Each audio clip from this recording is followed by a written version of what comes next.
so far. This has a interesting vibe. But hello everyone, I am Volt and welcome to the garden, Eden's Garden, apparently. So I've been wanting to play this ever since I finished off Danganronpa, the first one of course, because I haven't actually played the second one or the third one, and I wanted to actually go for the second, I wanted to go for Danganronpa 2 first of all, but because this has a prologue and also like a chapter 1, I thought, you know what, okay, I'm gonna try the prologue first to see how it goes, and I'm most likely going to put the prologue in one video, but I am not putting chapter 1 all in one video because as far as I'm aware, chapter 1 is like 10 hours as far as I'm aware. Like I've been told it's about 10 hours. So I'm not putting that all into one video. I might cut it up into like maybe 2-3 videos maybe. But yeah, not putting it all into one video. But yeah, I just wanted to have a look at the prologue of this, and because because the game isn't actually finished yet, I'm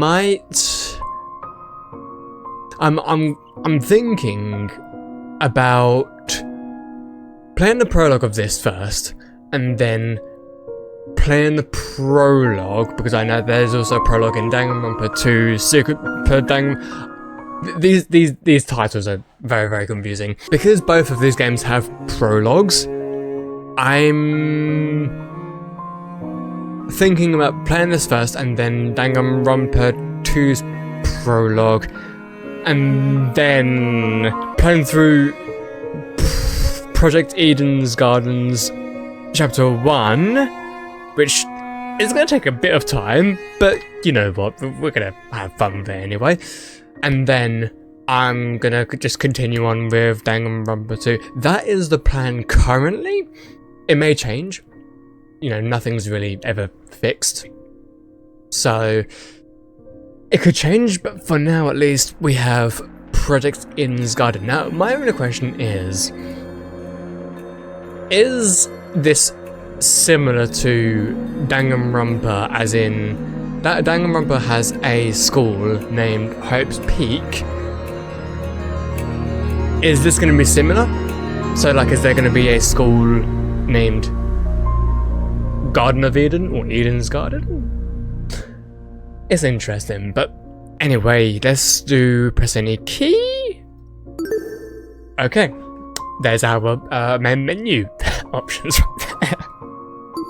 Okay, and also, this game is also made in Unity. Now, obviously, that doesn't mean much or anything to any of you, but I just found it bizarre how recently, well, somewhat recently, I found out that Danganronpa was also made in Unity, and because I used to be a Unity developer, I thought that they used their own engine, their own program, their own tool to make the game with, but nope, they use Unity, which is actually pretty awesome. Let's go ahead and get into it. This music, though, this music is, wow. I'm kind of already getting a bit immersed into this because it's funny how I came off of like Your Time to Die and Danganronpa, and now I'm getting into this. I don't know, it's just, it's a weird turn of events in a way. I can't explain it. I'm very, very terrible at explaining my feelings, my thought process, but it just feels weird right now.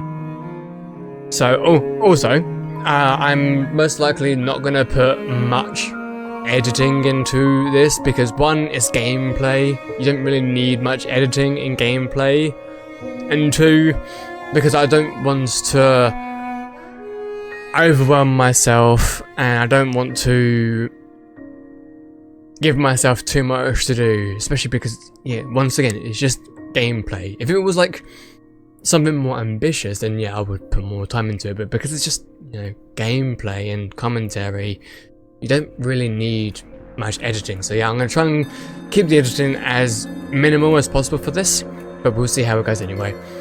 New game, finally. Oh wait, okay, let's just check out the options. Text speed.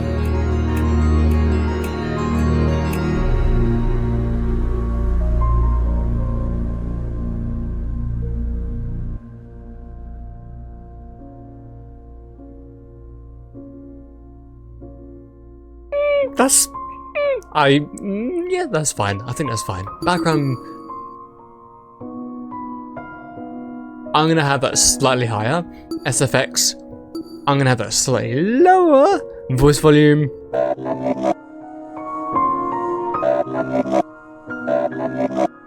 There's definitely some nice voices. Anything else? DR camera pan. Danganronpa camera pan, I'm guessing. Enable the camera to automatically pan forward when... Wait, what? Wait. Enable the camera to automatically pan...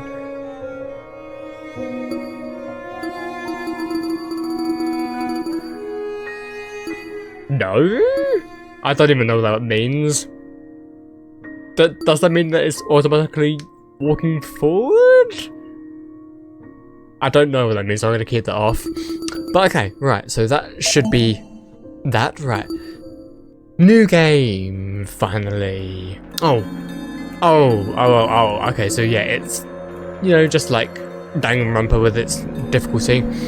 Well, because I chose... Actually, I don't even remember what I chose for Danganronpa. Action. Logic. I'm just gonna go for kind for all of them. If I feel like it's too easy, I might just bring it up a notch. If it allows me, of course. It probably won't actually allow me. But yeah, just go for kind. Like I don't want this to be too taxing on my brain. I just want to, you know, just want to have fun, you know. So start game. Not gonna lie, a little bit nervous. Life has no real meaning. Okay, so yeah, left click, right? Yeah. We exist just by chance. Born to a planet that didn't want us to begin with. It's up to the best of humanity to give the world a purpose. People like me. Those who shine brighter than others. Who have an influence on our greater society. Ultimates. We're known as ultimates.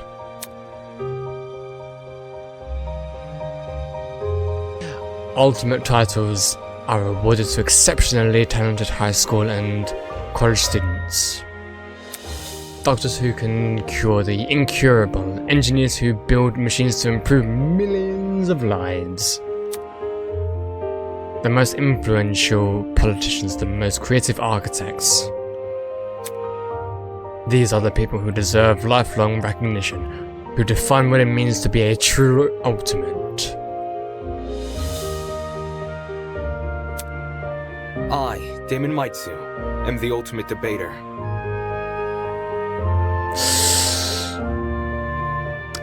Okie dokie. Debaters. I have a complicated time with debaters because they are some of the most trickiest people to deal with, communicate with. A prodigy among prodigies, someone who simply can't be outmatched. I hold on to my title dearly, because it defines me. It's who I am. It's what gives me my purpose. Among a sea of mediocrity, I am a shining example of talent. Okie dokie. And now, there's a school worthy of me. So school, it's gonna be Eden's Garden, right? To Damon Maitsu, the ultimate debater. Congratulations! For your contributions as an ultimate, we cordially invite you to attend. Okay, so it's not like Eden's Garden School or High School, it's Eden's Garden Academy. EGA. Eager. You could say I'm eager to play this. A specialized college for academic-based talents. At our unique academy, you will not only develop a tighter grasp on your respective skill set, but you and the other ultimate students who receive this invitation will gain an ever-important proficiency at leadership, communication, and persuasion.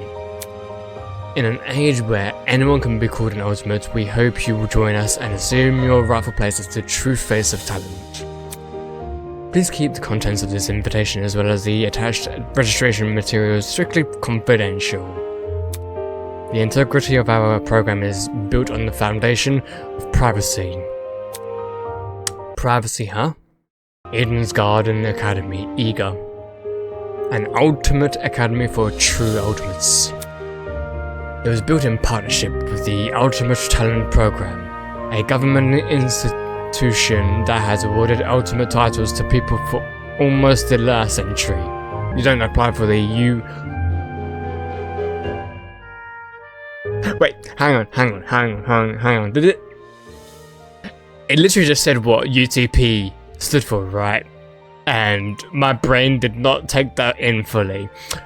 They scout for their sins, which is how I found myself receiving a letter from Eden's Garden Academy. It looks to be an amazing school, immaculate architecture, incredible workspaces, and access to resources beyond anything I've ever seen. Everything about the school is perfect. It's truly worthy of being called ultimate. In my 18 years of living, I have accomplished more than most people could even dream of. With this random and chaotic existence, it feels like I was destined to be great. After what seemed like hours of waiting, the train arrived before me. It wasn't as nice looking as I expected, at least not for a school of this caliber, but it was undeniably the one.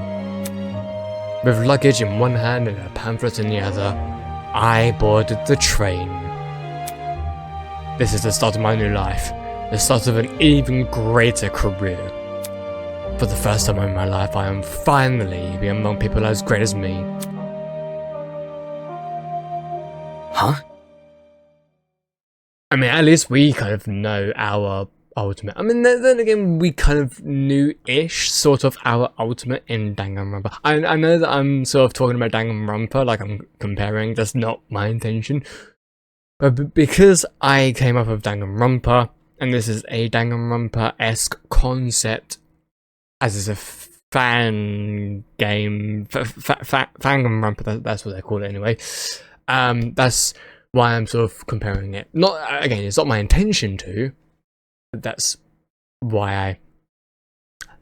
Anyway. Look! Someone else is here! Why, hello there, you wonderful, probably bunch. Huh? Someone else? Hey, welcome to the Eden's Club! Eden's Club. Well, it's more accurate to say Eden's Garden Academy's Club, but Eden's Club just has more of a ring to it, don't you think? Can't argue with that. In front of me, spread out across the train carriage, was a group of strange-looking people. A girl with pink hair, some guy in a wolf costume, one guy in a weird beanie staring.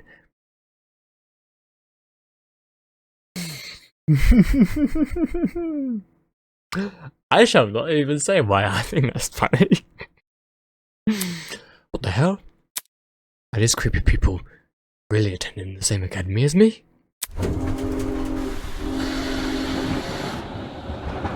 Apathetic to my situation, the train continued from its halt. Looks like I'm stuck here for now. I guess I should find somewhere to sit. Hey, you! New guy! Hi?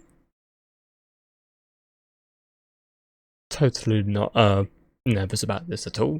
Over here! Hello, can you hear me? I gotta admit, the music is a bit louder. I'm gonna have to, can I? What now? I tried to press escape to bring up the, you know, the pause menu, but I accidentally skipped dialogue, which is, that's just great, I don't even know how to get the pause menu up, but okay, fine. I will go for the dialogue first, and then I will try to do it. Okay. What do you want? What if... Cool. So, I was wondering something. Whatever it is. I'm sure you can ask an employee. I'm honestly not in the mood. Sure. Finding and dropping his head, he walked away. Howdy. Excuse me, but you don't happen to know where the final stop is, do you? A girl's voice suddenly chimed in from behind me. Jeez, can people just leave me alone for 5 goddamn minutes? No. Not a clue. But you can try looking for... The words got caught in my throat when I turned to look at her. This woman had to be twice my size. Reminds me a little bit of Sakura. Hmm? Something wrong? Don't fret it, darling. I'll just see who else is around. With a small wave, she walked away. The people here just keep getting weirder and weirder. I really hope none of them are in my class. Not wanting to be bothered any further, I quickly found myself a seat by the window. The situation was nothing like I expected. But you know what? At least the view from the train was pretty nice. Mountains framed by a deep blue sky. Crystal clear rivers that sparkled like jewels in the sunlight. It couldn't be a more radical departure from home. Scenery continued to pass, time flying by with it. The chatter from the others on the train eventually softened, leaving just me and the rolling mountains.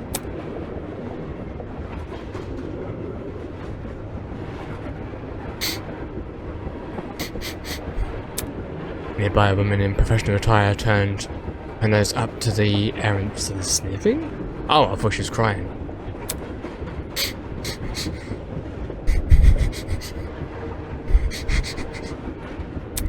After a moment, the expression on her face turned stone cold serious. Something is wrong. The air doesn't smell quite right. Oi! Huh? The air? Quack! Hey, I smell something too. Excuse me. Could you describe it?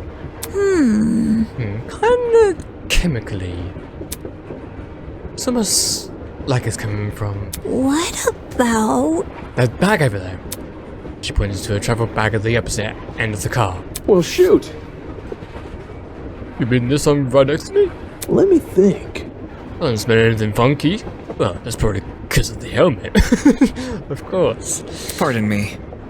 Is that your bag? Not a chance. No. It was already here when I got on the train. Weird.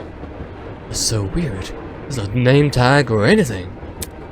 After inspecting the outside of the bag, he began fiddling with his lock. Great! Cool, you got it open. That wasn't the lock. What was it then?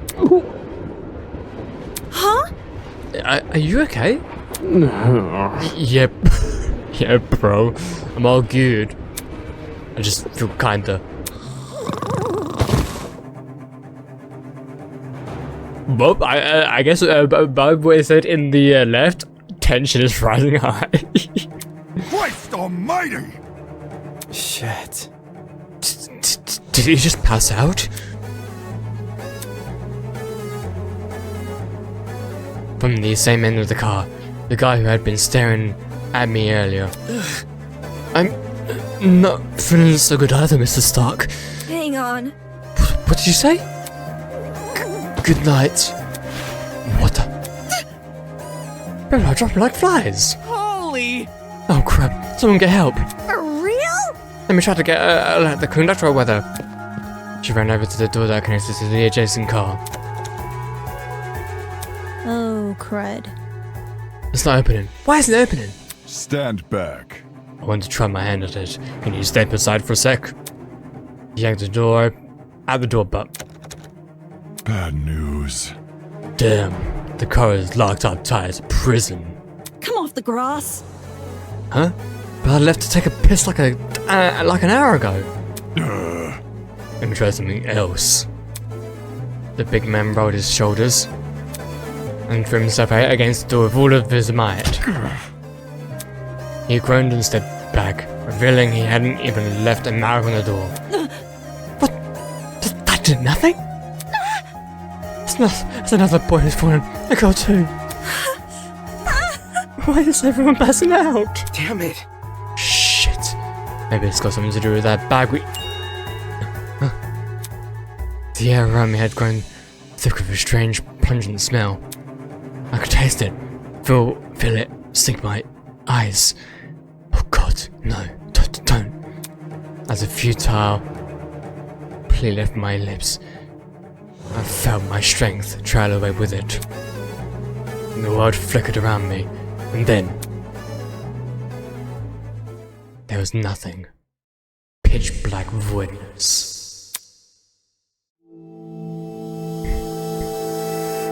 I mean, so far, I got so into it because of the music itself. Like, the music was wow.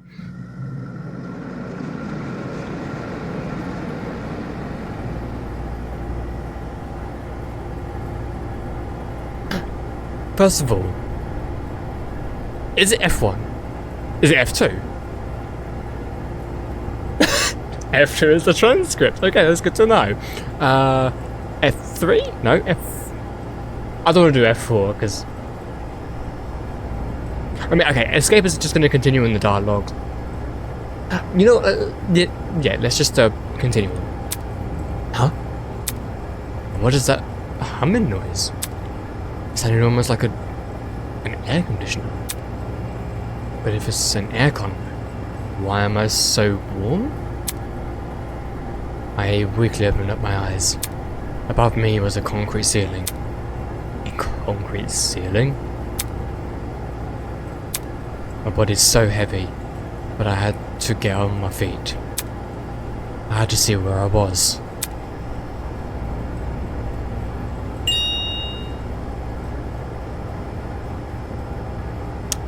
It looks like a fighting club arena, but in a basement. Huh? It's a girl. Could it be that she's... No. She's still breathing. So she's asleep, just like I was? Kneeling down to her level, I reached out my hand to shake her. Hey, can you hear me? No response. Bringing my face closer to hers, I repeated the question. Hey, can you hear me? Why isn't she waking up? Damn it! Do I actually have to... Holy...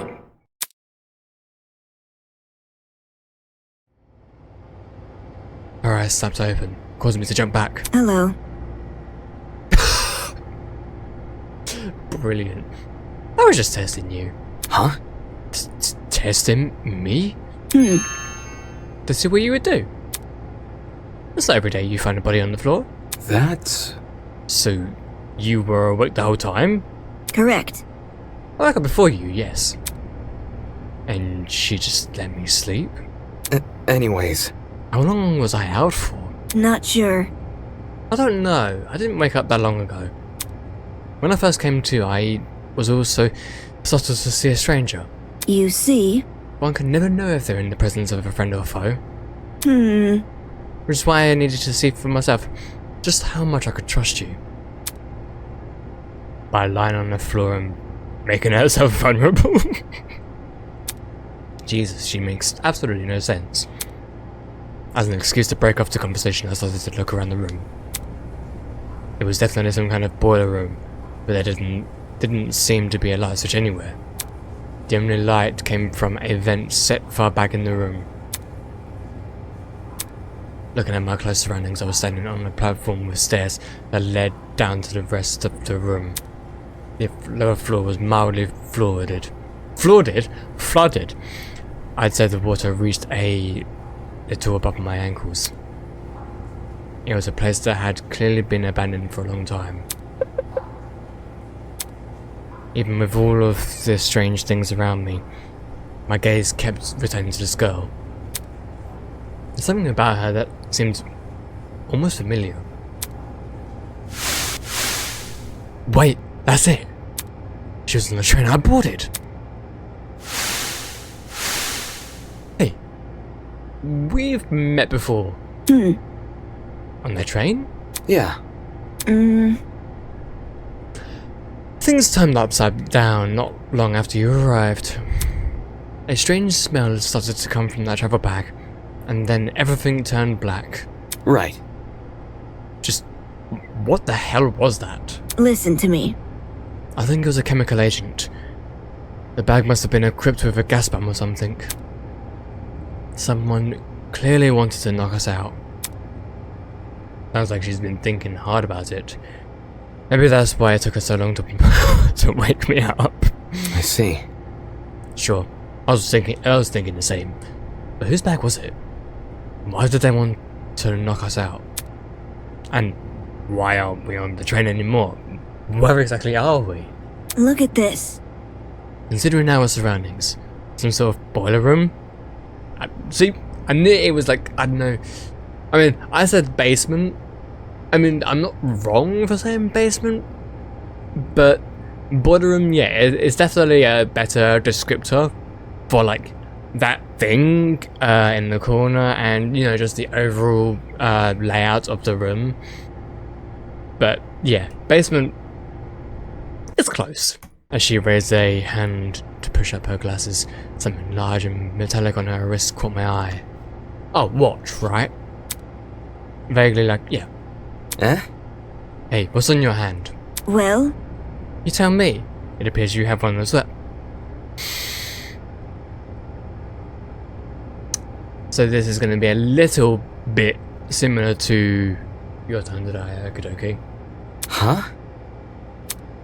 At those words, I looked down at my hand. What the? Sure enough, I was wearing the same device. It'd been fitted tightly around my wrist, but it felt like I was wearing nothing at all. Damn it! Hey, I'm not wearing this! So I grabbed a hold of the device and poured a tiny surge of electric.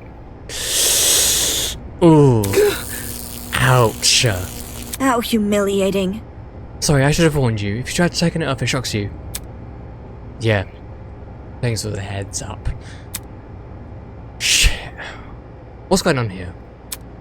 Why am I wearing this weird shock collar thing? Who put this on me? Look, You can touch the screen though. Oh, on the watch. Eh? See? Like this. She tapped it. Yeah, it slowly lit up and displayed a holographic image. Oh, so just like a watch then. correct. It's just projecting a blank screen for some reason. So, Probably it will likely get updated once we like leave the room or something. Either way, it seems we're stuck with this device for the time being. moving on. While you're standing there, the least you can do is give me your name. We didn't have much of a meeting on the train anyway. Damon Matsu, unless I'm pronouncing it incorrectly, no idea. Also a Tomato. I'm a student at Eden's Garden Academy. Interesting. How interesting. Sorry, I was semi-reading that in monographs. Eh? What is? Hmm? Thank you for telling me more than I asked for. Oh yeah, because she just wanted our name, right? Not, like, more information. As for myself, you may call me Eva Tsunaka. Eva. Okay. I will very likely not so much remember the surname, but the first name absolutely. Well, I think so anyway. Maybe. It's nice to meet you. I'm sure it is. The pain from the shock was finally subsiding. It's as good a time as any to get a better grasp of this room. Maybe there's something in here that can explain the thudding, or even better, that annoying mechanical noise. Welcome to Project Eden's Garden. Thank you. A lot has happened already, and I'm sure you're eager to investigate. But there are some things you should get acquainted with first. Okay? To access the trinket, or as Demon so colloquially put it, the watch. The F1. Okie dokie. I knew it was like something similar to Danganronpa, so okay, that's good to know. To view past dialogue, press... Wait, can I press it now? I can't press it now, just yet. After this, of course. And to access observation mode, press the enter key. Press the enter key. Observation mode, interesting. Oh, and use the WAS keys to pan around the room. If you ever need to revisit this information, check out the control panel. It's just F3 key away. That's all for now. Go forth and explore. So, pan. Okay. So the question is, will this game have... Wait. So you can't pan much around when you're going up and down, but left and right is... Okay. But can... I'm assuming that you can't, like, walk around just yet. It's only, like, in long corridors, I'm assuming that you can walk around, like, in Danganronpa, of course. Okay, so, F1. Settings. Save my game. Yeah. That is just... Okay. Now, I don't think that this will happen, but... Sorry, not happen. I don't think this is the case, but... Are you... because we're now able to open up the watch or trinket, I'm guessing that we can't do that during the dialogue, because I know that with, like, Danganronpa itself, you can actually open it during the dialogue, which I was actually never aware of. The game never told me that, but apparently but you can do it. So is it the same here, or can you only do it outside of dialogue? I mean, if you can do it outside of dialogue, if you can only do it outside of dialogue, it's fine. It's just, it's these things that, like, I just need to know, you know. Boxes.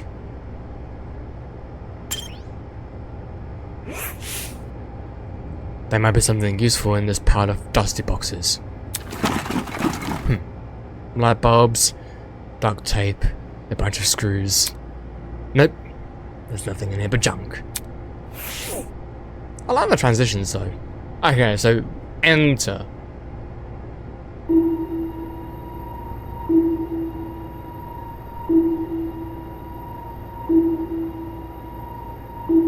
Wait, oh my...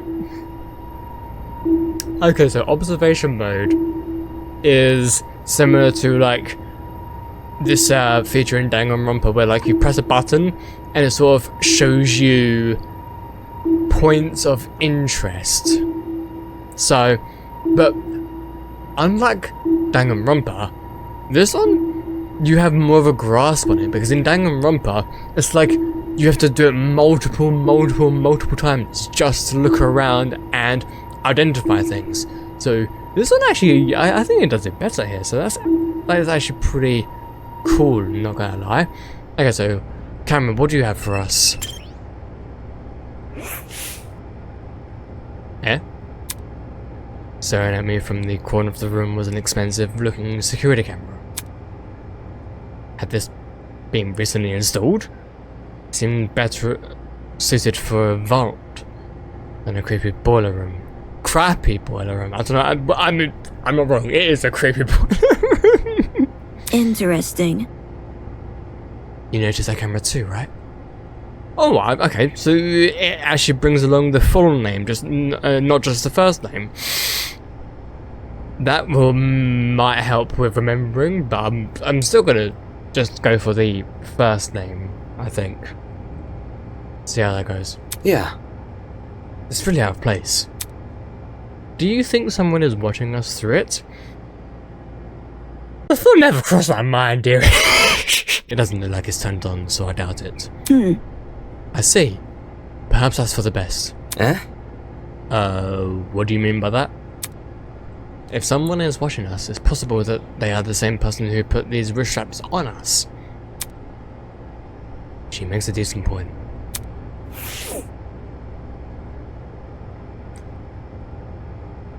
I mean, I've already had a look at the boxes, so I don't think there's anything else. Although, we've got the generator here. So this is making the humming noise, right? There's the generator under the vent. Is this what's making that mechanical noise? Seeing it in the water put me on the edge. Put me a bit on edge. Wait, hang on. Wait. I think I just clocked onto this. So, the floor itself is flooded with water. Okay, yeah, that's a bit concerning. I was thinking of checking out the window above it, but now I'm not so sure. That seemed to be it. The room's too run down for me to investigate anything else. Out of the corner of my eye, I saw Eva approach the pile of boxes and fish out a light bulb. Then, without hesitation, she chucked it into the water.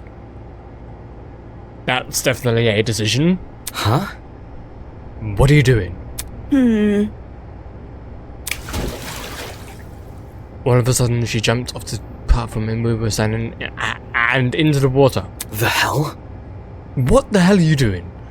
Can't you see? Exploring. Technically, what Bree was also doing as well. You're not worried about the generator? Look, Look at the light bulb I threw into the water. Notice how it isn't even flashing? That means the water isn't conductive.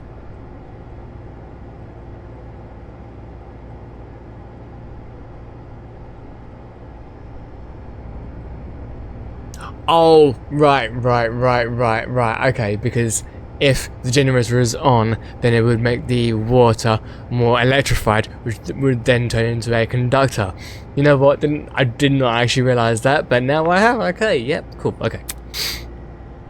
So, the generator isn't actually on, or it's out of power. Fair enough. I guess she's not worried about getting her shoes wet either. Okay. Just give me a second. I took off my socks and shoes and quickly rolled up my pants. Trying to hide my discomfort behind a cool face, I descended the stairs into the murky water. The mechanical noise was even louder now. It sounded like it was coming from the direction of the vent. So yeah, the vent is making that noise rather than the generator. I see. It definitely must be the generator. Damn. We're lucky the water isn't conductive. Those exposed wires would be bad news otherwise. interesting. For such a small generator, it sounds like it's running. But you're saying that the generator is making that noise, yet you're also saying that you're implying that the generator isn't on because the water isn't electrified, and therefore not making a conductive piece for the light bulb. But now you're saying that the generator is on because of the noise? Because obviously the water can't be conductive on its own, it's just impossible. So it's surprising how this noise alone wasn't enough to wake us up. Whatever knocked us out on the train must have been pretty strong. Anyway, that explains the word noise. I wonder where all the power is going to. High up on the wall was a vent. What could be on the other side? Do you want to look through that? Yeah, I kind of do. Listen to me. Alright, I have an idea. But it will take some physical effort. Eh? Like what? Well, Like getting on my shoulders? Seriously? I'm not doing that. If you get on my shoulders, it will give you a boost and you can look through the window. Fair. Fair enough. But shouldn't I be the one giving you a boost? I don't think you could. Go power armor. Saying that, she stopped in front of the generator and motioned me to come over. I'm talking. Make sure to tuck your feet behind my back. I waded over to Ava and awkwardly positioned myself on her shoulders. Are you sure you can do this? I'm fine. Just look through the window already. Alright. Okay, so it seems to be a room. Well, do you see anything? Yeah, another vent. And a room just beyond it. I can't see what's inside the room though. Both these vents are in the way. Taking a closer look at the boiler room vent, I noticed there were hinges bolted to the upper corners. Does this mean the vent can be opened? I ran my fingers around the grate in front of me. I pulled as hard as I could. Hey, I got it open. Can you see better now? Although the second vent is still obstructed a lot of the room, I was able to make out the legs and tables and chairs. The legs of the tables and chairs. They were pretty fancy looking. It's the floor of some fancy room. We must be in a building with multiple levels. Weird that this vent opens into another room instead of outside. Just beyond the chairs, in the very corner of the room, there was something peeking out.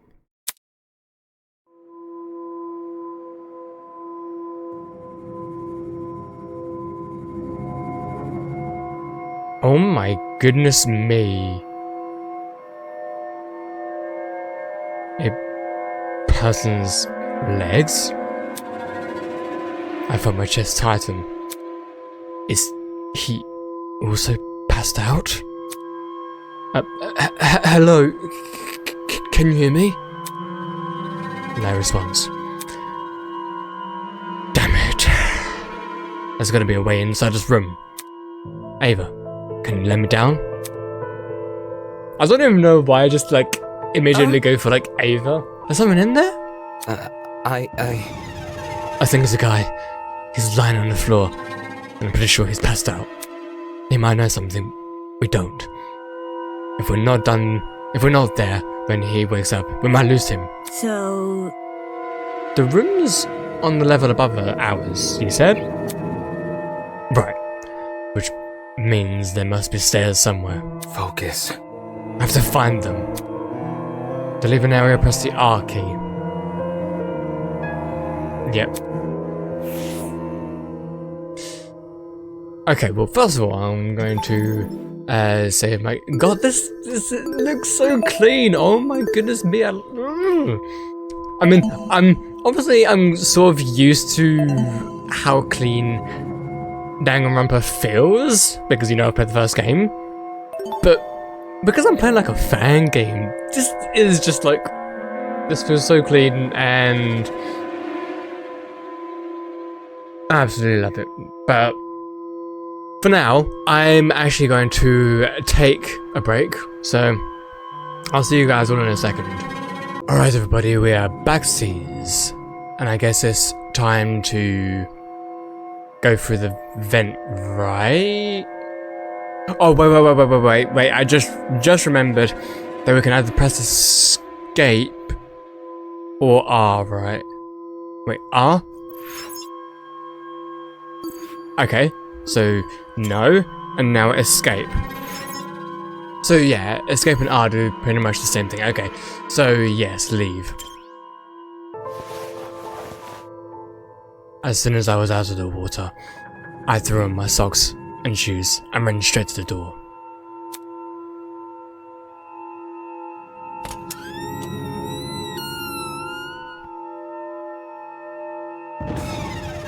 So we've just left a room that the vent leaded to, I guess? Upon leaving the room, I was greeted with an equally derelict hallway. The walls and floor were an old matted colour with nothing else to them. No wall decor, no windows, no life whatsoever. However, there was one thing that stood out. At the very end of the hallway, where the corridor took a sharp turn, was what looked to be sunlight hitting the wall. Does that mean there's an exit right around the corner? Hang on. Don't go running off at me. Huh? I've already inspected the rooms in this hallway, so you can just, ignore them. You've already inspected. What, you did that whilst I was asleep? Eh?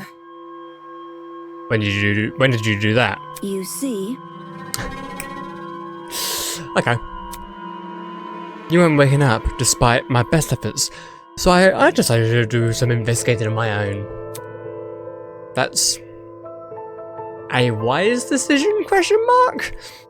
Hang on, your best efforts? So... Poking you in the face, dragging you by the feet, I even brought a carriage you up. I mean, yeah, at least you tried, I guess. Not sure I can believe that. Listen to me.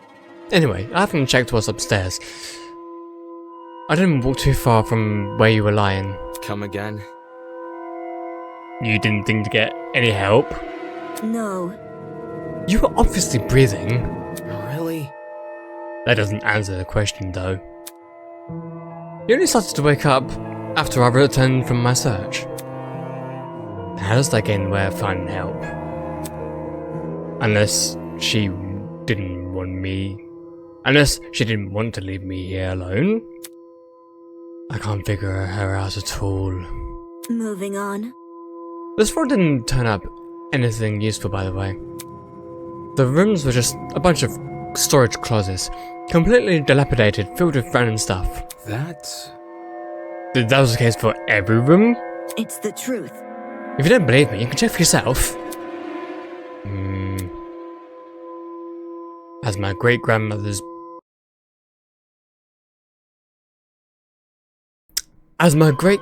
brother's friend's motivational calendar once said, you can't progress if you don't have the will to move.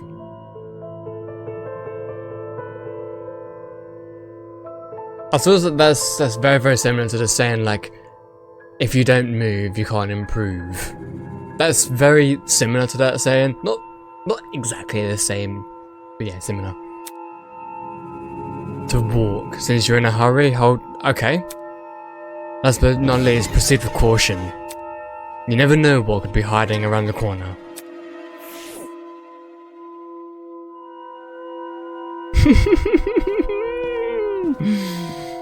I will admit that, when I first started playing Danganronpa, I had no idea you were able to actually walk around, and that's what sort of solidified my experience with it. Not so much the writing. I mean, the writing wasn't bad. I mean, it's definitely questionable in some places, but it wasn't like bad. It's just, yeah. For me, the walking around the establishment kind of solidified it for me. And if Your Turn to Die allowed this sort of gameplay, I probably would have appreciated it even more. I mean, I already do appreciate Your Turn to Die. It's just, there is, I don't know, a little bit lacking from it, but I still love it though. I still really, really love it. But anyway, we can't talk to her again, can we? Oh, okay, apparently we can, okay. It's the truth. Never mind. Okay, so we've got nothing over here. Okie dokie. I will admit this. Okay.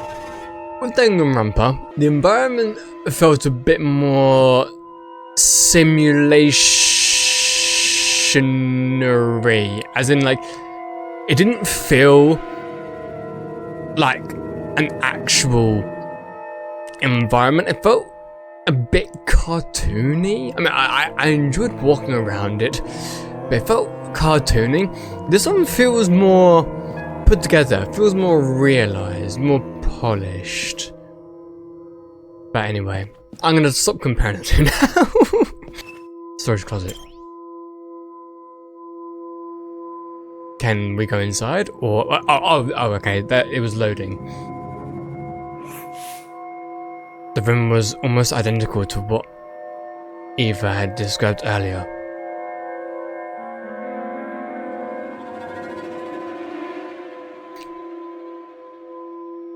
Right, yeah, the junk, yes.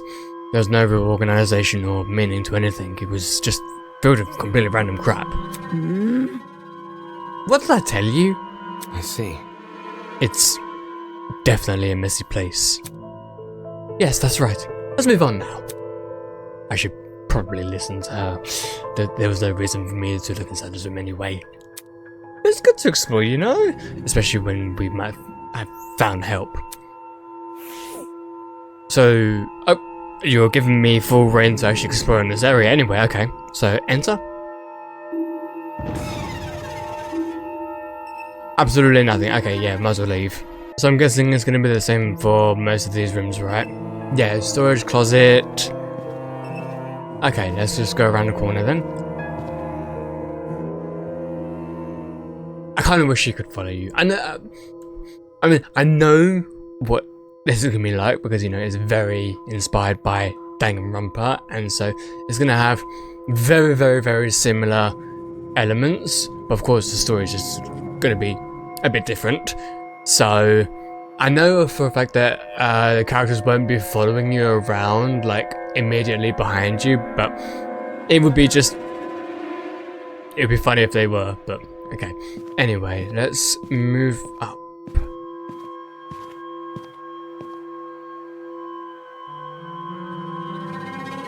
You don't even give me like a prompt for me to just like press a button to go up. I just immediately go up. The upper floor was in a lot better condition than the one below, but that wasn't saying much. Okay, so maybe there was a door in the boiler room that I did not see, and we went out through that door into the sort of basement hallway, and now we're going to be close to the room that we saw through the vent, maybe.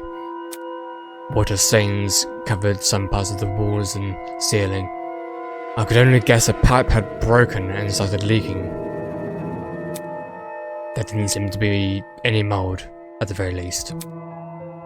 So... The room with the unconscious man should be above and adjacent to that boiler room.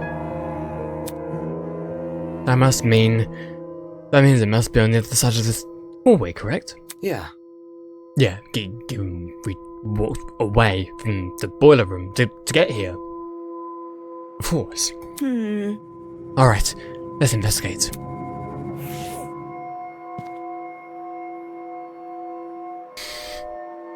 Okay.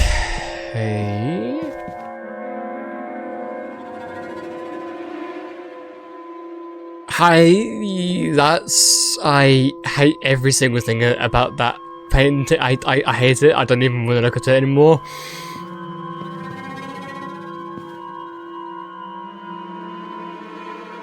I'm sorry, but that reminds me of the Squid Game mask. What the okay. That's an interesting mask. Now, what's this painting over here? There's something... I mean, yeah, you're correct, game. It's a very, very strange painting, but there's something so... I don't know... uncanny about these. Like... Then again, I've never been one to like old paintings. Well, it's not that I don't like them as in I hate the art, but something about old paintings just always creeped me out.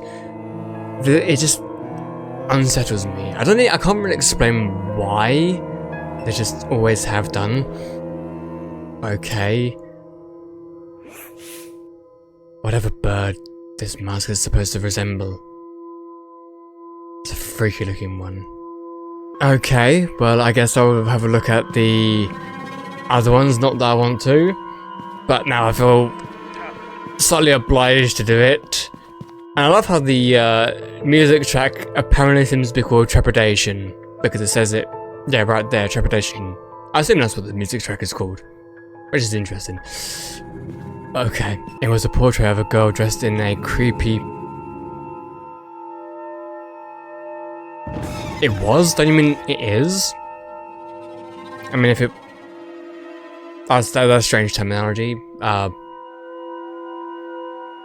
I feel like I should say it is, maybe. Maybe I'm wrong, I have no idea. Looking at it for too long is just gonna... Yeah! Yeah! Which means I gotta also look at this one. I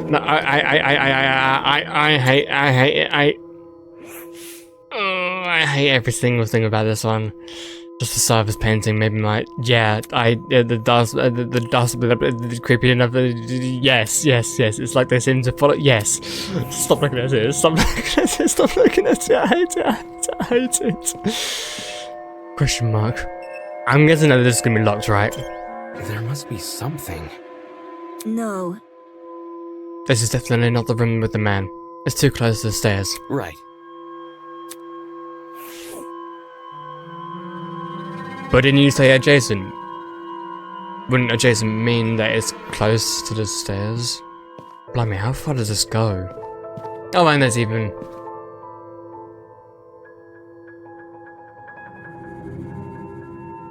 No, thank you. Oh my. I mean, that was not so bad. I mean, it's still demented, but it's not so bad. I mean, I still hate these. I mean, I love the art in it, but I hate how much it's creeping me out. Is there any more? Oh my god, oh my god.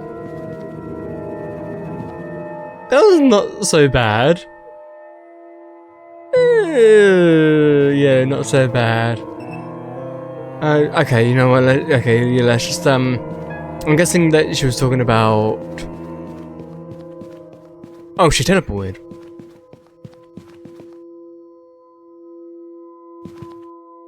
Is it this room?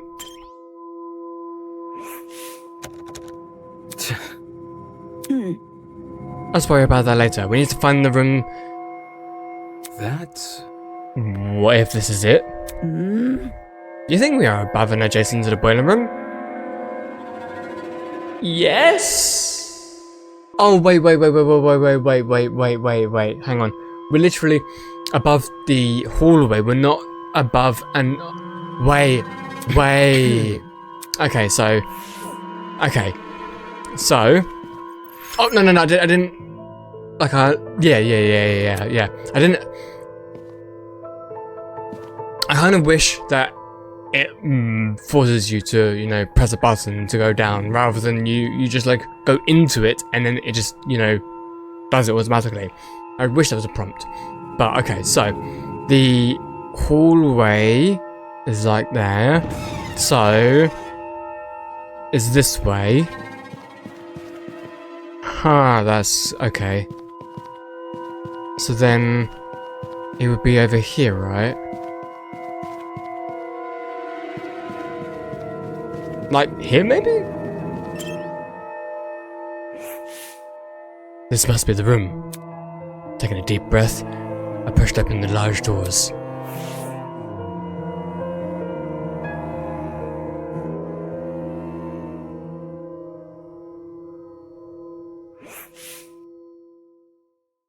Wow, this is a pretty stylish looking place. It's a lot better maintained than the rest of the building. Okay, the vent should probably be... Oi! Huh? before I had a chance to react, the woman drove her fist directly into the side. Wow. Who the hell are you? What the who the hell are you? Damn it. Shit. Why did you just hit me? I'm not gonna impress a stranger with fucking arms. You could have been a murderer. So your instinct is to attack everything you see? I mean, what can I say? Attack first, think later, am I right? Hey, I've already spared one guy in a suit. I'm not letting my guard down a second time. Huh? Hey, guy in a suit? Eh? Hello. Hi. This guy, the outfit he's wearing. So, We've met before, haven't we? Curious. I was about to say, I recall seeing your faces on the train. Yeah, and I'm pretty sure the two of you were standing next to each other. Do you guys know each other? Not at all. We only formally met a few moments ago. Oh, Anyways, well, you were still knocked out by that sleeping gas stuff, right? Soybean. Don't remind me, Soybean. come again? ugh. Yeah, that's right, I said it. You're a soybean, just like the loser next to me. I disagree, but we should focus on what happened on the train. I don't know what the fuck happened, but... One second I was on the train, the next I was surrounded by total darkness. Ugh. The place was like a solitary confinement chamber. I thought I was gonna suffocate in there. What are you talking about? See that? See that pantry over there? Yeah. Turns out the door was unlocked. Jeez. You were inside the pantry? When she kicked open the door, I nearly jumped out of my skin. What the hell were you doing while she was in there? Aha. Waking up. Ugh. Isn't that unfair? I got stopped in some tiny pantry while this guy had the entire floor to himself. Whoever's responsible for this must have been jealous of my talent.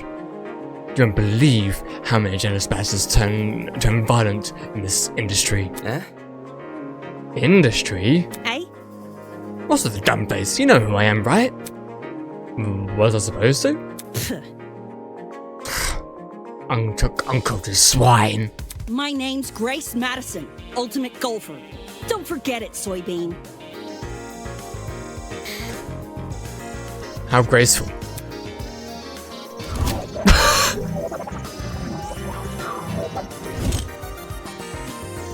I see.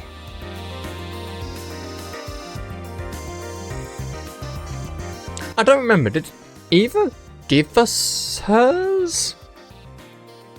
I don't remember. The ultimate golfer, of course. Since the two of you were on that train, that means you're ultimates as well. What about you? Can you tell me your ultimate talent? I'm Wolfgang Akere, the ultimate lawyer. Here's my card. Wolfgang, Ultimate... You know what that reminds me of? A game that I have not even played yet. It's called Ace Attorney. And I've heard so much about it. So, looking forward to that. But okay. Wolfgang Ultimate Lawyer. Actually, Wolfgang Akaya. It sounds like Wolfgang Attire. Alright. A lawyer? It's way better than being a gulp. Speak for yourself, being an ultimate debater. For such a young looking guy, I didn't expect him to have a talent like that. His age must be part of what makes him an ultimate. Pardon me. You look confused. I'm not confused, I look too young. Is that what you think? I understand. I get it a lot. Even Miss Madison said it. Whatever you say. 'Cause it's true. Hold on. Well, don't you think the same can be said for yourself? I'm not wise in the way of sports, but I've always had the impression golf was an old man's business. Not that young women shouldn't take the reins, of course. Sport's probably in need of a revival. It's a tough industry, but that's because we've got to fight for recognition. Not sit around for 7 years and do F.R. Sounds like the average high schooler. Now that I think about it. Hey, how old were you when you started college? No, thank you. That's personal information I don't intend to disclose. Such a piece of work, aren't you? What happened to talking about the train? These guys seriously have their priorities skewed. Yeah, seems that way. So you have them too? Huh? Look, We're all wearing the same wrist straps. Really? Well, you were busy talking, so I figured you wouldn't notice unless I pointed it out. Eh? Wrist strap, you say? These fuckers are more like mini shock collars. By the way, Those aren't mutually exclusive. I heard you the first time. well, Did you try taking it off, did you? Yes. Same with you? Actually, it was me who tried taking it off. The stupid thing zapped me when I did. let's see. I suspect it wasn't unique to Miss Madison, though I hadn't tried removing the strap myself. strange. Equipping everyone with a strap that shocks them. What could justify doing something like that? Well, what's the purpose behind these straps? Soybean. Are you daft?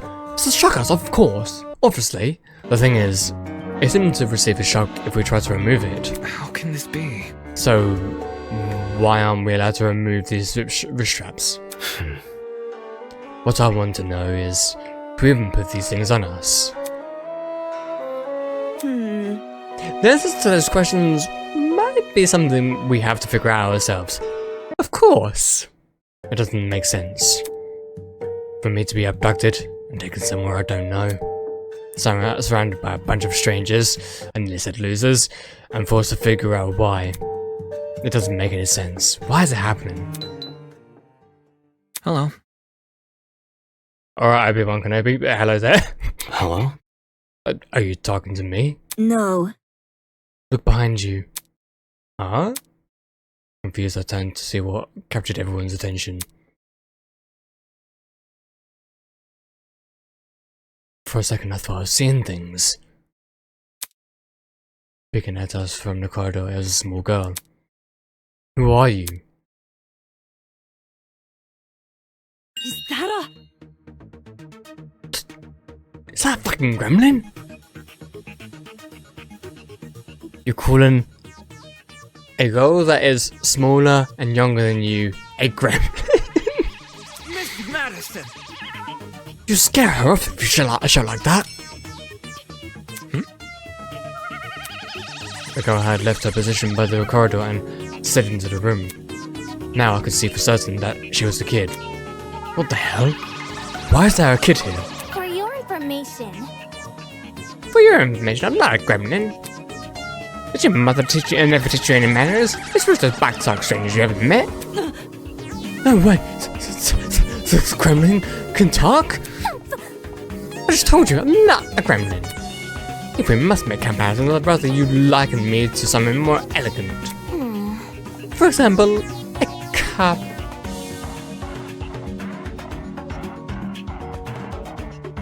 Really? That's not much better. Be careful. Please be careful what you say to her. This girl seems awfully young. Okay. can't you see? She doesn't seem young. She doesn't seem young. She is young. What's going on here? Why is there a child wandering around? You know, now that I think about it, I'm pretty sure I also saw you in the train. You were hidden behind some other people, so you were pretty hard to see. I assumed you were sitting down or something. It didn't even cross my mind that you might have been an actual kid. Cowering behind a bunch of strangers, huh? Because I didn't see it. Still, what the hell was it even doing on that train? That's what I'm wondering. A kid's got no business with people like us. I do not appreciate your misguided comments about my age. I am fresh out professional, just like the rest of you. No. You mean you're an ultimate? Is that really true? I didn't think children could qualify as ultimates. I am an ultimate! Must I keep repeating myself? I'm not a child, I'm a professional. Jeez. Well, what is it that you're so good at? So you desire to know my talent, do you? Normally I decline further conversation with people like you. But given our circumstances, I shall be sanguine on the matter. I am Toshiko Kaiyura, the ultimate matchmaker. Nice to meet you, I suppose. Toshiko. Semi might remember that, maybe. So, okay, we've got Damon, Eva,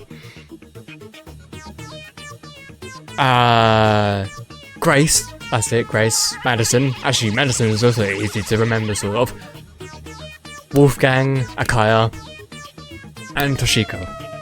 Oh yeah, I think it's like Damon Matsuki. I can't remember the surname, but at least I have it somewhat in my brain for now. A matchmaker? Oh, Maitsu. Right, I thought it was Matsuki, but no, it's Maitsu. A matchmaker? Aren't you a bit young for something like that? Get a grip! The Gremlin's obviously lying about having a talent. I bet it snuck its way onto the trend because it saw the commotion. Now the little bastard is stuck with us. Look at what you've done. You've made her upset. Upset? Of course not. I know better than to take a gremlin serious. Okay. Calling Grace a gremlin. Oi! And you think you can just use my own insult against me? Miss Madison. What? Moving on. So if I have things right, all 5 of us were on that train. What about the other people who boarded it? Do you think they've been kidnapped as well? I mean, based on all of you, I can only assume yes. Indeed. That is correct. Apart from us, there are 11 other people. 11. Counting us, that makes 16. Also, the same number of people that was, same-ish number of people, in Danganronpa as well. Sorry for the comparison again. Correct. That's the same number of people who were on the train. Quite. I've become I've become well acquainted with them. Filthy. The only person I've been avoiding is the frustrating boy I woke up with. You wouldn't believe his manners. And she also woke up with another person. Which is interesting because Danganronpa, you kind of woke up by yourself. But in your turn today, you sort of woke up with another person, sort of. So there are definitely similarities and parallels, as does everyone else. I suppose. Speaking of, would you like to meet the others? I think they should know about you four. Very well. That would be helpful, yes. Wonderful. Very well, I shall serve as your guide as we embark on this new journey, emulated adventure. I kind of wish you did. Don't sound so happy about this. This is a kidnapping after all, not a college orientation. Then again, it's not like I would go to the most orientations willingly. Maybe those 2 events aren't that different after all. Well, Where are the others at right now? Obviously, they're outside this building. There's an exit not too far from here. Follow me. It's for the best. She seems to know more than us. It wouldn't hurt to entertain her. Let's see what this thing has up its sleeve.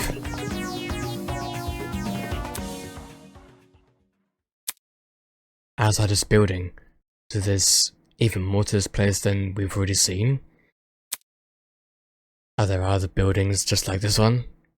Exactly how big of an area are we exploring? Something here won't give me an answer. I should find the exit already. First of all, I'm actually going to go into the settings and go into the options. Turn down the background music because it can be a bit loud. I think that's fine, yeah. Because yeah, honestly, it felt like the background music was just blasting into my ears. So, kitchen pantry. This was where that loud golfer girl, Grace, woke up. It would have been funny if she was shoved into the refrigerator instead. Damn. Let's have a look at the kitchen. Looks like the rest of the room... Oh, like the rest of the room, the kitchen looked really nice. It was clean and fully equipped with utensils, and the cupboards were stocked with all kinds of food. The question is, who is this kitchen even for? It can't surely be for us, right? And of course we've got these paintings. Talk about the stuff of nightmares. Is she supposed to be a hyena?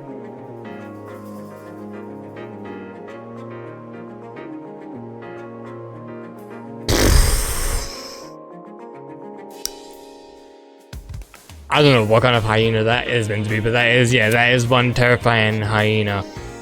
The ears are really big though. Maybe it's a wild dog?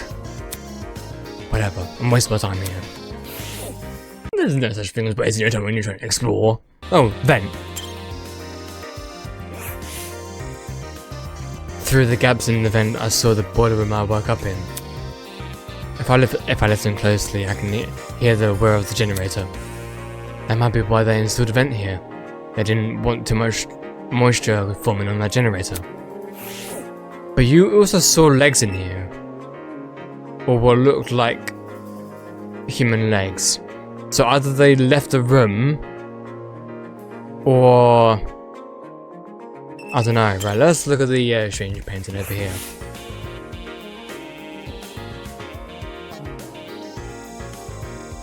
The woman's mask bore the unmistakable nose and horns of a giraffe. Definitely not a live one though.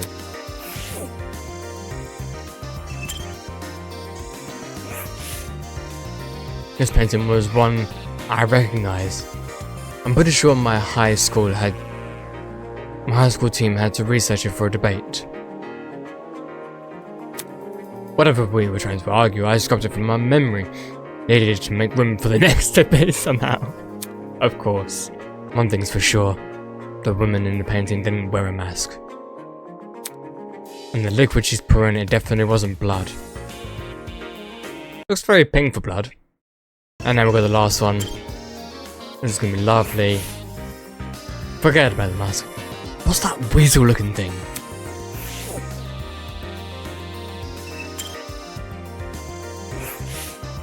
Oh! Good question. Looks like the others are gone. We were too fucking late. Whatever, I work better alone. Hell yeah, we do. It probably took so much time that they just like got bored up waiting for us. But the question is, where do we actually go though? Oh! Well, this is like, awkward how they're all looking at me. I mean, it makes sense because, you know, there's, sprites looking at me, but that's still... That is still awkward, right, I'm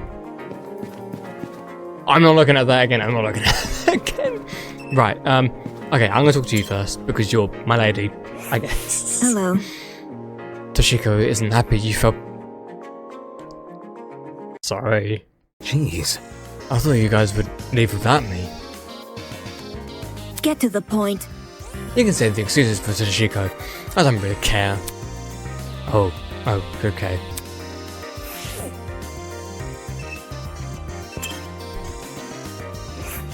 Trust in the process. Miss seems well acquainted with the layout of this.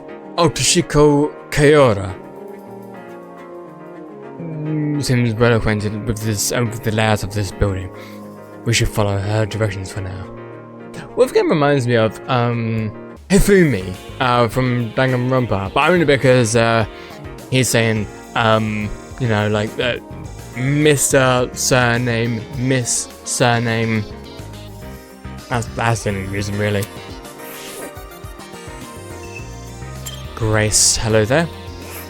Soybean. About time you arrived. Ugh. Can you not call me that? I don't think she's gonna be stopping anytime soon.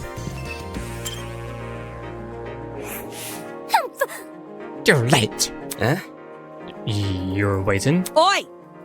Only because the gremlin insisted. I didn't even realize you fell behind until she says something. Unfortunately. I'm ashamed to say the same. Well? By the way, what are the others doing right now? Explain something else, probably. You don't sound very sure of yourself. Filthy. They had the nerve to tell me to stay put while they inspected the area. If they don't want me exploring, then I suppose that I'll explore by myself. Alright, sounds like she just wanted to show off. Are you done yet? Who cares about that? The guy's here now, let's go already. Yes, and the others will realize their foolishness. Wonderful! Onwards to the great outdoors. The little girl turned to the door to face the door, but instead of pushing it open, she reached for a lock I hadn't even noticed before. The door opened with a long, shrill creak, and we finally saw what was waiting outside.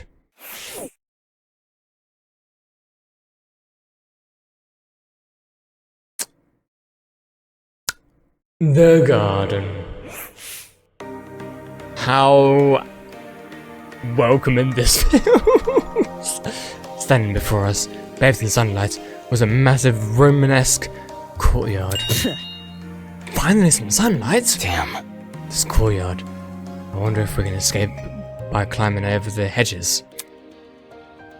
The hedges are tall, but if we try looking for a rope... Hold on. I doubt it's that easy. The devices we're wearing will probably shock us. Let's see if you're right. Soybean. Go on, Soybean, climb the hedge. Stop. What the... No. Unfortunately, it's pointless to climb the hedges. How do you know? If you take a closer look at the sky, you should understand. The sky?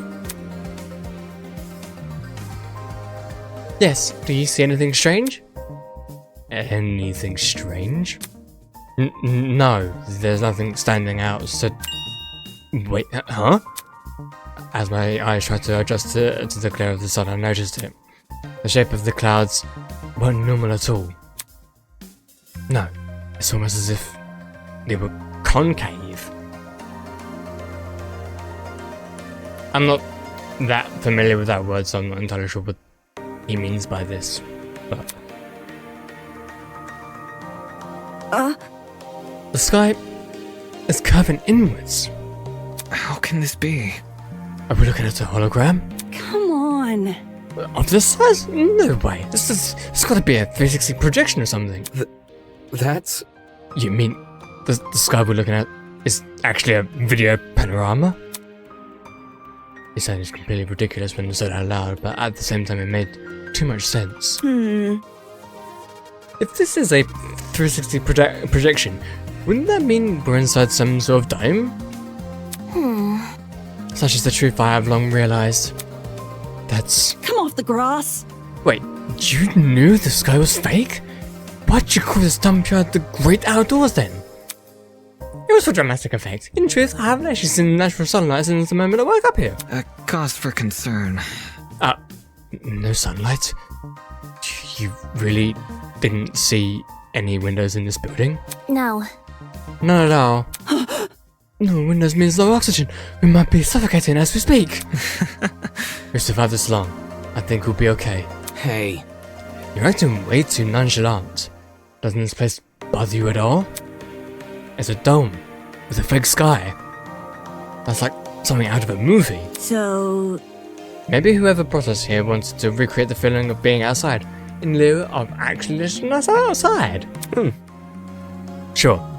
If you want to make broad assumptions, that is. You see? In a situation like this, making assumptions is all you can really do.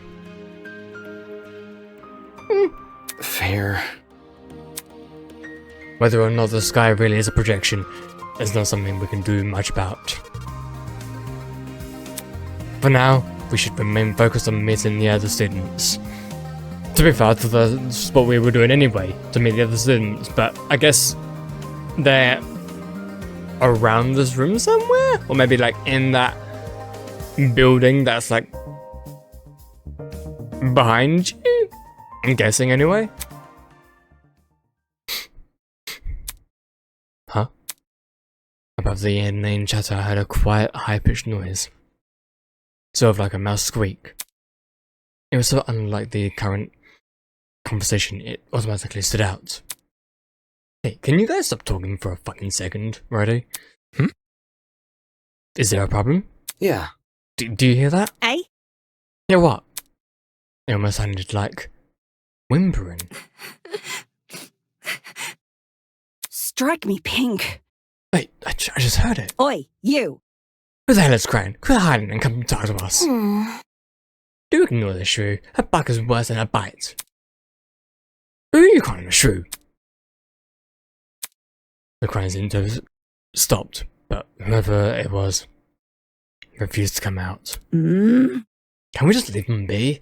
If they don't want help, it's not our issue. Goodness! Don't be so heartless. This could be someone in need. Be careful.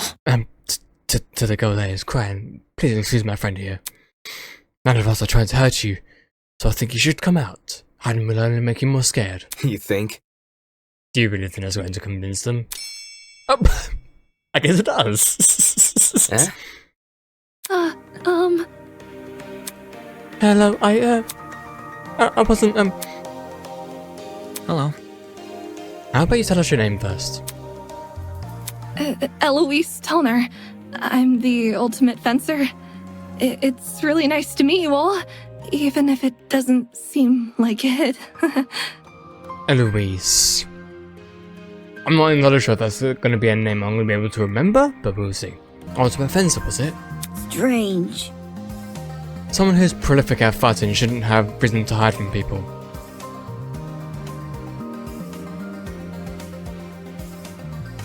And here I was thinking the Ultimate Fencer was to do with putting down fences.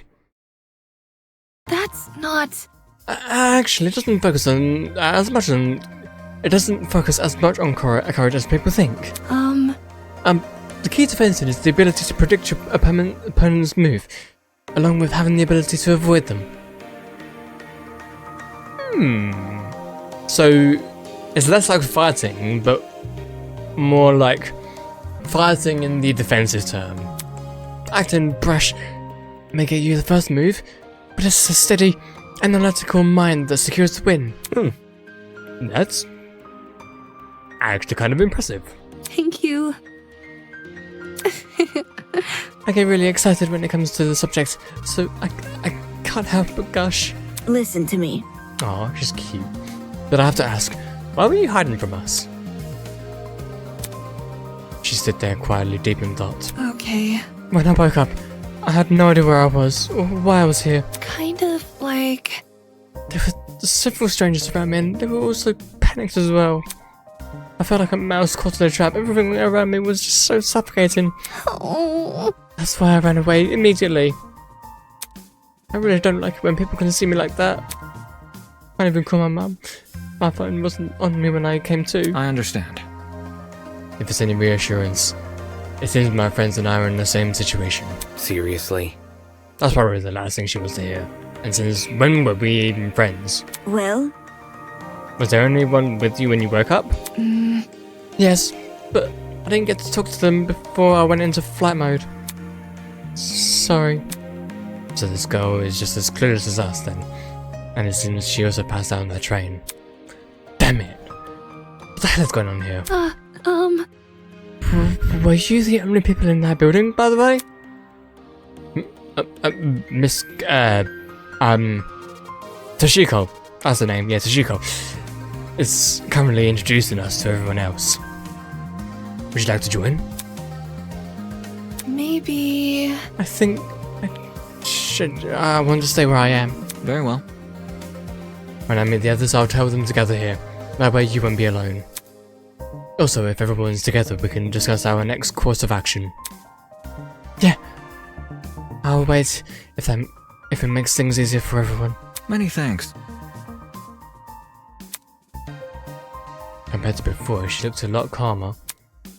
Wolfgang knew how to handle the situation pretty well. Or maybe he just knows how to handle people in general. You could say he's a little bit of a people person. I guess it's just admirable.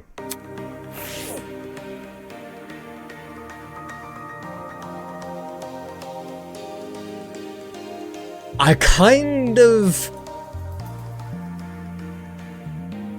think I do kind of like it how they're handling the introduction of people this way. Wait, hang on a minute. There's someone in the background. Unless that's wait. Oh, I can. Oh my god. I thought I could only walk around in the corridors. I did not realize I could walk around like in here as well. Oh my god, that legitimately freaked me out. But okay. This is so cool though. Not gonna lie, I thought from this distance. Look at that! Look at that! Look at that! Doesn't that look like eyes? Okay, maybe I'm just crazy. But also look, we've got another person here. Hi. But yeah, anyway, I just wanted to continue that. I like how they're handling the introduction of people here, because in Danganronpa, at the beginning, you're introduced to people, but they're all like sort of like huddled up into like one specific place in one specific room in one specific area. But here, I don't know, it feels a bit more organic in a way. I didn't really comment on it when I was playing Danganronpa because, you know, it was so early on and I was just, you know, taking things as they were. But here, yeah, I do like how they're handling it. But anyway, hello there.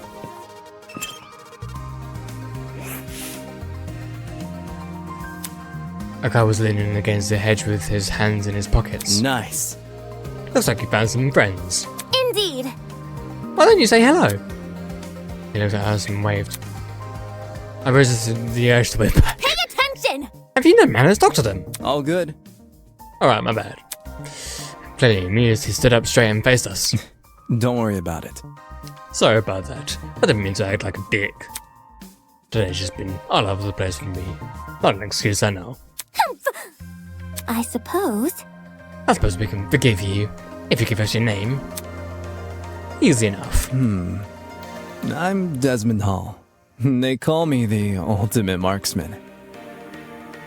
I can definitely tell, because you got that bow and arrow. You kind of remind me of Green Arrow, to be fair, and Desmond. That's going to be a little bit easy to remember, because actually one of my favourite characters in a video game is Desmond, aka Desmond Miles, aka Assassin's Creed. But anyway, yeah, Desmond. That's going to be somewhat easy to remember. Hear me out. Hey, marksman, eh? That must mean you're really good at shooting stuff, right?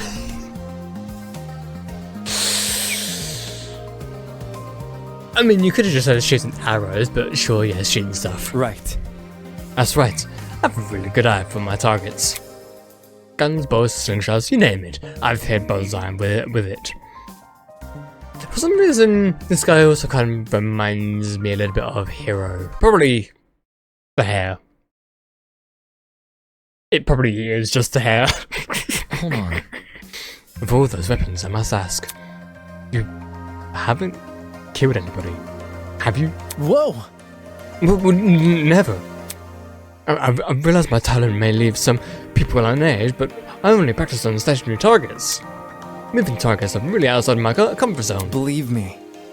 I've never taken a human life. I see. Good to know. For such a serious question, he composed himself pretty quickly. Guess this guy knows how to keep his cool. So where's your partner? We all had one, to my knowledge. Oh, do you mean the pirate guy? He was, well... he was fine. Harmless for the most part. Just a little too extreme for me to be around. In situations like this, I prefer to keep to myself. I know that sounds less cooperative, but... you know. Yeah. Yeah, I know what you mean. We also like to be alone. Oi! Wait just a darn second. You alright? You. Did you just say a pirate? Sounds dumb, I know. I wouldn't buy it either if I hadn't spoken to the guy myself. It's gotta be that one big dude on the train, right? Right. Yup. That's your man. He went through the door over there, so I gotta see him. Totally. Have fun with that. Just saying. The guy's a little out there, you know. By the way, Desmond, do you see that guy in the grey uniform over there? I told her I'm going to bring everyone here. I think it's important we discuss the current situation as a group. Could you give her some company while I'm gone? Easy enough. Oh, sure thing. The others are an odd bunch, so good luck convincing them. You may act casual, but being the ultimate marksman must take a lot of diligence. Always keeping a steady hand, always thinking on your feet. There's probably a lot to learn from someone like that. Everyone else must be in the building up ahead. Perhaps they are discussing something. My. Let's head over and find out, shall we?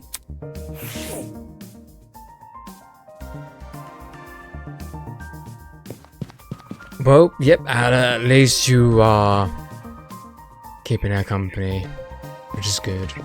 Alright, going through the door we shall, I guess.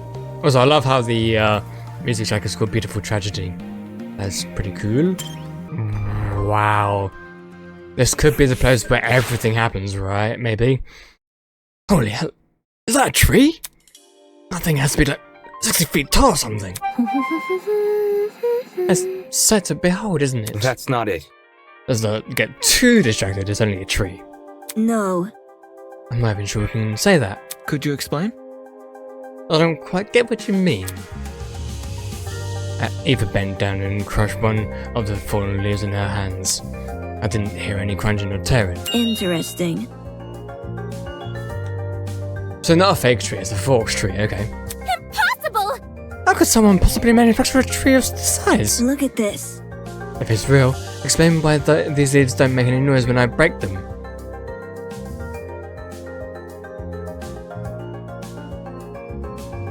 Leaves make a noise when you break them?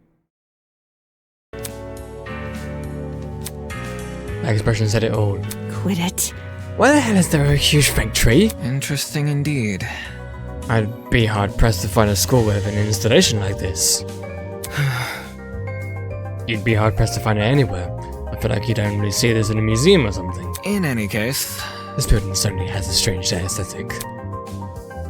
That's one way to put it. The tree was in the center of a large circular room.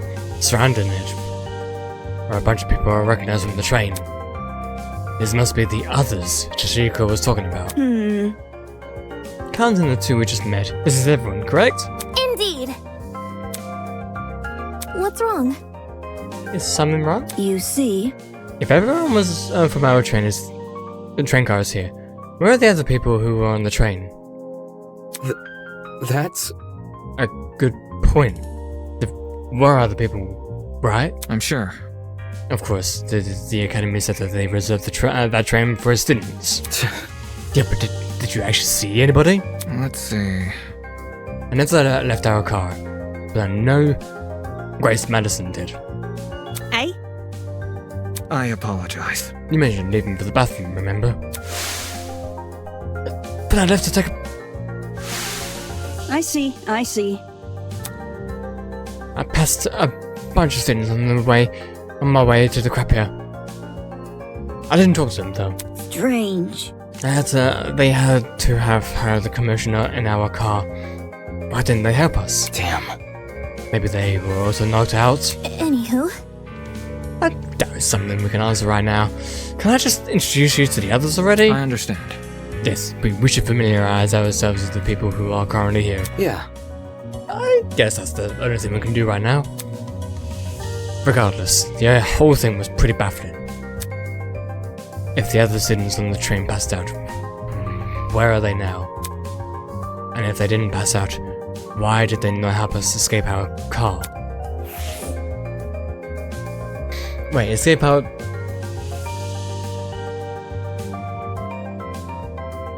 I'm a bit confused on that part. Also, look at these leaves. Or don't look at them because they just keep on fading out of existence. Just because... You know, that proves how fake this tree is. Die. Okay, yeah, we've got her, okay. And him as well. I think. Wait. It is him. Yeah. Looks more like a dog than a dragon, but...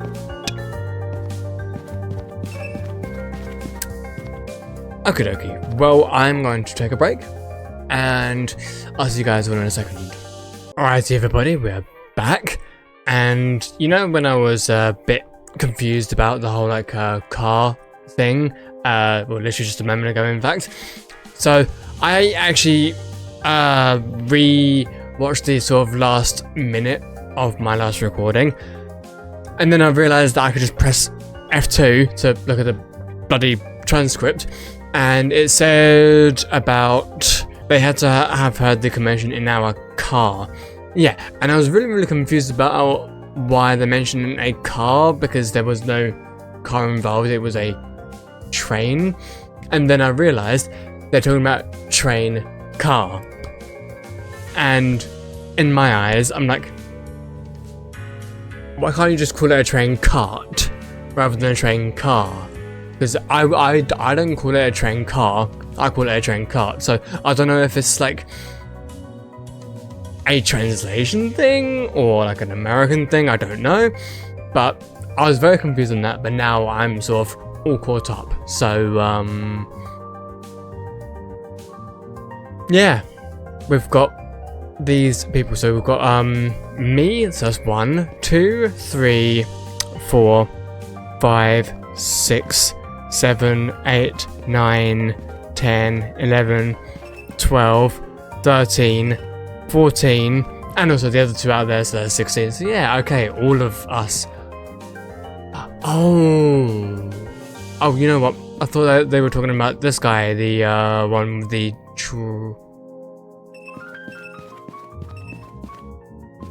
Oh no, yeah, that makes sense. Dragon tattoo. So yeah, this one is like a probably a wolf tattoo, maybe. Well, it's okay, I can't really call it a tattoo. It's more like, you know, like a drawing. So yeah. So who do I talk to first? I guess I'll just talk to anybody, everyone, right?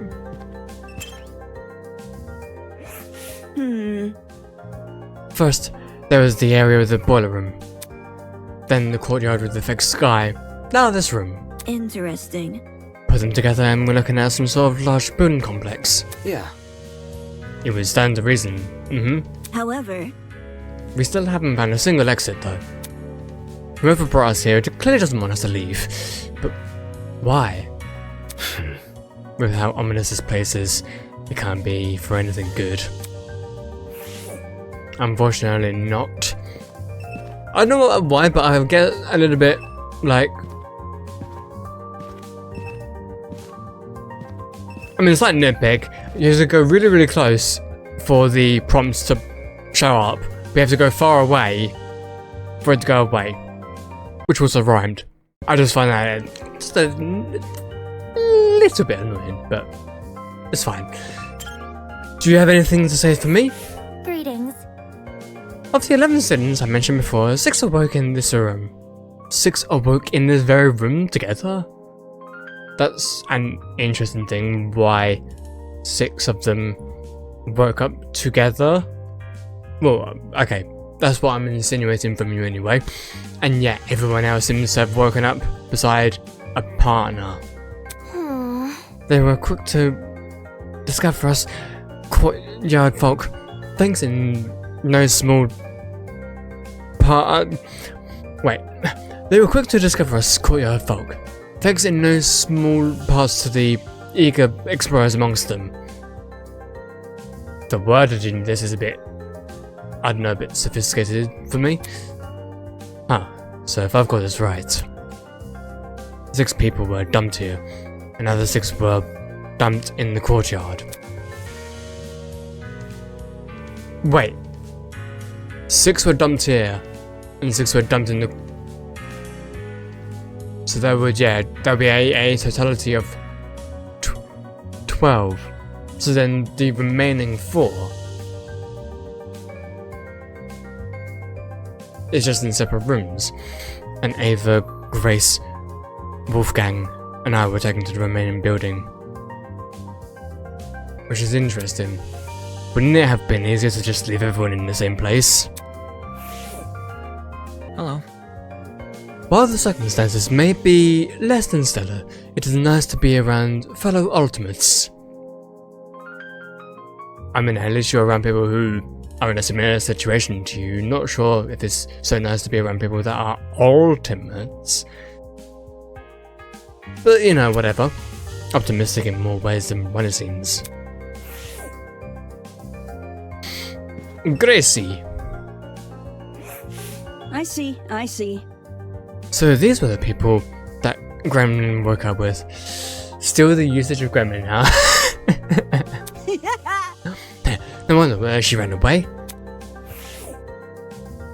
Wow. I guess it's time for the new people, huh? Starting with you because you're front and center.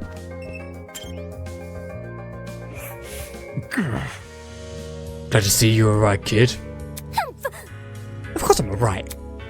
You gave everyone a scare running away like that.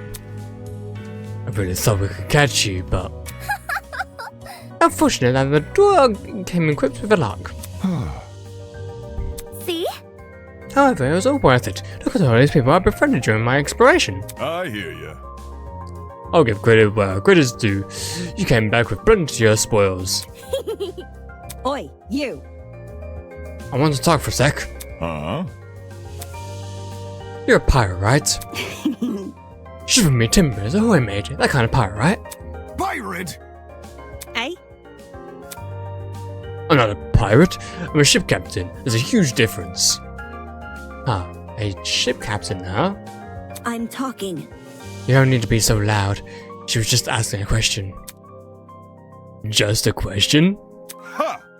No. For guys like me, that pirate nonsense is a tired stereotype. Watch it.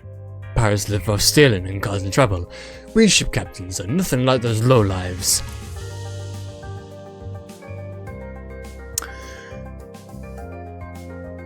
Well, especially with how piracy is coming into play recently, that's quite the message you're sending, okay? Jeez. If you're not a pirate, then explain the clothes. Huh? Do these look like the clothes of a pirate to you? Maybe not a real one, but an exaggerated stereotype, sure. Please don't. It's probably best you leave this man alone. I think he's dealt with... So this guy is like extremely sympathetic or empathetic toward people, and he will ward people off to protect people's feelings, I guess? My mistake. I never lied to soil the mood, but a man can only stand so much. I'm real sorry. Sorry for losing my cool. Anyway. Okay, whatever. You said you were a ship captain, right? This guy was acting weird, but I wanted to get more out of him. I never pictured a ship captain receiving an invitation from Eden's Garden Academy, especially not someone like this guy. And I thought not said hot. Okay. That's right. Haha! I know the sea's like the back of my hand. Every river and waterway within the north and southern waters. I'm the king of the seas, hero of the storms. I am Jean de la Mer. So I'm guessing your ultimate is ultimate aqua. Also, I'm most likely just gonna pronounce that as like Jean. Well, it's pronounced Jean, I think.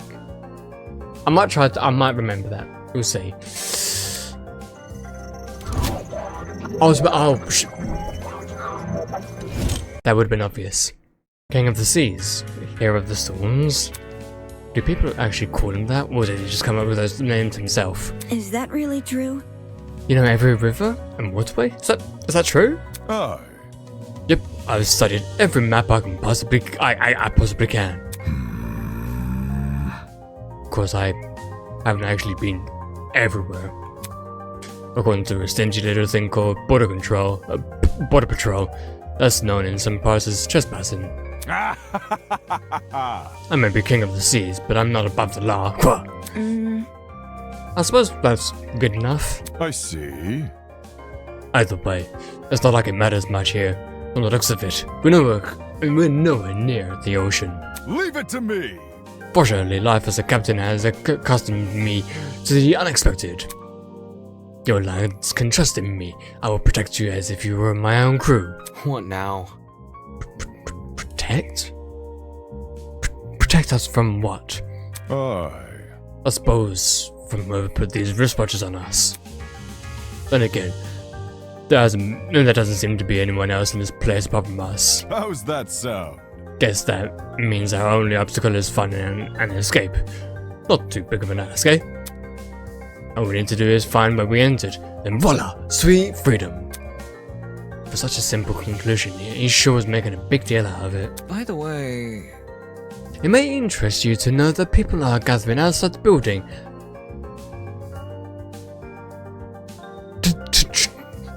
I keep forgetting, is it Tashiko? I explored. We want everyone together so we can discuss what to do next. Would you like to join? Good to know!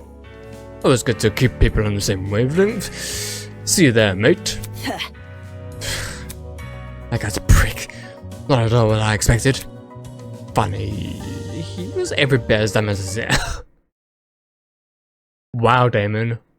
Wow. What was the Academy thinking, inviting someone like him? That's a bold thing to say and a bold thing to observe as well. But okay. Who are you? Golly! What's this? More friends? Stop. Let's not go that far. I don't even know your name or talent yet. Wait just a sec. Let me tell you. Hi, my name is Ingrid Grimwall, and I'm the ultimate blacksmith. Oh yeah, you definitely got the muscles for that, Ingrid. Oh yes, blacksmith. Well, we need some weaponry around here. A real blacksmith, eh? Is it anything like how movies depicted? Have you ever made swords out of molten metal? Not just swords, but tools, armor, such as. If you can name it, I can forge it. It's never an easy undertaking, I will admit. Sprained muscles are part of the course, but the same way climbing a mountain is painstaking, but reaching the top delivers a high you can never forget. The struggle is all worth it for the outcome. Yeah, it's kind of like, you know, creating something. It may take a long time, but it's all worth it in the end. No wonder she's built like an athlete.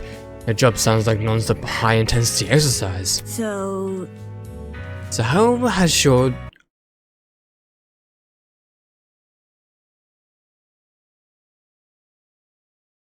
Excuse me?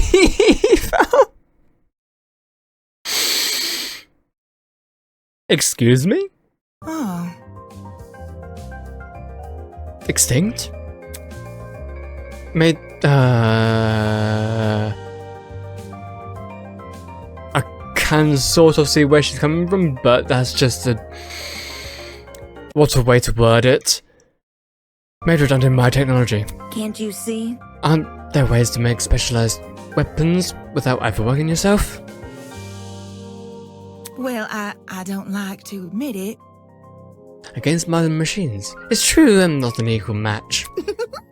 Because I think I'm better than them. Those hunks of metal may look cool, but their creations lack the human touch.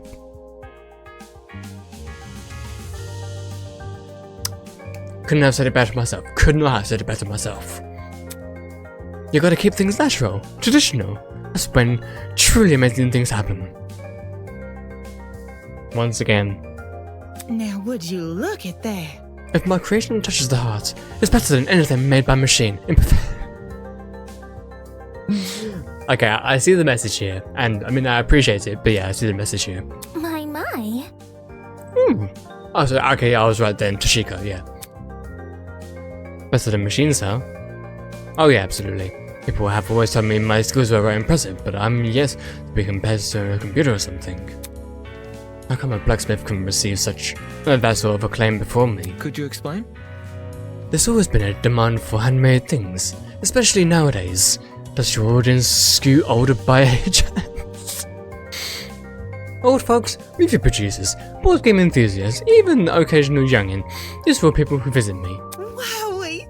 It's great when I can relate to most of my clients. Their excitement is mine. Exactly. Exactly which clients does she relate to? Moving on. In any case, are you the same as us? Were you also kidnapped on that train and taken here? Surely you can deduct yes, based on her also being an ultimate, and the fact that she's here. No, I wouldn't say kidnapped. Come again? Did you not black out on that train? Huh? No, I did. Well? Then how else would you describe the situation? Maybe it's a surprise excursion. Hiya! But yes, it's a surprise exam. The people running this program are just putting our abilities to I can see that viewpoint. Take this seriously. That's stupid. If the academy was that unhinged, no one would continue attending it. Let's get going! Well, you know, whatever it is, I'm sure we'll get out of here. Needless optimism isn't a substitute for a reason. Sure, Damon, sure. By the way... There's a gathering happening outside the building Toshiko explored. Would you like to join? We plan to discuss some very important matters there. No. Aw, aren't you nice? I'll get right to it. Don't do anything silly while I'm gone. Right, okay. I mean, there's actually quite a lot of people, but okay. Oh, wait. You... Oof. You look You look similarly to the guy outside. Probably the hair. I think it's the hair. I also think she was one of the people on the train that I remember hearing about, I think. I mean, it wasn't that long ago, but it still felt like a long time ago. Oof. So you all got caught up in this too, did you? I remember seeing the 5 of you on that train. You're really ultimate students, huh? Correct. We wouldn't have been on that train if we weren't. Just making sure. I knew the education sector had low standards, but aren't they just handing out titles to anyone who asks, really? Jeez. The hell is your damage? Right, that's it. What's the matter? I know this bitch. As in, personally? Nah, she's the harlot that's been ruining my magazines. Ever since her interview with rich people to digest, her stupid success stories have been plastered everywhere. Youngest ever self-made billionaire, pioneer of the agriculture industry, blah. Did I hear that right? This girl we're talking to, is she actually... I'm flattered you memorized my resume. Huh? Your resume? So those things she'd said wasn't an exaggeration? If I may ask. Does Lucy? Anyone who's anyone knows about Winona. Winona. I can't even pronounce it like that because it's just gonna remind me of Winona Ryder. Oh, I mean, I've seen stranger things though. Winona? That would be my name, yes. Although, many call me the ultimate entrepreneur. Origins aside, it's one good title. Ultimate entrepreneur. Okay. No wonder she gave off such an intense aura. This girl probably has enough money to buy an entire country. Still, that doesn't mean I'm going to let her talk down to me, though. She has looks, talent, and wealth. She would be a truly auspicious match. Interesting. Why would a billionaire need to attend a school like Eden's Garden Academy anyway? I thought it would be an opportunity to... Wait, she doesn't have a surname. Interesting. I thought it would be an opportunity to make connections with the well-established geniuses of my generation. Nasty. Now that I'm aware of the lax admissions process, I'm leaving the first chance I get. And not because you've been kidnapped. You can't leave. Destiny has decreed that I must guide you towards the most wondrous romance. No. I'm not really interested in that. I'd rather receive financial reparations from the academy.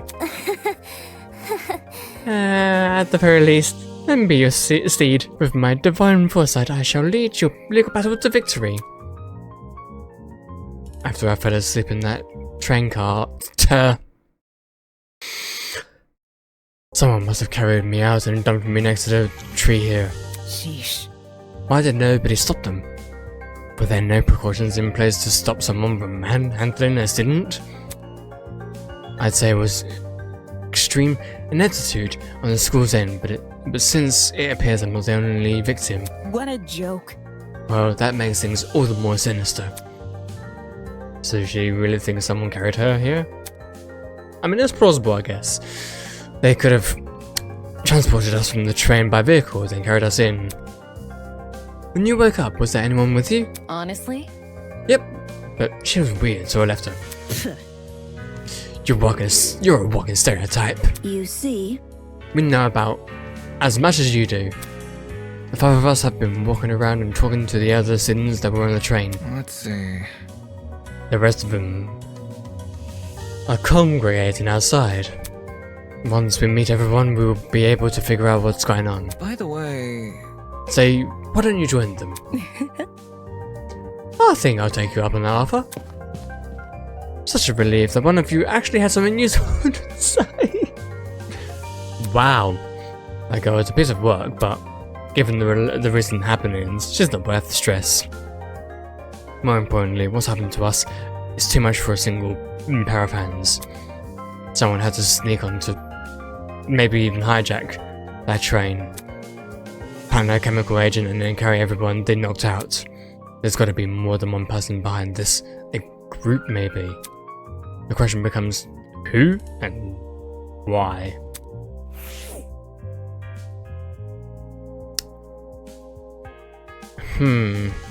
Well, oh my god, how many more? Wait, so we've got like 3?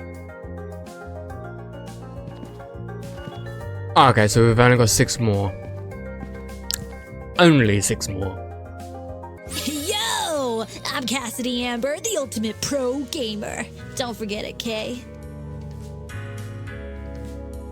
Straight to the point. That was very gamer of her. Okay, Cassidy Amber. That is, I feel like that's going to be pretty, easy to remember. Wow, we didn't even get much of a conversation, just, yeah, straight to the point, wow. Very nice. What did I say? Yep. Making a good first impression is key to grabbing the attention of your...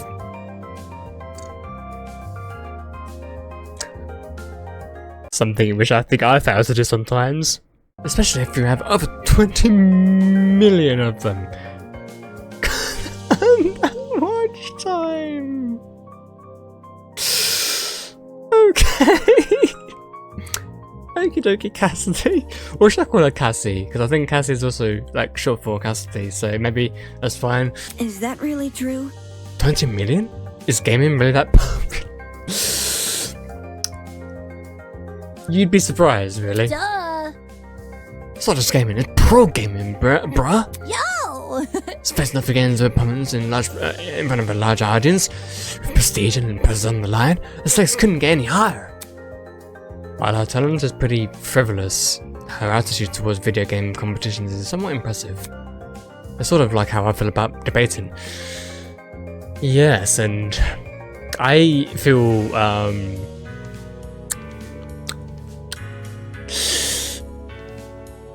right, I'm not gonna get back into the debating.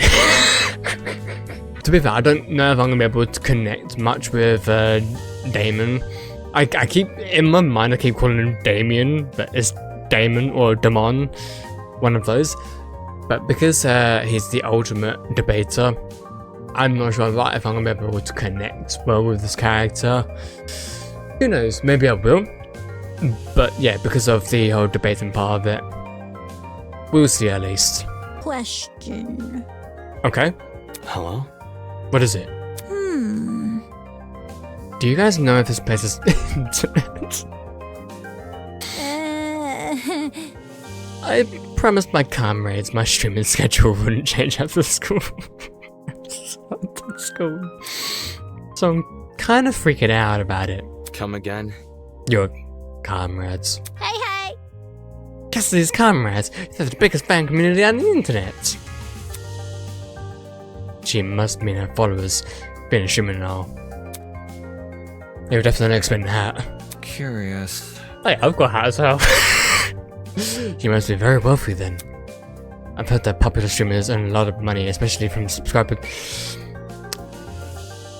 Yeah, well, I'm not a streamer. I mean, I could, but I'm not a streamer. So that's something that I unfortunately won't be able to obtain myself. Indeed. There are many stories about young men falling prey to the infamous tiered subscription. They are rendered forever Okay. So, how many suckers have you swindled? With such a large fan base, you must be raking in the dough.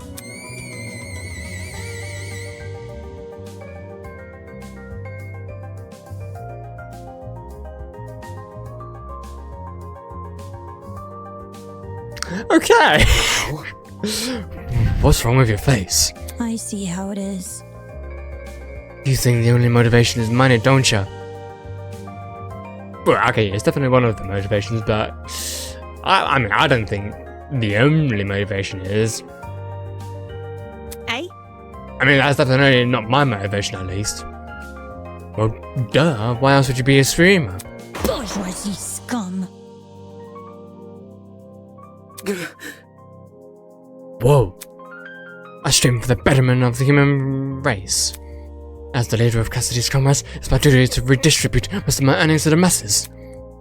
You mean you give all away your money? Yep. I do tons of expensive and generous stunts on my channel. Why does this remind me of this?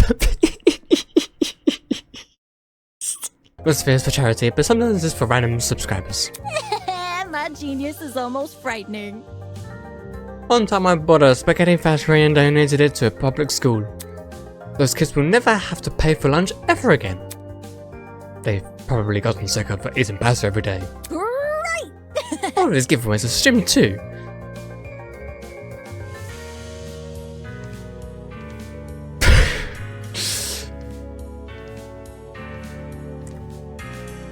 Society reporting.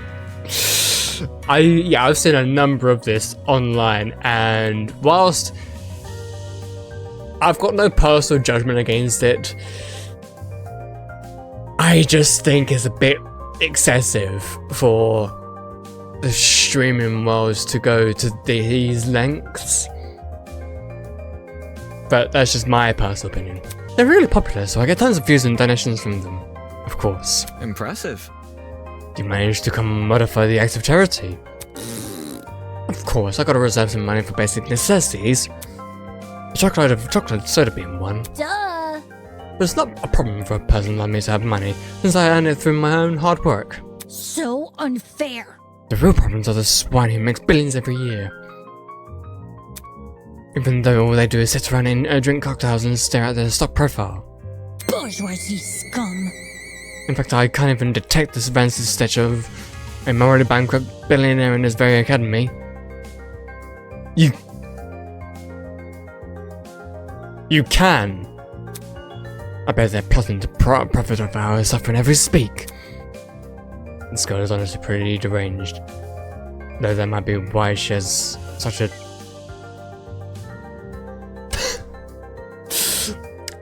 I'm not even gonna say anything. This is definitely a viewpoint. But yeah, I'm not gonna comment on it.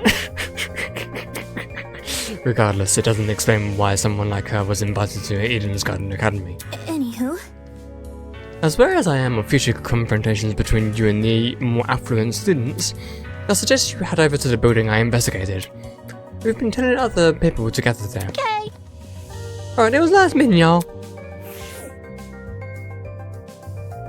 There was surely a conversation. Alrighty, who are you? Come on! Come on, man, just say something. Come on, please. Pretty please. Beanie. So harsh.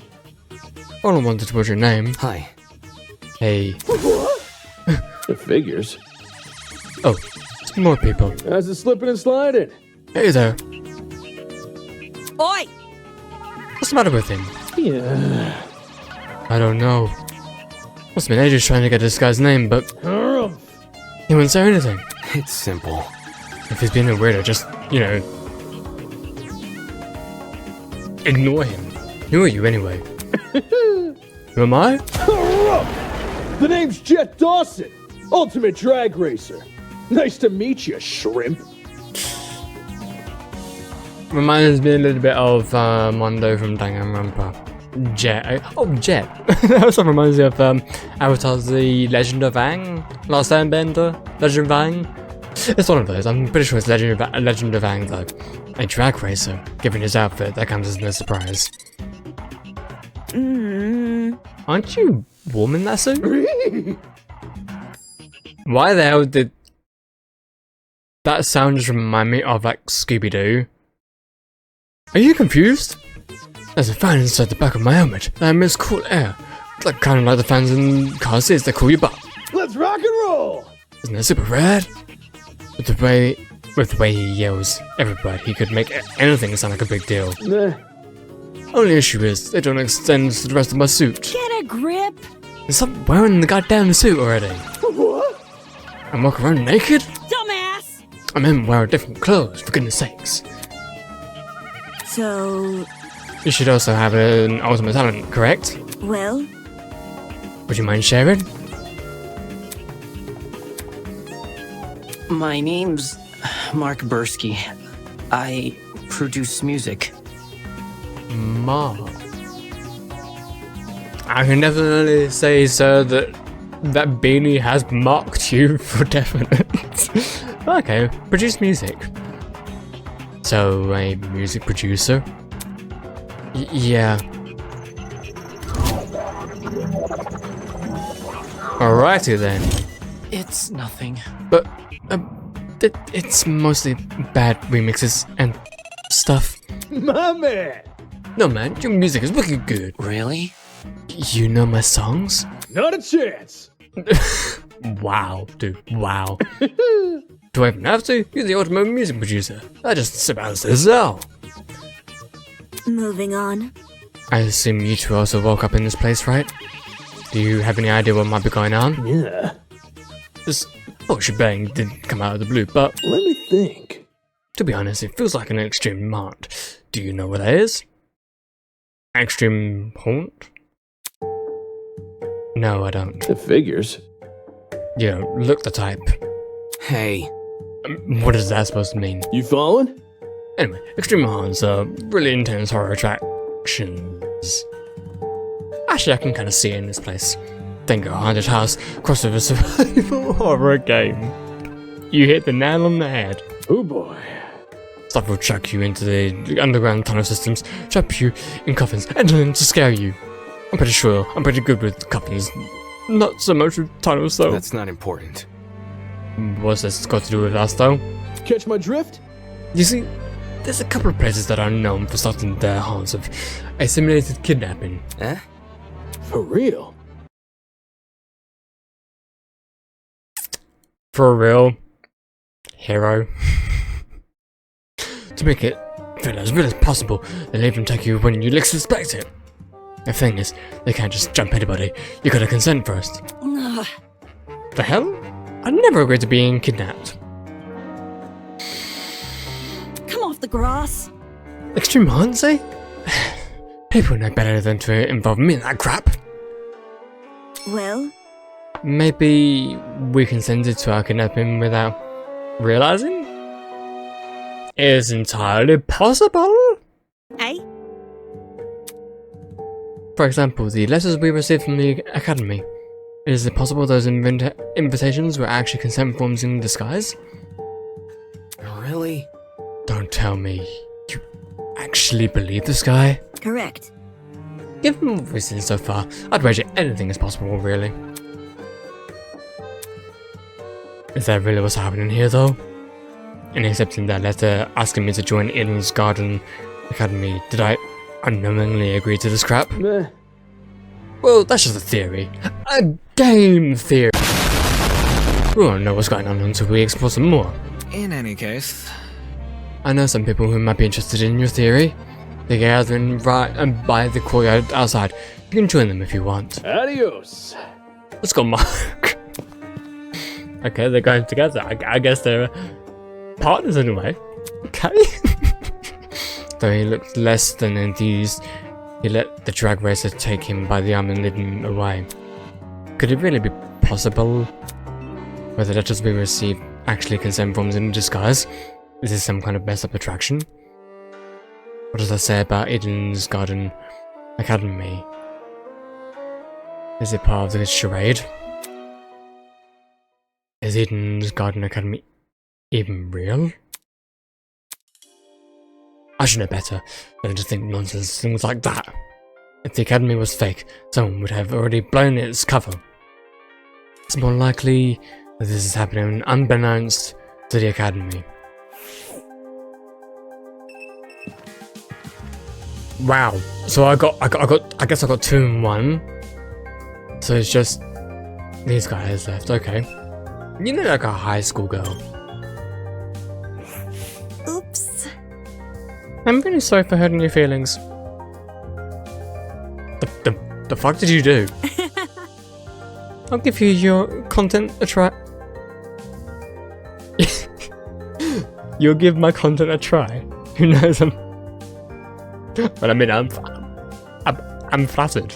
man. Oh, you're talking about... I mean, obviously I knew that she wasn't talking about me, because, you know, we literally just, like, you know, met, but... If you didn't like me from the start, you're never gonna like me. Hi. Hey, you two. Wait.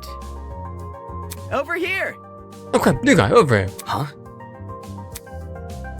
You boarded the train before things went all crazy, right?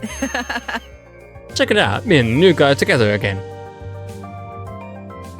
Stop. Stop acting like we're friends, I don't even know you. You're just messing with me. That's a joke, right? What is?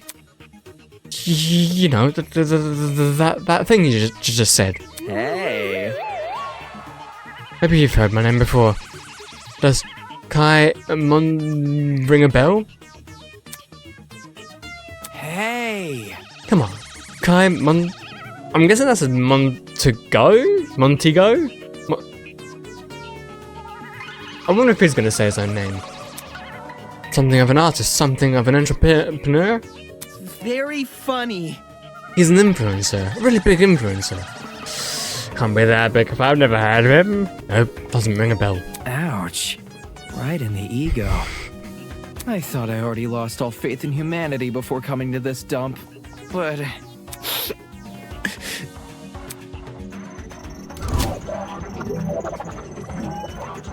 Okie dokie.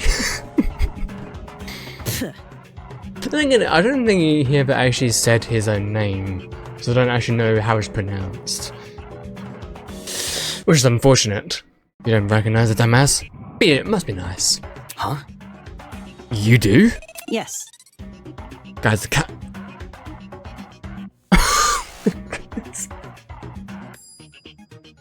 Jesus Christ, the cats are of the internet. You disagree with him on one thing, and he was sick as army of underage.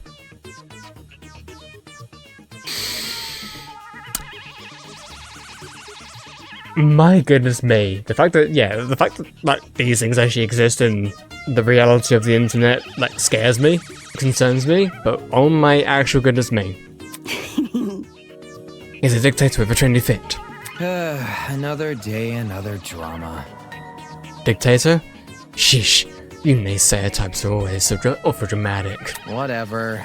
Don't listen to her, new guy. This chick's just recycling other people's propaganda. Are you done yet? You want to talk? Check yourself in the mirror before crime propaganda. See that? Yeah, huh? I see you're no stranger to photo editing.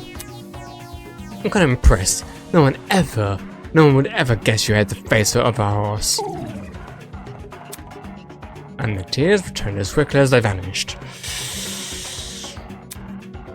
I'm not sure what I expected of an influencer to be like in person, but this was definitely not it.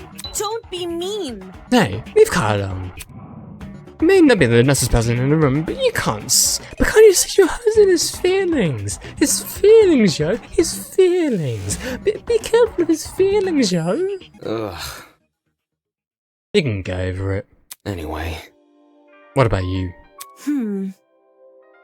Can you give me your name and talent? Oh. Oh, sure. I'm Diana Venecia, your local cosmetologist. If you're ever in need of a makeover, I'll work my magic. Just ask. Diana. Or Diana. Diana? I think she said Diana. Okay. Come again? Is that you just a makeup artist? For your information... Not just a makeup artist, the makeup artist. What?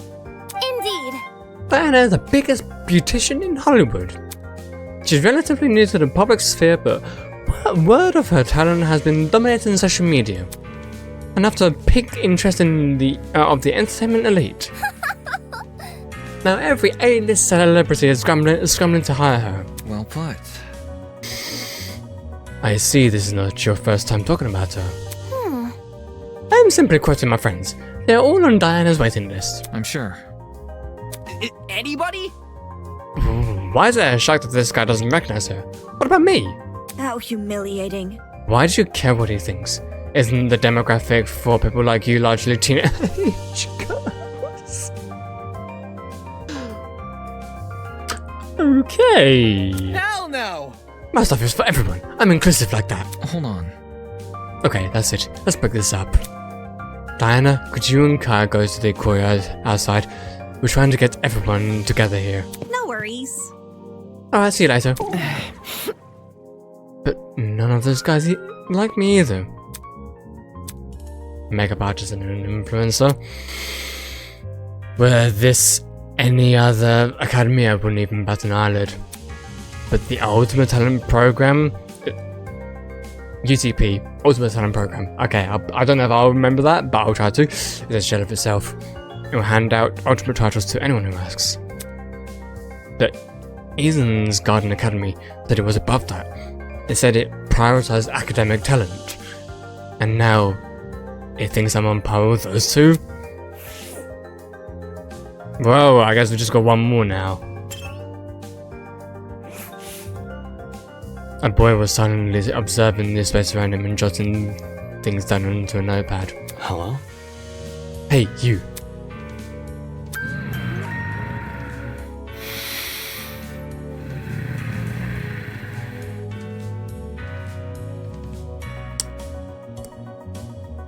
The hell?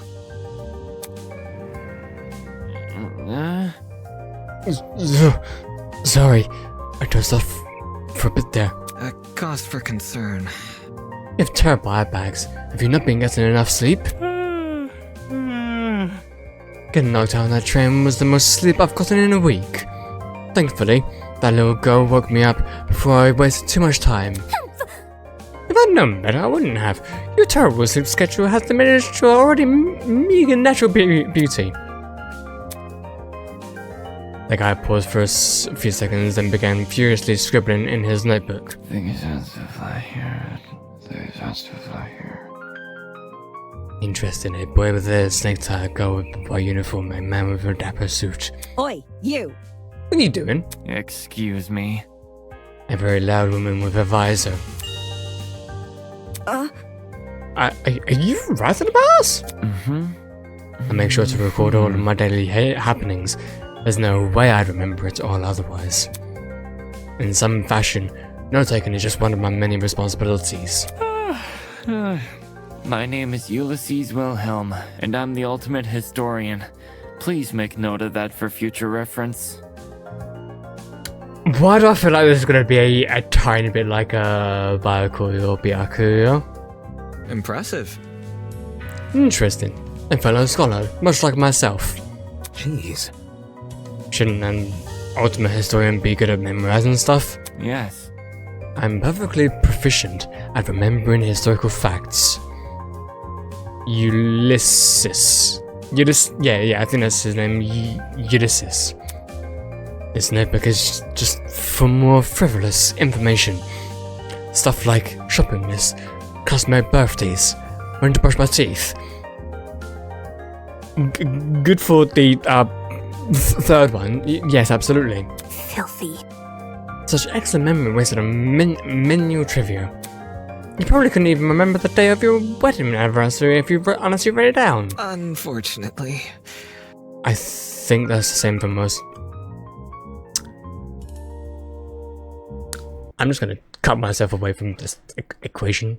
So... What do you do as the ultimate historian? As of now, I work at the Patawamek River Museum in... that word. And so on and so on. I direct one of the exhibits there, the Cold War era. When I'm not given tours, I'm studying primary source documents in my office. No wonder you can't get any sleep.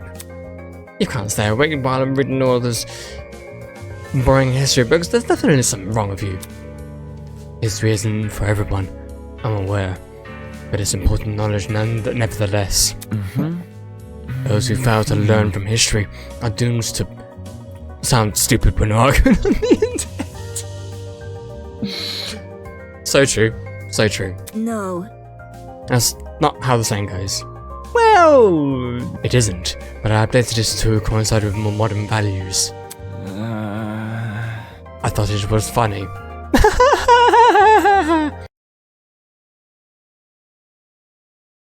Right. Humor is subjective. Anywho. People have begun gathering outside. See? The plan is to discuss our next course of action. Could you please join them? Sleepy. Yes, right. Thank you, miss. He hurriedly fumbled through the pages of his notebook. Toshiko. Unacceptable! Did you seriously forget my name? This is the most egregious offense. Take solace in the fact that I am a mere matchmaker and not your romantic partner. According to my notes. In a large world, run by even larger ideas, small things can be easily overlooked. Finding herself in... Toshiko stormed off. Should we follow her? Yeah. This guy we just met probably won't.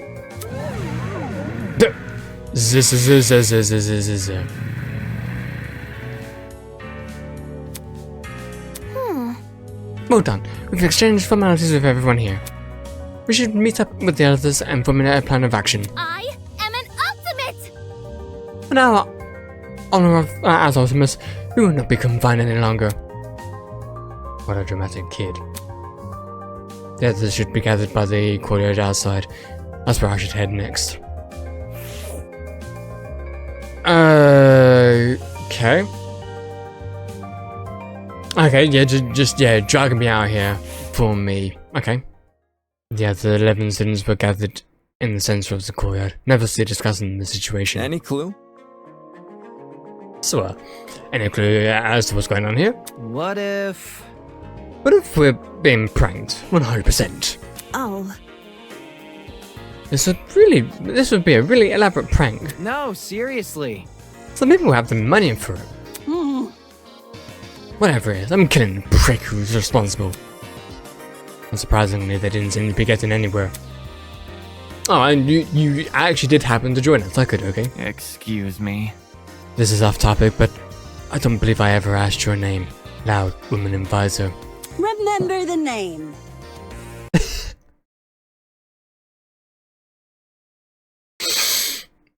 Disgrace, you wanker. And your surname, please. Madison, Grace Madison, the ultimate golfer. Hey? How do you know that? My. You said it in the dining hall, remember? That's I problematic. don't recall you being there for introductions. However... Maybe she was eavesdropping? Totally, absolutely. I would never. I simply happened to overhear your conversation is all. AKA eavesdropping. In other words, she was... Pardon you. Hey, if we could just take a step back for a second. What was this about a dining hall? Correct. It's inside the building over there. Is there a kitchen too? Man. They got anything locale? I'm starving. Pay attention. Be patient, will you? Instructions are still underway. Meh. Okay, if you had a speeder on them. Oh man. Gaming references from someone else? The universe has been thrown out of balance. Along with Grace Madison, we have the mighty and prestigious Wolfgang Akaya. He's well known as the ultimate lawyer. Hello. Well, yes, that's correct. Hey, hey. Hey, lawyer man. Lawyer man? Is that your name for me? Yep. Is that Wolfie? Did you like Wolfie? You know what? I'm not opposed to that. I like it. I must decline. Stay with what you... Okay, fine. We'll say Wolfgang then. I mean, Wolfgang is not that bad of a name either. But, yeah, okay, we'll stay with Wolfgang. Hi! And lawyer? Wow, so nice to meet you. Next up, Okay, so we've got introductions between me and the person, and now we've got second round of introductions between... Well, then again, we were all sort of separated, so I guess that kind of sort of makes sense-ish, maybe sort of, I guess. I don't know, okay. Just Chico turned and squinted at me. His name seems to be escaping me. Perhaps you might know Wolfgang? Grace? I'm not too familiar. I have no idea. Fuck if I know his name. Broski! You told me, I'm pretty sure. It's not... Yes, I'm Markiplier. My bad.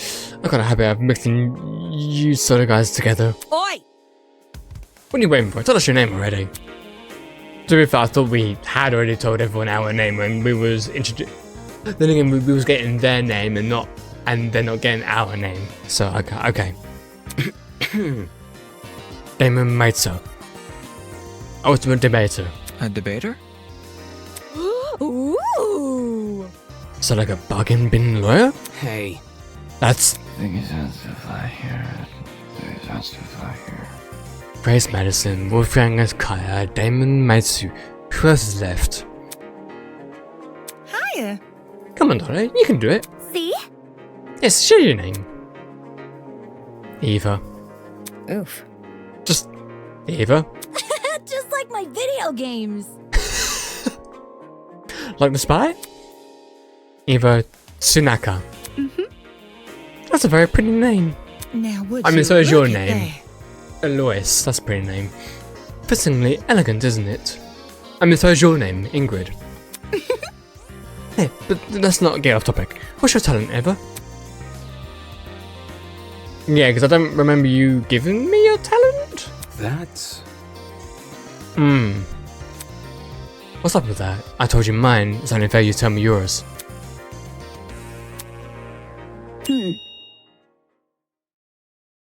Oh my actual god. One, I was not expecting her to actually share it, because maybe I thought maybe she didn't know. But two, so in a way, anything she says could be a lie. That's sort of ish how it works, right? Ultimate liar. That's so funny.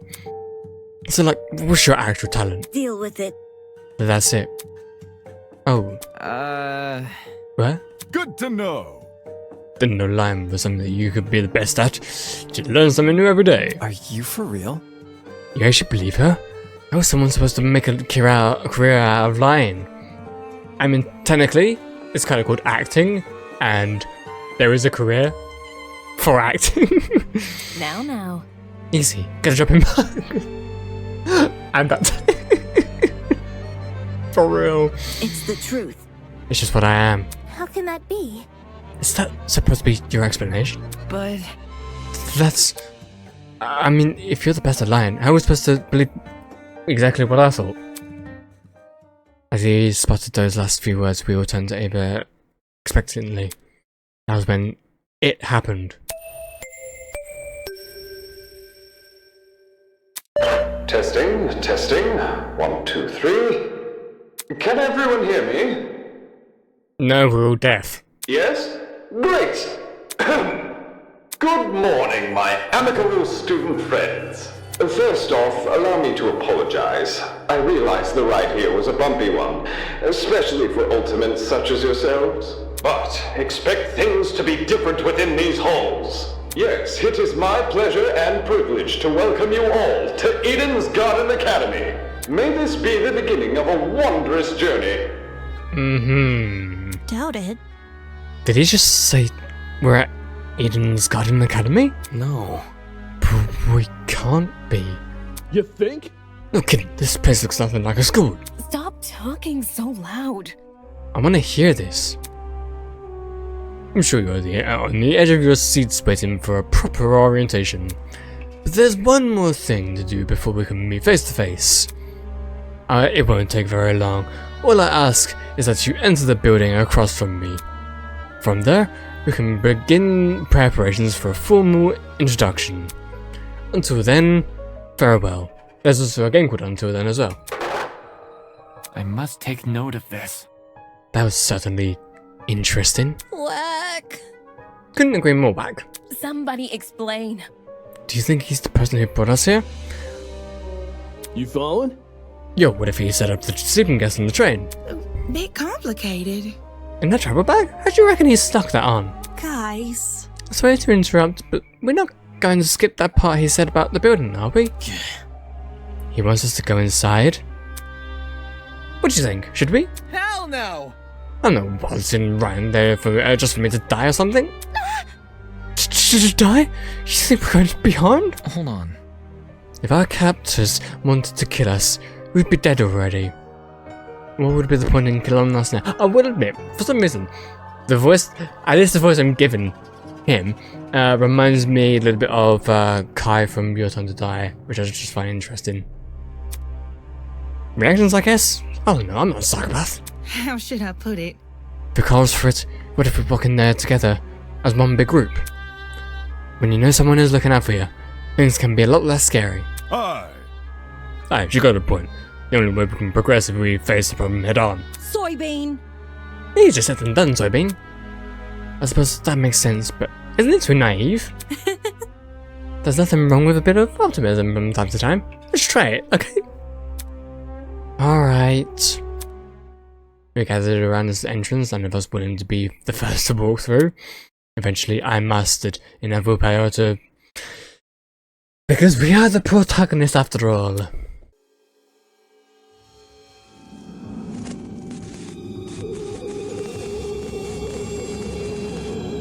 Wait, there's already been a murder? In front of me lay the battered, bloody body of a young woman.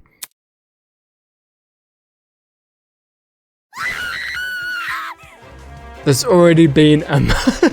What the fuck?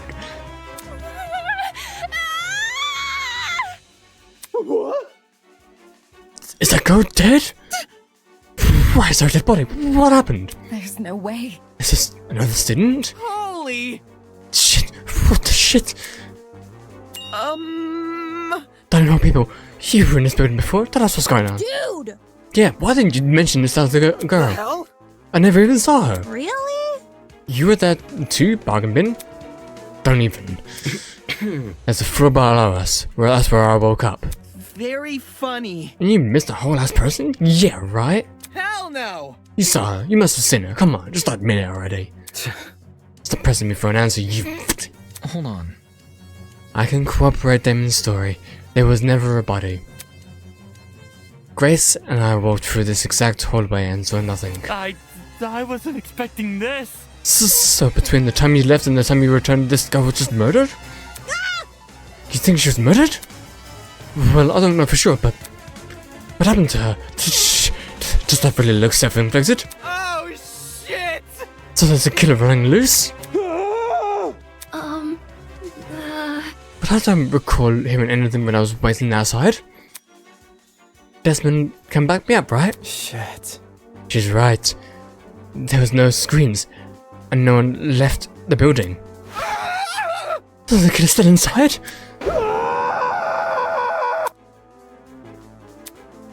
As more panicked shouts filled the corridor, Eva suddenly walked over the body. Oi!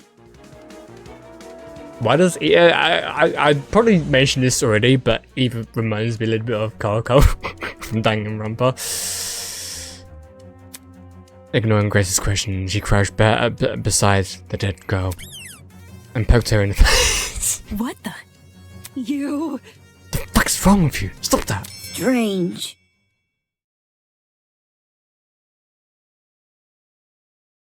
Huh. Okay. Eh? Let's go. She's just a dummy. A dummy? How? That's definitely a real body. You're crazy! Didn't you just say that you were a liar? Why should we believe you? It's the truth. Inspector just... But still, you're like the ultimate liar. I just... It's... very strange to have an ultimate as a liar. And... we just sort of have to trust you on this, I guess. Also, I like how the music track is called Y2K. That's pretty cool.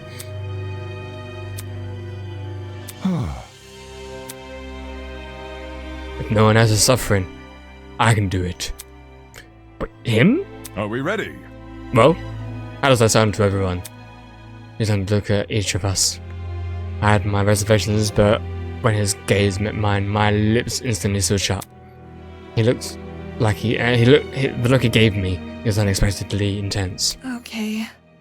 Yes, you can do it. The pyro casually approached the body and knelt beside it. Then, just like Eva. Oh, be damned. She's right. It is a dummy. For real? For real, man? Say what? How did she know it's fake? You see? My intuition. Also, a corpse would smell. This doesn't smell. Dude, no! As if. Could she be any more suspect? That ain't it. Not just that. There's something under the dummy. Huh? What is it? A tablet. Jean rose from the ground and turned around to face us. Sure enough, he was holding a tablet. It was slid under the dummy. There's no blood in it as far as I can tell. Nice hiding place. Aye. Wouldn't have noticed it if I hadn't taken a closer look. Gives the impression I was supposed to, don't it? For real? Hey, what's on the tablet? Let me turn it on, first of all. I pressed the button, then walked over and held the tablet out for us to see. Ooh, it's loading! After a few seconds, the symbol vanished. In this place, there was a photo of a girl. Kara, Ultimate Teacher's Aide. As an Ultimate Teacher's Assistant. What is this? However, the tablet hadn't finished loading. She was stabbed 28 times. I'm sorry, but like the 28 part just reminds me of Detroit Become Human. Like 28 samples! I wonder if that may have been the inspiration. It probably won't be, but she was stabbed 28 times in her torso and died from blood loss. The victim also suffered from chemical burns to the head. The most notable burns are to her eyes and scalp. The time of her death is unknown. Culprit, also unknown. Just after the image. Ultimate teacher's aid. Yeah. It reads like a body report. First, a dead body that's revealed to be a dummy. Now, a body report? What the hell is going on? Jeez, took you long enough to find that tablet. Long ago, a heinous murder was committed. And the victim so happened to be an ultimate, much like yourselves. What? Before you is a perfect reconstruction of the crime scene, as well as an effigy of the victim with the appropriate injuries. It was quite emotionally draining to craft a dummy. It served as a strong reminder of what was lost. She was such a nice girl. So much potential. Lost to violence. What is this man playing at? Anyway, it is your responsibility to figure out the details of her death. The surrounding area, the murder weapon, how she reacted in her final moments, etc, etc. Oh, but don't worry about finding the murderer's identity. He's already right in front of... What? See that great man on the tablet screen? Yep, that's your guy. Please investigate the crime scene and gather as many clues as you can. After a certain period of time, you will be asked to present your findings to me. Believe me, it's in your best interest to put your full effort into this. Have fun, everyone. Not okay! Investigation? What the hell? Back off. Fuck. Enough of this already.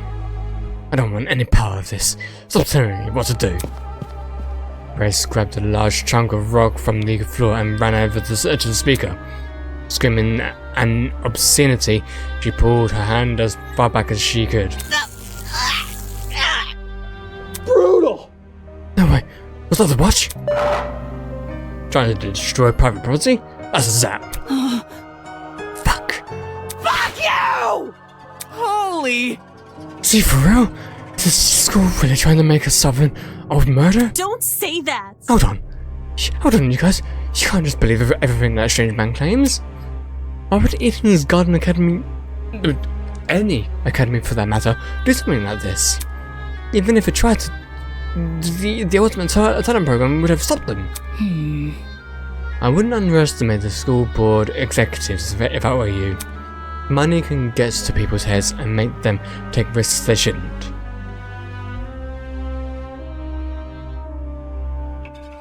But here's the thing. Even if money gets to people's heads, they still don't take risks.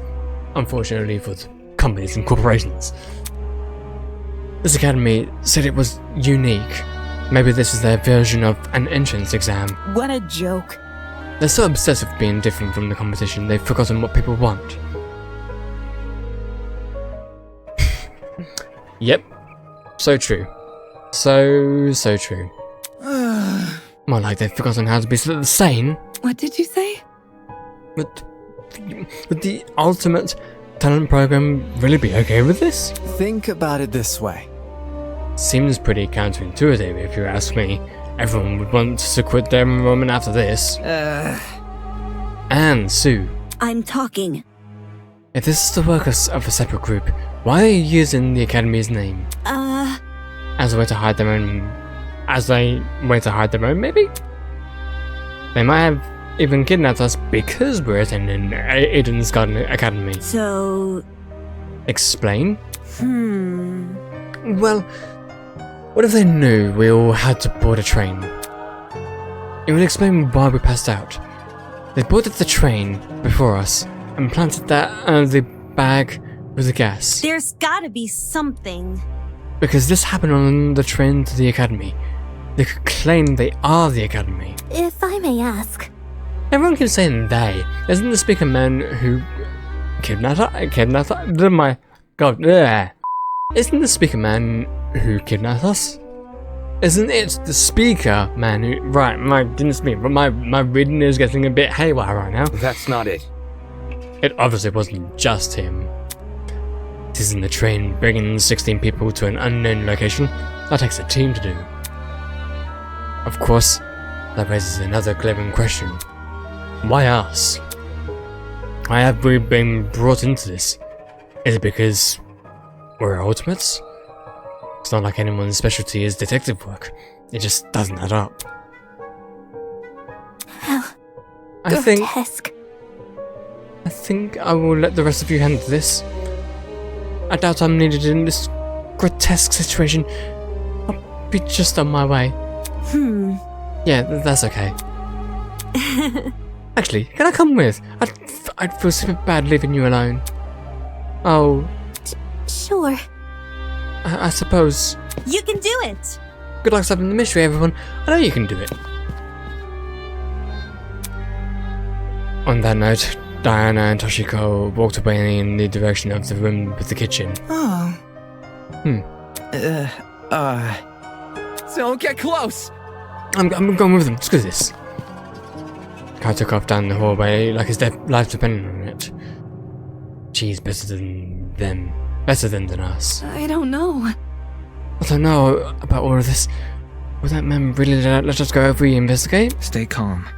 We won't know if we continue standing around like this. For now, all we can do is take the risk and do as he says. He's right. I need to brace myself and follow directions I've been given. As of now, it's my only way to learn more information about my current situation. I can only hope that this ordeal will be over soon.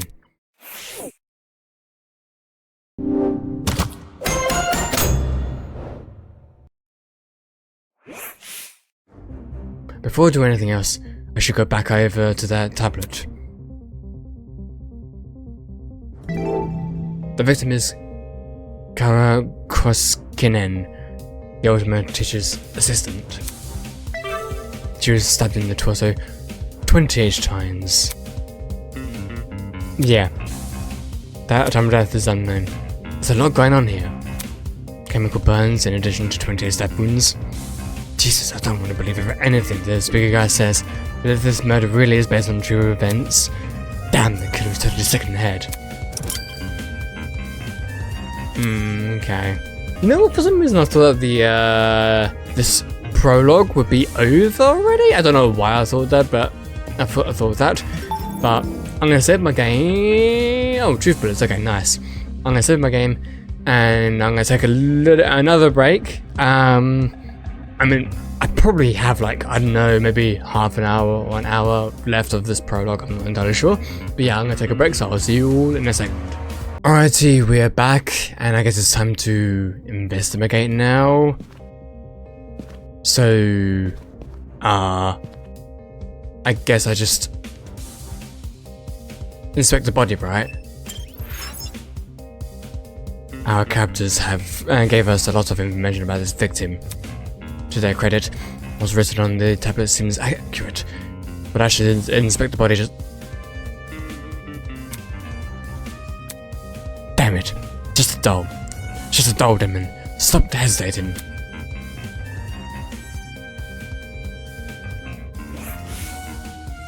The doll was slumped against the door, her torso soaked in blood. Parts of her shirt had been ripped open, exposing bits of bloody, indiscernible pulp.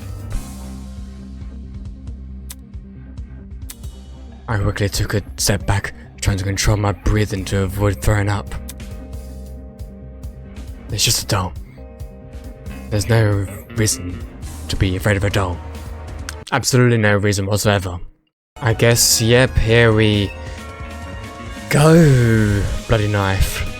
A bloody knife lay next to the victim. It's safe to say that this must be the murder weapon. Okie dokie, we got that.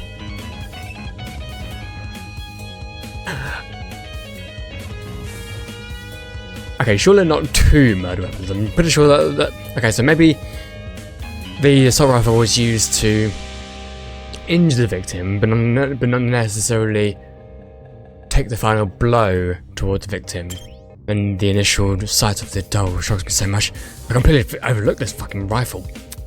Inspecting it now, I've realised something. If the victim was stabbed, why was a rifle near her body? Huh? That rifle?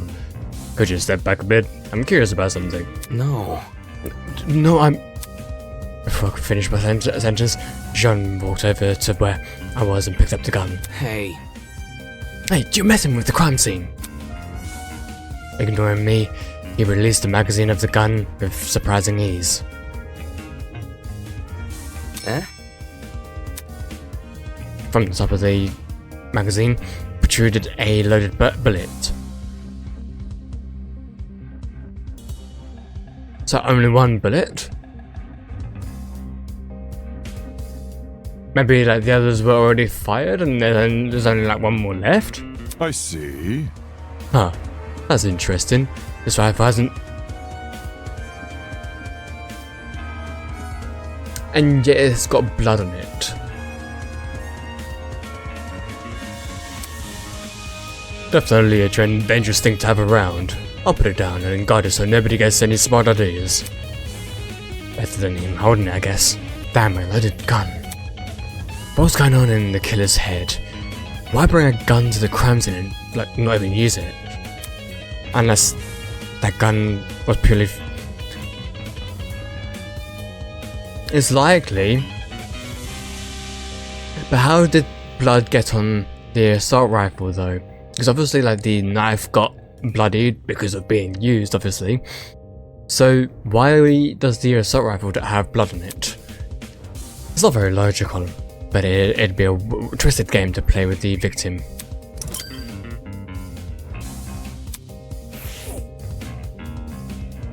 Well, body, here we go. The girl has been stabbed repeatedly, 28 times. I don't need the tablet to know that. However, her cause of death, you'd think it was a stab to the heart or something, but the tablet claimed blood loss.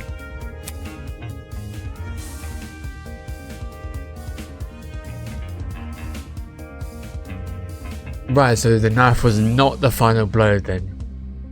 Well, I mean, it was the final blow because nothing else was used to attack. But okay, so yeah, the death was caused by blood loss. Taking a closer look, the wounds, they didn't seem excessively deep. At least, not deep enough to pierce her heart. If she died from blood loss, what does that say about the killer? The only thing I can think of is that the killer was very intricate, or maybe particular about the way they attacked, or the way they pursued the murder, maybe. Because all I can think of is Genocide Jill or Jack from Danganronpa. I mean, it's most likely not going to be the same thing, but it's just what it reminds me of. They probably could have killed her quickly if they wanted to. Did they want her to suffer a slow death? Damn, this is just messed up. Is there more? Wait, okay.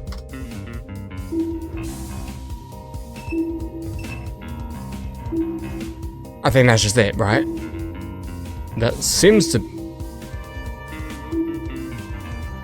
Yeah, that seems to be just it. So, let's just exit. My nerves are still telling me to leave, man. I bet. But I've investigated everything.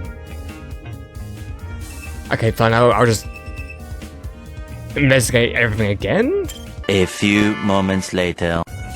Oh.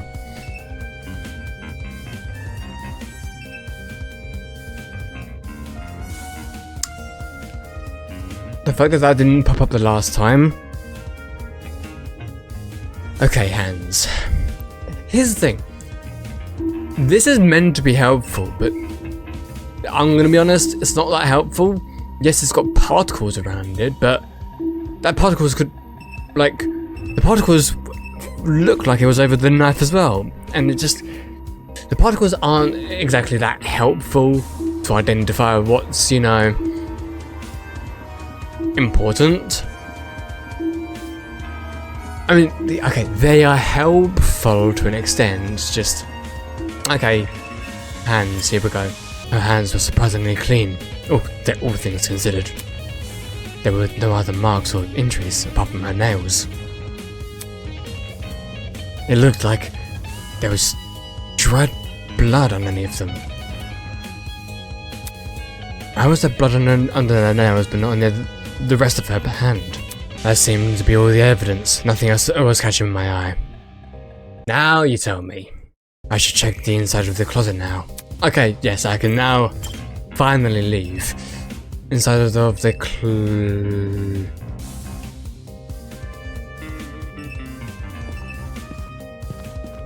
janitor's closet. Oh, okay, I can go in there, okay. Like the rest of the building, the inside of the closet was old and dilapidated. Find it interesting how, like, half of the room is sort of lighted up, but the other half of the room is kind of darkened down. Maybe that's like a lighting bug, I'm not sure. It was the last place I had wanted to dig through, but I had to gather as much evidence as possible. Otherwise I won't be able to present a strong argument. Let's go with Cassie. Check it out!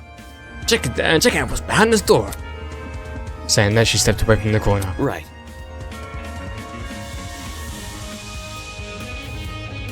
It's a ladder. Doesn't seem like there's anything strange about it.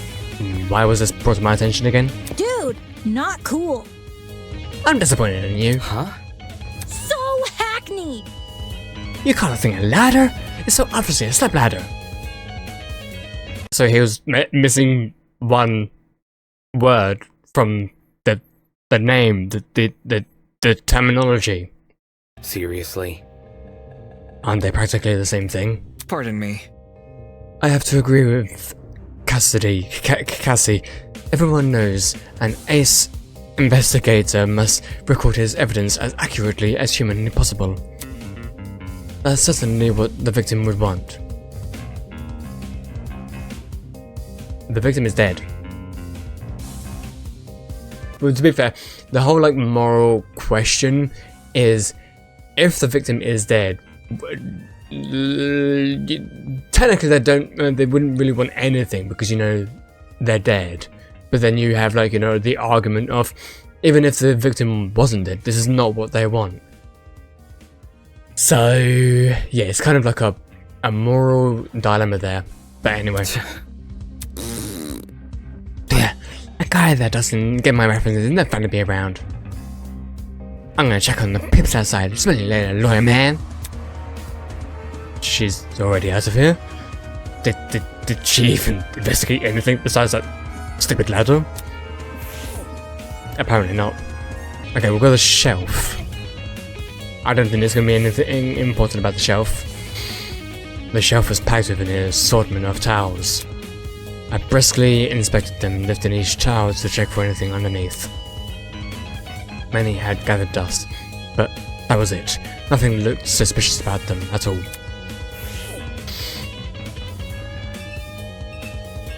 Bucket. Very Stanley Parable-like. It's a bucket. Pretty typical thing to find inside of a janitor's closet. But why is it randomly lying here?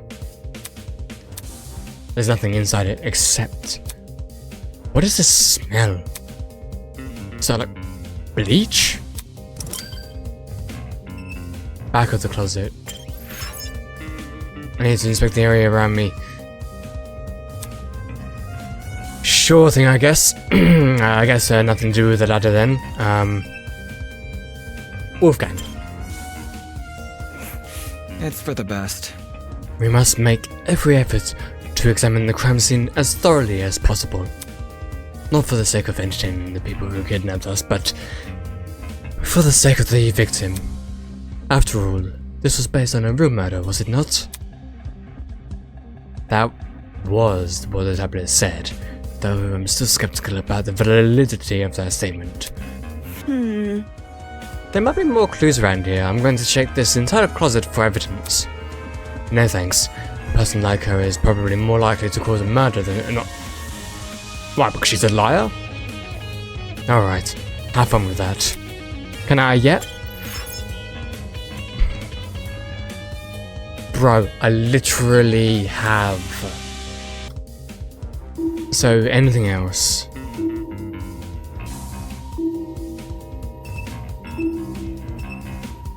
Oh. Wait, that's a clock? Honestly, it looks more like an X sign to me. But then again, it's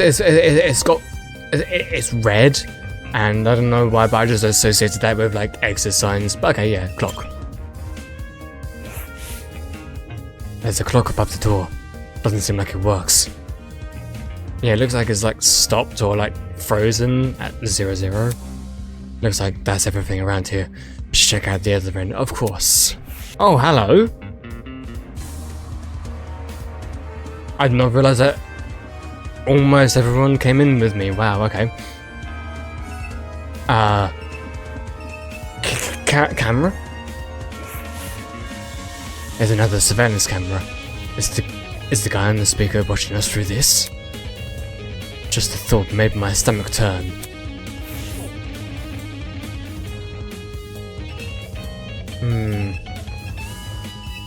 We've got another shelf. I guess it's just these guys then, right? Okay, Desmond. Gotta stay one step ahead. I checked all the containers on the shelf.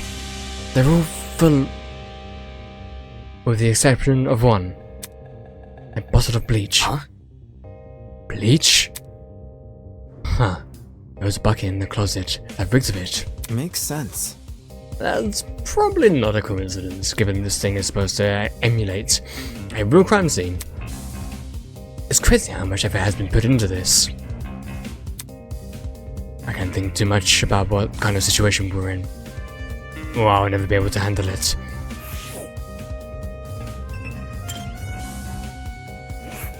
Golly! These shelves are really intriguing. Take a look. Some of the Clayton brands go as far back as the 80s and 90s. Eh? You recognize them? Because I use them. Why would you do that? How should I put it? Old chemicals do a job better, since there were fewer regulations about what's poisonous and all that. Just don't ask where I got them. Don't want them to alert the fuzz. I'm sure they don't care about her black market cleaning supplies. That security camera is brand new. Now that she's mentioned it,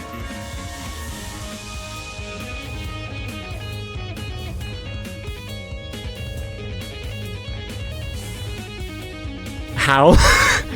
And just because she mentions it. How? You think he would have gathered dust like the other items in here, but did it really? Did it recently get cleaned or something? My company's headquarters have similar ones installed, except these cameras are even more high-tech. Sheesh. Typical school, spending more on security than educating their students. That's assuming this is even the academy's doing. Oh, here we go again. Alright everybody, last time. Look at all you investigated the crime scene so well. It's enough to bring a tear to my eye. Jokes aside, please meet by the elevator for the clash trial. You should find it somewhere around the Tree of Ignorance. Does that mean that we can ignore the clash trial? Don't make me wait too long.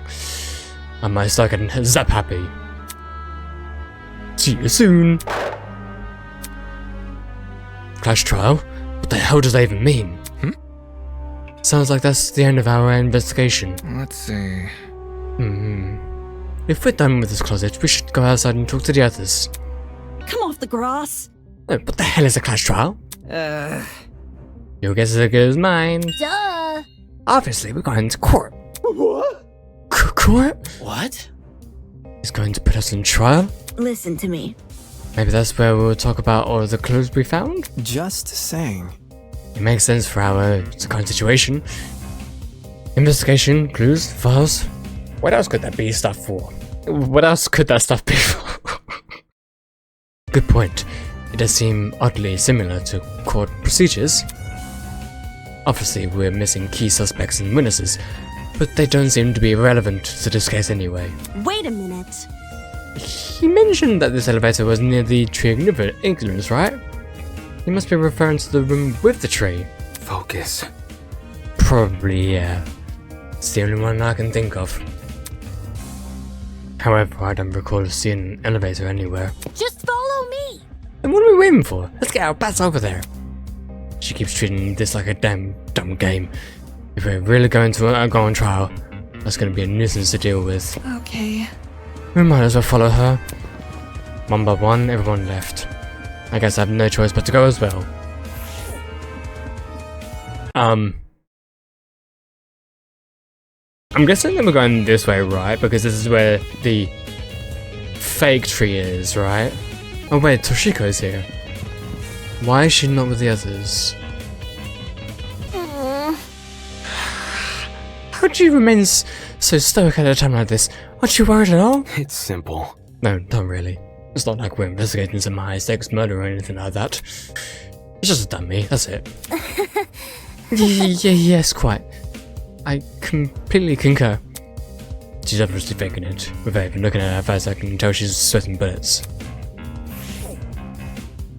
So I'm guessing this is just trying to keep out of harm's way, right? Anywho, let's go in. Everyone's rounded up here. When I arrived at the tree, I saw that people were already bickering. Check it out. A big tree? In Garden Academy? Have you used religious symbolism? It's tight. I'm sorry, but like whenever someone says something is like tight, it just reminds me of Brian George. I really hope we let out. Really hope we get let out after this. Oi, you. Can you confirm logic? Why are you asking her? Come off the grass.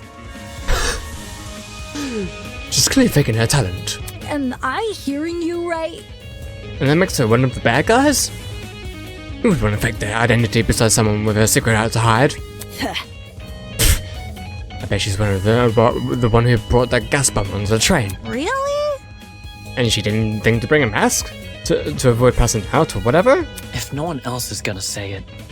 If all you needed was a mask to protect you, then... Hey, don't look at me. I literally passed out. This helmet's got plenty of holes in it. I'd suffocate otherwise. I've got something to say. No. The logic's totally sus. Just look at how calm she's been acting. Somehow she somehow knew that dead body was a dummy. Then she poked it in the face. That's not normal. Neither was Kayako, really. Deal with it. I told you. It was my intuition. Ugh. Intuition my ass. Hold your horses. It's not unbelievable, you know. My gut told me we should inspect the doll. Now look at us, we're on a mission to solve her murder. Any clue? Where's this elevator supposed to be again? That's right. There's meant to be an elevator around here. But all I see is this Tree of Ignorance. Maybe we're missing something here? Maybe the elevator is right through the tree. Or maybe we're being played for fools.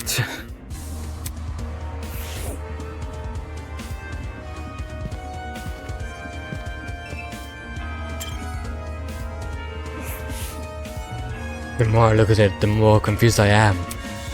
I'm gonna get a headache. I better stop. Well, never mind about there being a door. What about one of these doors? Wait. Okay. Well, here's the elevator. It's right. Right.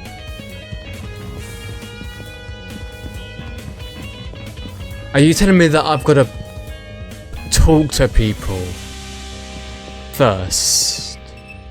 I got for women, made some bloody accusations, huh? People can believe whatever they want to believe about me. In the meantime, I'm going to search for the elevator. I see. Alright then. The Tree of Ignorance. This reminds me of an exhibit I saw in London. Come again? That's certainly random. For your information. Well, it was a very memorable exhibition. No. No, the London thing. Were you on vacation? No. Vacation? No, I don't do much of those anymore. Eh? Why is that? Never mind. Inconsequential. Nevertheless, London was one of the nicer places to visit. I mean, I'm not sure if I completely agree, but it's not exactly the worst place to visit, so I'll give you that. Even if it was for only a few days, I really enjoyed meeting everyone there. There was no way she would have met everyone in London in a few days. The fact I got to talk to every single person, it seems, just for the elevator. I mean, to be fair, that's similarly to what I did in Danganronpa before going down the elevator, but we was already in the elevator and then I was talking to people. So it kind of makes sense, but still, my mum will be so worried when I don't answer her calls. Oh. Accepting that letter was the worst mistake of my life.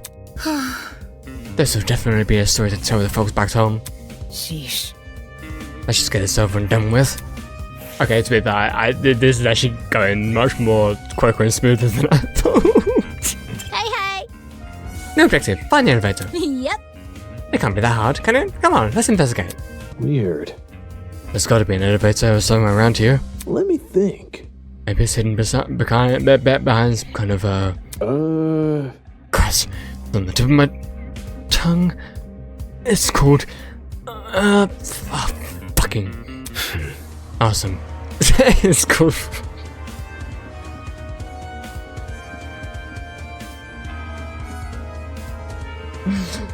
It's called fucking everybody. Yeah. Not funny, dude. I thought it was pretty funny. Well, are you going to help? This is stupid. Is there an excuse? Hey! Hey, don't look so down. Even though things seem uncertain at the moment, try not to let it get to you. Put a smile on that face. You should wear a big smile. Smiling always makes me feel better. Well, thanks for the advice. Really needed it. Man. And I thought I was finally gonna have a normal school experience. Nobody's gonna believe this. Well, they might believe you guys, but the whole world's just gonna laugh at me. This sucks. He definitely has an inflated view of himself. I more or less kind of see where he's coming from though. Once this is all over, I think I'll allow myself a nap. Is there really an elevator around here? Seems kinda hard to believe. Wouldn't that sort of thing be pretty difficult to, well, you know, hide? That liar chick is definitely hiding something. No matter how much you morons deny it, it's the truth. Interesting indeed. A class trial, huh? Wait. I literally can't do anything else. Like, I've talked to everybody. Except for Mew, actually. Whatever this class trial entails. If we want to overcome it, we gotta work as a team. Jumping down each other's throats will only get us nowhere. Okay, I've talked to everybody. What else does this game want from me exactly? Tree. Wait, what the hell? Statue? At the base of the tree was a marble just bust, depicting a figure in a creepy mask. There were cracks all over the mask, and one of the eyes was even missing. How old must this thing be? What you doing? You noticed the statue too, don't you? Huh? Oh, yeah. You alright? What's up with the statue? There's definitely something whack about it. I just can't put my finger on what. Look. The mask is broken. There's a piece missing. But... Is that weird? The statue is probably like super old though. It makes sense it'd be cracking and stuff. I'm talking. No. This definitely seems intentional. Wait. Like, it's crappy on purpose? Even so, it's not relevant to the elevator, is it? Okay, so clearly, I think there's like a puzzle piece here, and we need to, like, I don't know, find the missing piece, like find the eye, and then the elevator will open, right? What about... As it back on the statue, something will happen, like a puzzle solving game. That sounds kind of far-fetched, but it wouldn't hurt to try. Sounds easy. You saying we're gonna look around for the other part of the mask? Literally sounded like Scooby-Doo then. Holding two butts, because I got the eyes of a predator. Whatever. This isn't a cup. Never mind. That everyone started to search the tree again. Some people inspected the tree itself while others scored around it. After what seemed like only a few minutes, Grace stood up, frantically with someone in her hand. Oi! I found it! We gathered around Grace to see what she was holding. Nice. That must be it. What should we do with it? Do we just stick it back in the mask? Leave it to me! Probably, yeah. I'll take care of it. Soybean! Back off, Hercules. You ain't the one who found it. Grace brought the piece back over to the statue and started right into the mask. Then, nothing happened. Fail. That was anticlimactic. Suddenly the ground started... okay. Golly! Oh, shit! Are we about to die?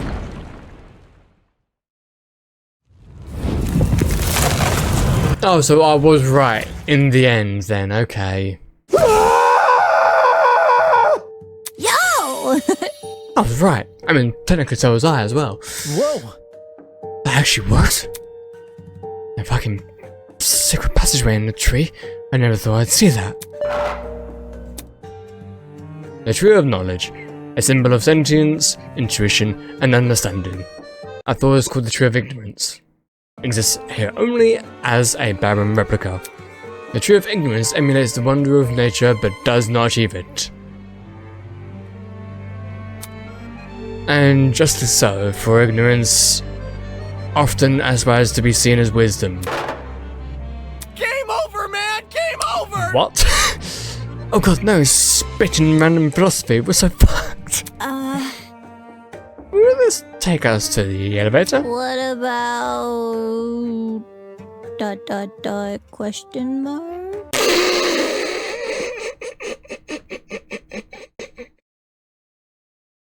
Okay. The stairs at the foot of the opening. Yep. What are we waiting for? Let's explore. If I may ask. Why the sudden rush?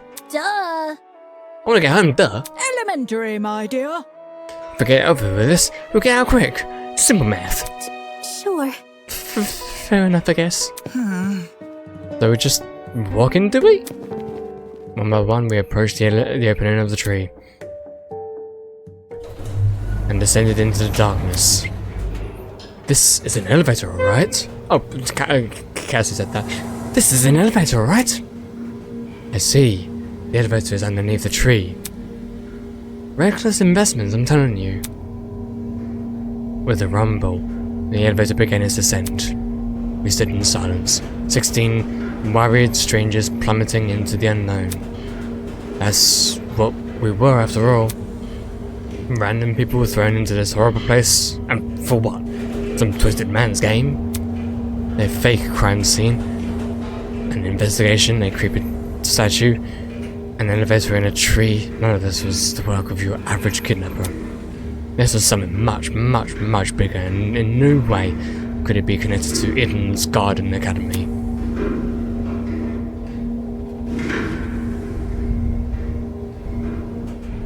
The elevator began to slow snap at me out of my thoughts. I stood up tall, and when movement stopped completely, the doors opened.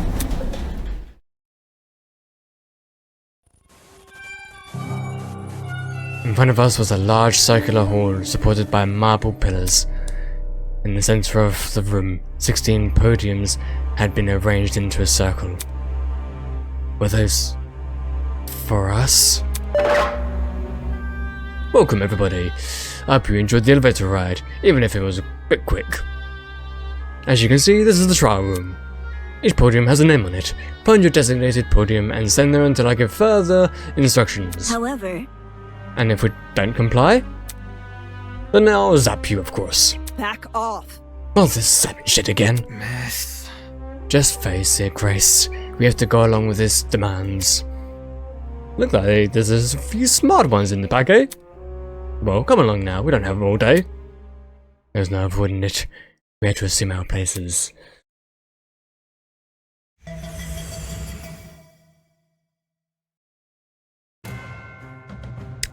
Scanning the faces around me, everyone wore similar expressions. Discomfort, anger, worry. It didn't end. We've been kidnapped and forced to play as pawns in some inane game. No free will, no choice in our actions.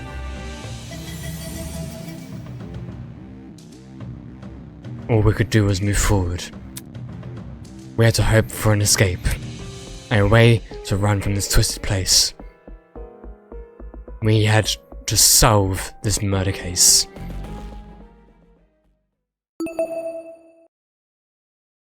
I mean, yes. Thank you very much.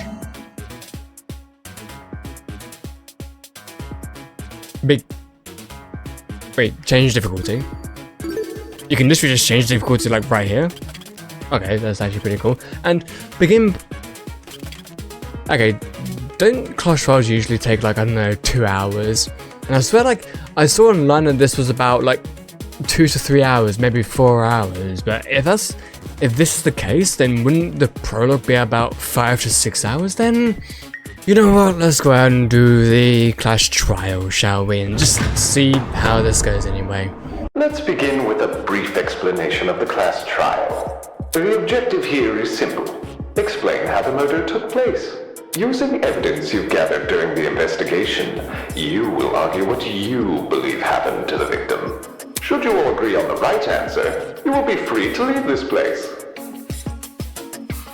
Should you all agree on the wrong answer, well, you'll find out. That's all there is to it. Have fun, everybody.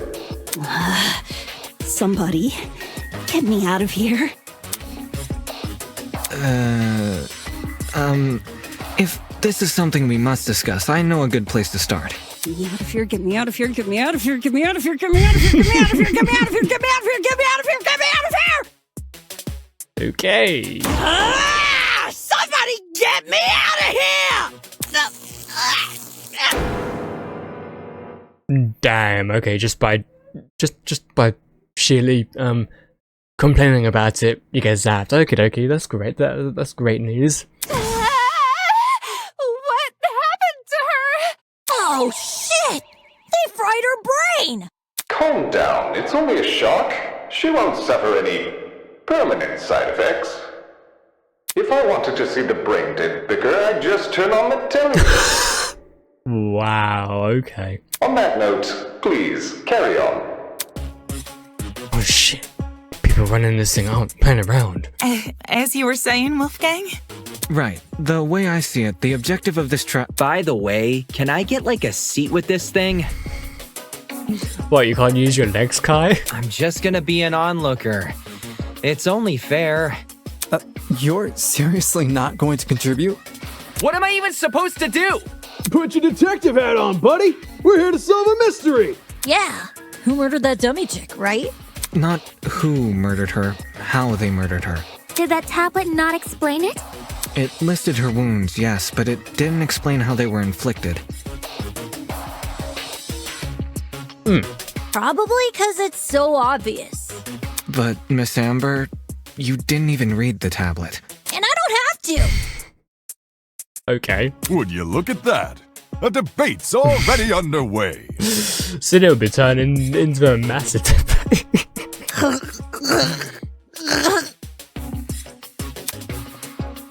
These guys are clearly confused. I need to stop them before they arrive at the wrong conclusion. Oh gosh, do you hear that? That's the sound of a non-stop debate approaching. Your classmates will speak to one another without interruption. Wait, what? True cylinder, selecting truth bullet, influence, focus, weak spot, time. Okay, I had to deal with a lot of this from Danganronpa. It wasn't exactly my favourite thing to do, but I had to deal with it. And it seems like this is going to be even more chaotic than Danganronpa, so I'm definitely looking forward to this. Since maybe say things that contradict the truth. And it's your job to determine which statements must be broken in order to progress the trial. For your ammo, you have been armed with truth bullets you gathered during the investigation. Truth bullets that are relevant to the debate will be loaded into your truth cylinder. Use the mouse to aim your reticle and right click tip. Wait, no left click anymore? What happened to that? But okay, sure, right click. You want to aim for words highlighted in gold. Those are the weak spot. A lie or contradiction may be hidden within a weak spot. Carefully compare your classmates' statements to the evidence you have gathered and use the correct truth bullet to destroy the relevant weak spot. If things are flying by too fast, use the spacebar to concentrate. This will temporarily slow down time. Speaking of time, be sure not to run out of it. That's automatic. Game over. Not that someone of your caliber would ever fail. Of course. Anyway, press the F key to revisit these controls whenever you wish. That's pretty helpful. That's all for now. Don't jump to too many conclusions. Okay. The mystery was never about who killed Kara, but how she died. Is that true? Objection! It's obvious what the murder weapon was. I didn't get a good look at the crime scene, but the body was pretty bloody. And what could have spilt that blood besides that big scary gun? Ah, that's right. There. Wait, hang on. I can't even change my. She agrees. Wait, Wait, I can't even change. It said to use the scroll to change the truth bullet, but I can't, dude. The loudest voices in the room aren't always the smartest. Fortunately, an uninformed argument is never difficult to shoot down. So first of all, the hold mystery on. was never about who killed Kara.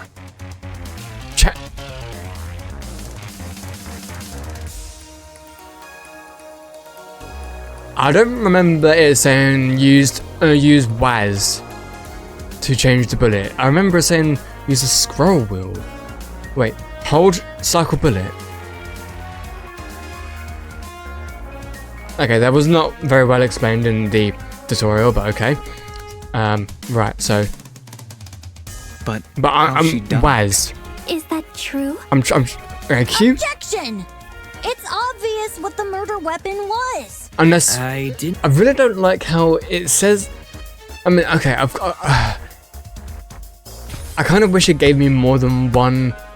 But okay, yes, I know I'm playing on the lowest difficulty, but okay. Well, you know what? Let's just actually control. I'm so used to playing Danganronpa that I just pressed down control to like skip the dialogue, and it won't even allow me. So that's great. It's obvious what the. I'm guessing. Let me finish talking. I shouldn't. The mystery was never about who killed Kara, but. And what could have spilt that blood besides that big scary gun? Okay. Oh, okay. No, okay. that's wrong. Cassidy, can you stop butting in? You barely investigated the crime scene to begin with. Whoa, what? I searched that place from top to bottom. From what basis you didn't read the tablet? Alright, then tell me, how was a fully loaded assault rifle used as the murder weapon? That's easy. It wasn't. Obviously, the shooter reloaded their gun to full capacity. So where did... Any smart shooter could tell you that. Right, Desmond? Why are you bringing me into this? Except, the victim suffered multiple stab wounds to the torso. If a gun was fired, not only should the body have had bullet wounds, but there would be shell casings from the fired bullets. We saw neither at the crime scene. Details. That's why she's a pro gamer. She doesn't need details. Even with games, she doesn't need details. If the gun didn't do that, chicken, what was the actual murder weapon? The actual murder weapon, that's pretty obvious.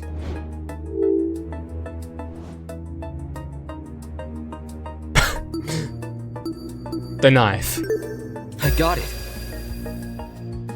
I really like how this looks My like. knife. It's just so blatantly obvious. It was literally right next to the victim's body. Why so Cam's razor gotta ruin everything? Okay, as much as she's like a pro gamer, that attitude though, eek. Interesting. Both the knife and the rifle were present at the crime scene, but only the knife was used. Kind of weird choosing the inferior weapon. Would you like to speak to Leon S. Kennedy? Because he would greatly disagree with you. Nothing beats the sting of a sharpened blade. If the killer didn't use the rifle, why was it at the crime scene? Maybe it came from inside the closet. Don't see why you'd be storing a gun in a janitor's closet. Man, I don't know. What if it's not even related to the murder? Of course it's related. It's covered in blood. Oh no. Everyone's starting to yell. This debate is going out of control fast. I need to say something. Tablet. To reiterate, both the rifle and the knife were next to the victim's body. Yet they opted for the knife. Odd choice. I bet that gun didn't even work.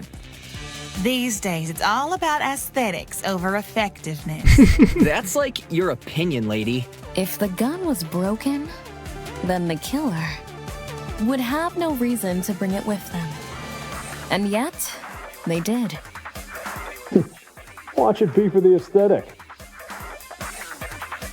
It's easy to assume the killer was the one holding the gun, but considering the details of the victim's death, I'm inclined to think otherwise. If the gun was broken, then... Okay. No, that's wrong! I was wondering why the other words were like colored in blue. Stop that thought right there. If we keep assuming the killer had the gun, we'll end up running in circles. What? You think the killer was unarmed? No, they were definitely armed. With a knife. The reason they didn't use a gun is probably because they never had it to begin with. So it was placed there. And obviously maybe the blood was also put there, along with the dummy, you know, being covered with fake blood. But then, who did? Easy. The victim. Whoa, the dummy had the gun? If it wasn't the killer, it has to be her. She must have brought it to the closet. She was probably carrying it before the murder, but dropped it when the killer attacked her. Oh, I guess that makes some sense. Complete sense. I wouldn't be so sure about that. Aren't you overlooking something? Huh? The victim was stabbed from the front, meaning she could have seen the killer coming, correct?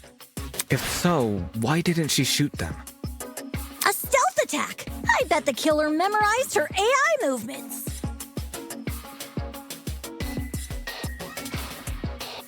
Professional here, ladies and gentlemen. That girl must have been killed before she had the chance to defend herself. That's not technically true. Huh? There's evidence of a struggle between the victim and the killer. Specifically, evidence that shows the victim attempted to fight back.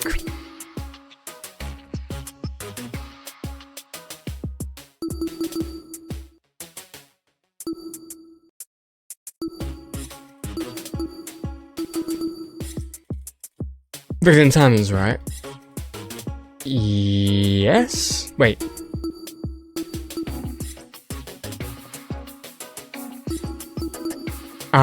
Wait, F2. What proves that the killer was able to win the killer? The victim was able to win the killer.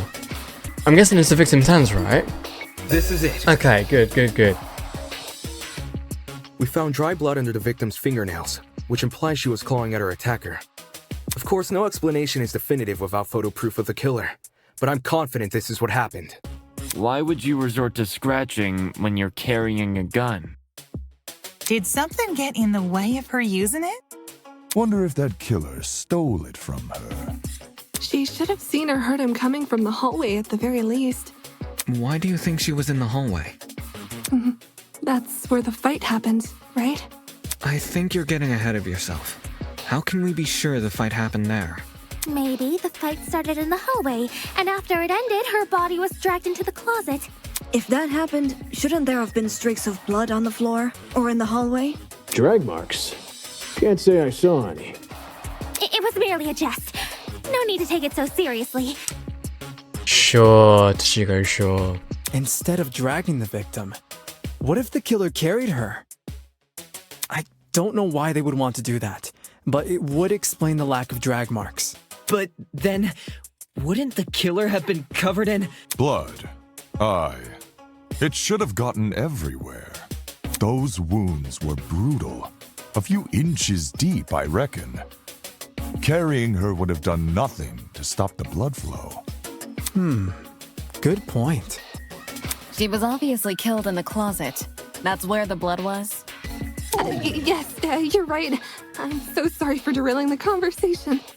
You will be fucking sorry. Moving on. That fight. The victim had the gun, but she was overpowered?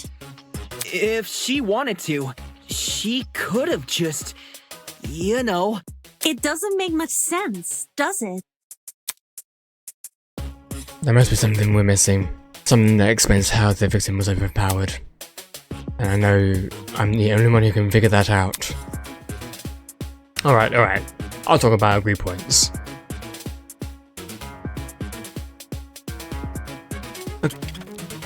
Wait. So instead of refuting somebody, saying something's wrong, we're now going to be agreeing? Something that I wish we had Danganronpa. During the last non-substance debate, you would have noticed that some phrases were blue. Yeah, I was wondering that. Bet you weren't expecting that, huh? Nope. Those phrases are called agree points. They are the counterparts to weak points. As the name would suggest, if an agree point aligns with the evidence you've gathered, you can use your truth bullets to prove it correct. Simply aim your reticle at it as you would with a weak spot and shoot. If you're in your pursuit of the truth, you must be prepared to corroborate your classmates' testimonies. When it would be wise to do so, it's for you to figure out. Good luck. Thanks. Okay, so now we've got 2. That slimy killer pulled a fast one and knocked the gun out of her hands. By the sounds of it, those two did have a crazy tussle. But she still carried a gun. So why didn't she shoot? I bet that girl didn't even see them coming. Maybe she thought the killer was her friend? I know I wouldn't hurt a friend. She tried clawing their eyes out. Why did the victim not shoot her attacker? Everyone's got a theory, but who has the actual answer? I bet that girl didn't even see them. Oh! I got it. Tablet against seeing them coming, okay. Did not see that one coming. John actually has a point. The victim probably couldn't see what was going on. According to the tablet, she suffered chemical burns to the face and eyes. That sort of injury would have effectively blinded her. I accidentally kind of forgot about that part or glossed over that part. Also, inside the janitor's closet, there was a large empty bottle of bleach. That's probably the chemical that caused the burns. Oh right, yeah, bleach can cause that. I forgot about that as well. Blinded? With bleach? That's horrible! Tell that to Jeff the killer. All that pain, yet she still managed to fight back? She sure put up a struggle. Without a gun, I guess the next best thing was her hands. So the killer was definitely the one who blinded her. Indeed. Knowing she had a gun, he blinded her to make her less dangerous. Then, when he pinned her against the door and stabbed her, she tried to retaliate. Until eventually dying from her wounds. Jeez, this is brutal. Couldn't they have toned down the violence? We'll tell you for the little kids. The past is in the past, and we can't change that. All we can do is solve her untimely death, eh? I mean, by the sounds of it, we've already figured it out, right? No, not yet. I mean, look at the lawyer here speaking facts. Well, kind of. I mean, I'm not really a lawyer myself and don't know really much about it, but, yeah. The lawyer coming in with clutch. Seriously? But we've already discussed so much! We know she was armed. We know she was blinded. We figured out how she died. How is this not a closed case? Please understand, I'm proud of everyone's hard work so far. Because of you, we're one step closer to bringing the victim justice. This was never about the dummy. However, we should think of this case like an equation. Knowing how it works is only half the struggle. Now we need to figure out why. As in, the motive? Mm-hmm. You're on the right track. You speak like we have any information on the killer. The man's a stock image. He doesn't even have a name. You mean they? What are we supposed to ascertain from that? That he's a non-character? Not every answer will be written down for you. Sometimes actions speak louder than... Whoa, whoa, whoa! Hold the phone! Grace? Whoa, what? Since when was Grace back to normal? Wait, when was she ever normal? Right now, soybean. Watching you guys try to solve this mystery has been like watching a dumpster catch on fire. I guess all that smoke must have clouded your vision, 'cause there's a big-ass elephant in this room. An elephant in the room? Yeah, it's Cassidy. That's giving us too much credit. So the killer incapacitated that girl. She had a gun, it makes total sense. Problem is, you've yet to explain how he used the bleach. I sort of assumed he spilled it on the victim. We're also assuming that it's a he. Like, we don't even know who the killer even is. Right. He just tipped the bottle over her. That bottle is where the bleach came from, sure. But I doubt the bottle itself was involved in the murder. When we found it, it was neatly ordered on a shelf near the back of the closet. The gun and knife were just thrown on the floor. So it's weird this weapon was handled so differently. Do you think the killer just poured the contents of that bottle into something else? Sure, before the actual murder took place, I'd say. And what is this something else? Go on, explain it before this dumpster turns molten. She's really stubborn about this. Like at the point she's trying to make. Before we move on from this subject, we need to make sure its logic is completely sound.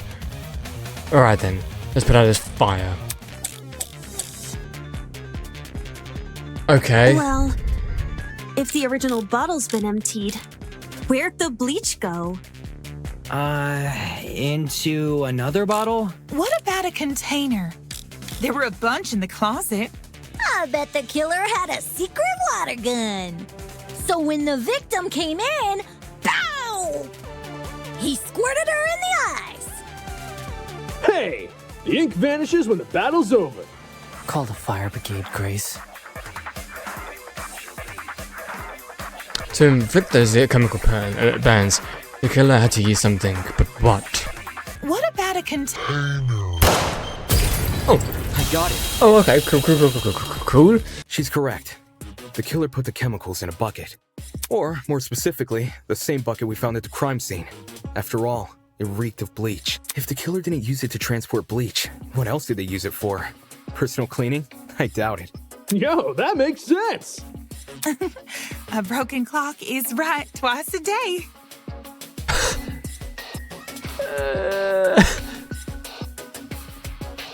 Okay. Okay, cool. So, how'd the killer use that bucket to spill bleach in the victim's eyes? It would be a fairly heavy bucket, so it's unlikely he threw it on her. She'd shoot him before he even had the chance. Use your brain, mate. Of course, my apologies. It's a good question. How was the killer able to have the bucket of chemicals into the victim's eyes? Especially without her knowing. There must be some kind of clue missing here. Think, Damon. Think. Even if he did manage to splash her, the girl should have sustained intense facial burns. However, aside from her eyes, her face was relatively untouched. Well, if you check the tablet, it said she had burns to the scalp, too. Burns to the scalp? How does that work? Unless those chemicals came from above?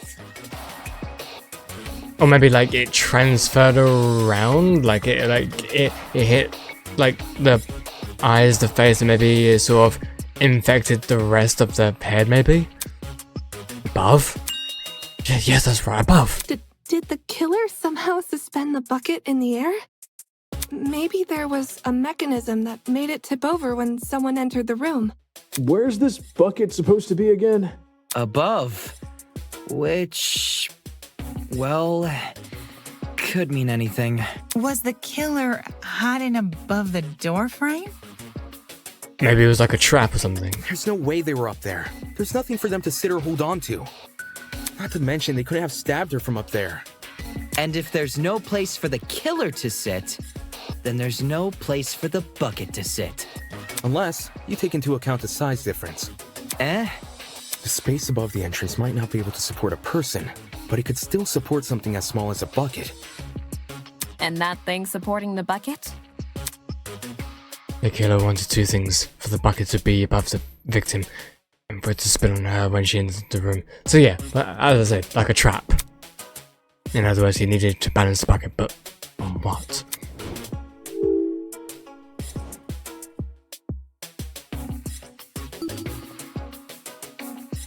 What did the killer balance the bucket on? The door.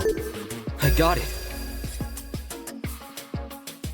I don't know how we overlooked this, but I've got it. The killer just balanced the bucket on the door. Like in those water bucket pranks people film? Exactly. When the victim came into the room, she pushed open the door and caused the bucket to fall on her. This would make it so she couldn't shoot back or even get a chance to see her assailant. When the bucket hit the ground, it probably rolled away. That'd explain why we found it a couple feet from the victim. That is the possibility, yes. It sounds like the best conclusion. There's just one problem. How was the killer able to reach that high? Unless they were abnormally tall, it'd be difficult to place something on top of that door.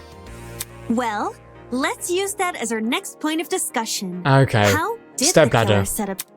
To balance the bucket, crime scene. Credibility to my theory. Spots it. The stepladder, obviously. There was a stepladder hiding behind the closet door. The killer probably used that. After climbing it, they could position the bucket right on top of the door. Figures. My precious stepladder? You think the bad guy used my super duper obvious stepladder? Match point! Occam's razor!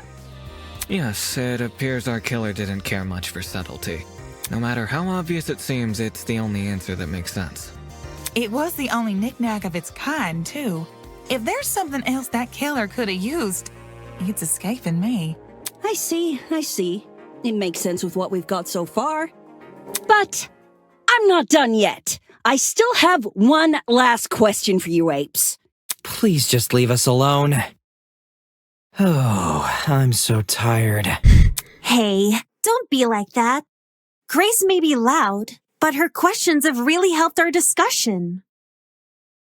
Yeah, you can't really argue with that, to be fair. Anyway, what was the killer doing when that bucket poured onto the girl's head?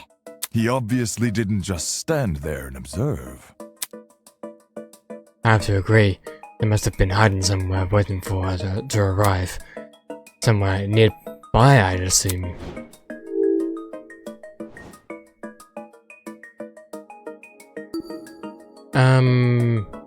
Behind the door.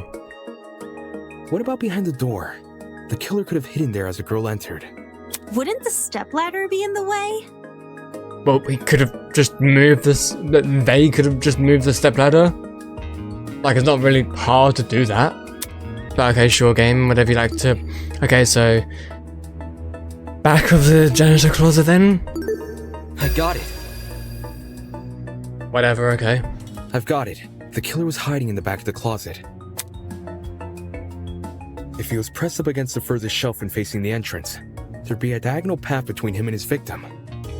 I mean, why? Okay, why couldn't the killer moved the stepladder. Yes, okay, the stepladder was there, so the killer never actually moved it.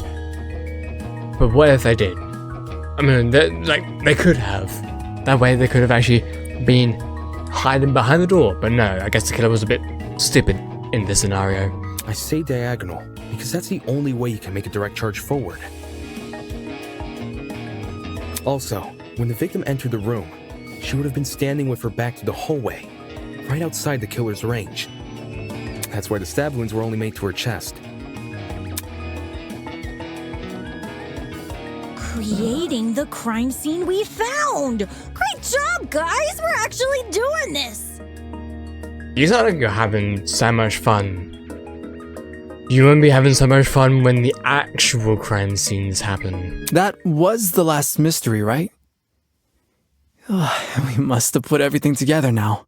Even if it's all fake, I feel really bad for this victim. It's an ugly sight, but she's no victim. Huh? Well, technically she is, but let's be real. The girl was carrying a gun. She probably provoked the killer, and they killed her in self-defense. It's a clear-cut case of the hunter becoming the hunted, no? You got a point. That's no excuse. What? There's no justifying murder. I mean, no, there is no justifying murder, but she has a point still. Killing a woman is the worst thing a man could do. Oh, but it's not it's not the worst thing that a woman can do to a man. You're emanating a sizable amount of emotional tension. Are you okay? There's no excuse. There never was an excuse. 28 stab wounds. No girl, no person should ever suffer Kara's fate. I'm sorry, like, because of Detroit Become Human, I cannot take the whole 20th step wounds seriously. I can't, I'm so sorry. I should be, but I'm so sorry. Wait, who's Kara? It was the victim's name! Didn't anyone read the tablet? I agree with you, dude, but you don't have to shout out your point. Oi, what's all this about?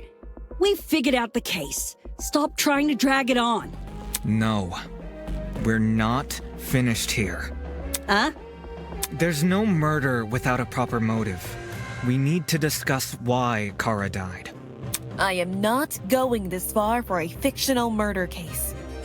I'm gonna be honest, I'm kind of on Winona's side here. We don't...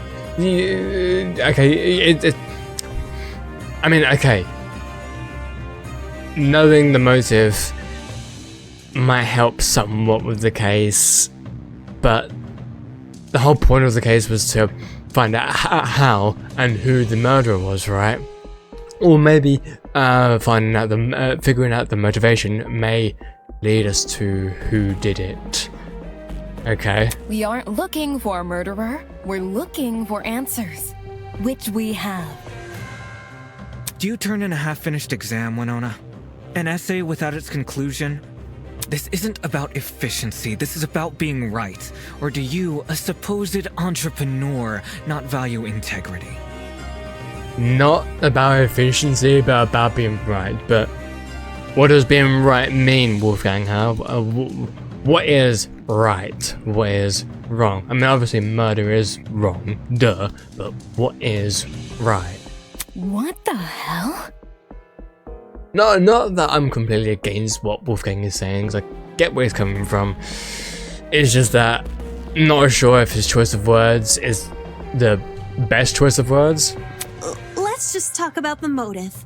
There's no harm in doing that, right? Well, what was the motive? Was the killer fighting for their life? Or were they going out of their way to murder? Maybe the gun freaked him out. If I was in the killer's shoes, I'd definitely be nervous. I love how, like, some people are saying they and some people are saying he. It's a bit of a whiplash for the killer, but okay. Thing is, while acting out of self-defense is possible, since when does it look like this? Given the severity, I'd liken it to a crime of passion. Something done on impulse? What if they were frightened? A spooky thing might have set them off Big time. That's wrong. There's no way this was done in self-defense. How do you know, Wolfgang? Do you have the facts that nobody else does or No matter something? what excuse the killer uses, it doesn't change the fact they have blood on their hands. Yo, bud. You seem a little pressed.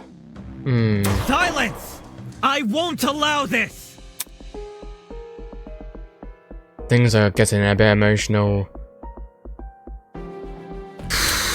Well, you've only been using logical arguments to further the trial so far, and now might be good to change your what? 1, we're still in the prologue. 2, you're literally introducing things in the same class. Okay. Introducing the pathos, mate. You're introducing too many things, like, at once. Especially in the introduction to the game. You're introducing so many things. This is kind of what I just have an issue with, like, games in general. If you're introducing so many things at once, especially in the introduction, it's going to be super overwhelming for the player. And it's going to kind of, well, depending on the player, either they just get on and do it, or it sort of pushes them away. Let's just see how this goes anyway. This emotionally charged commentary of your classmates will appear as purple text. These comments are called pathos statements. You can absorb these pathos statements by hovering over them, pressing E or LT? Oh, is that by using the controller? The pathos statement will then be loaded into your... Okay, so these are kind of like flashback bullets. Find a weak spot that is directly turned by the... Okay. If successful, you will make a powerful emotional argument to counteract your... Look, okay, hold on. Thing is, I don't have anything against, like, you know, this gameplay. Like, it may seem like I have something against the gameplay in Danganronpa, or this to be exact. I don't. It's just, the one thing I don't like, the one thing I have an issue with is being introduced to mechanics, like one after another. Like, you need to let the person sort of understand the mechanic and get used to the mechanic, and maybe introduce a bit more mechanics like over time. But because it's just being you've been introduced to the mechanic one after another, like before you've even gotten used to the mechanic, it's just something that I have an issue with, and I don't know if it's going to be like something that's going to be improved in later chapters. I mean, I could just like say nothing and you guys just see me frustrated, or I can just you know, say my thoughts and let you guys know what my thoughts are. Stay on the lookout for the statements while you will always be able to advance the trial using pure logic. Emotional arguments can lead to some unique conversations, if you say so. To kill Kara so easily and without restraint. There is no way to justify this. Take a chill pill, man. You expect me to stay calm? This was the sadistic killing of one of humanity's brightest! We shouldn't make a lot of assumptions about the killer's morals. This could have been self-defense. You don't even know the damn killer. Just the crime scene they left behind. This killer, dead or alive, deserves to be brought to justice! But how can we do that? There's no reason to trust you if you have no proof. So says the ultimate liar. I like the ending part though. Was this murder justified? Or was it truly unforgivable? I feel like I have an obligation to find the truth. There's no reason. No, that's wrong! Okie dokie. I love how, like, both the flashback bullet or the Expertise shouldn't be overlooked here. If there's anyone to believe, it's the lawyer. I love how the truth bullet, flashback bullet, I'm gonna call it that because it's from Danganronpa. I love how the flashback bullet was like literally right next to the other thing that we had to shoot at. I just find that interesting. Okay. Say what? Wolfgang has spent his life in the courtroom and on the crime scene. He'd understand the criminal mind in ways we can't possibly imagine. True, he is the ultimate lawyer after all. He was even emotionally invested in a murder case he'd never seen before. If his lawyer's intuition tells us that the killer was in the wrong, then we have no reason to disagree. I mean, I wouldn't really say that. We're all ultimates for a reason. We need to trust in talent. And to be fair, like, some people can have an ultimate just for being, lying, as there is like an ultimate liar as well. So you can't really say an ultimate is because you're the best at what you do. You're just like, I don't know, sufficiently good at it. Well spoken. If Wolfgang is adamant about the killer's intentions, we should have faith in him. Suppose so, I guess. Yeah, Wolfgang's clearly trying his best for us. Let's trust in the lawyer and his bargain bin buddy! Hey! If it means going home, then new guys convinced me. Right on! Team Wolfgang all the way! Thank you all for your support. You're welcome, I guess. Well, Eva, do you still disagree? Even if I did, it's not worth pursuing. Does this mean we're done here? Hey! We're Disembodied Voice! We've figured out your stupid case! Now let us leave! Oh, he's been so bored of us that he went to sleep. Oh, you're finally done. In all honesty, I stopped paying attention. Of course. A long time. What? We only went through this case because of you. Silly me, I have a short attention span. Very monocular. So, just for my own benefit, why don't you summarize the information you've learned? It'll be good practice. Also, he doesn't really sound like someone that has a short attention span. But okay. Practice. Fine. I'll do as you ask. I'll present the truth. We'll present the truth together. Let's dig into it. Time to bring this trial to an end. It's time for the closing argument. During closing argument, you must summarize the case from start to finish. Naturally, your medium will be a comic book. Naturally. Since the class has a relatively good understanding of the case, some parts of the comic are already complete. But it seems your peers have glossed over the smaller details, judging by those gaps in the story. To fill those gaps, you've been provided a collection of stock panels. Use WASD to navigate your stock.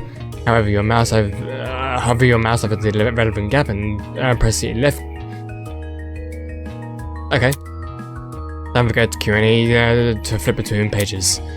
By the way, gaps will reveal a hint if you hover over them. If you ever need to revisit this information, okay. Now stand up straight and fix that tie. We've got a case to close. Where did the killer hide? Oh, wait. Wait. Oh, wait, okay. So, open the door. Going up the ladder. Opening the door. Wait. What was the victim carrying?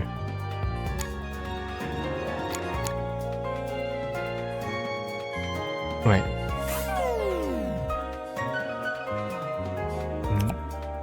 Where did the killer hide? In the janitor's... Okay, thank you. What was the...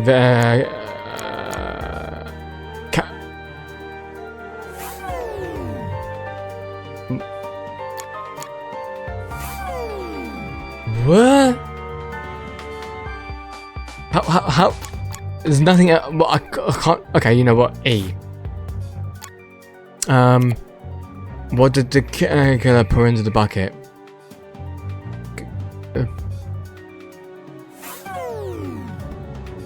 How did the killer reach the door frame? Opening the... What? How was the trap triggered? I opened the door. Okay.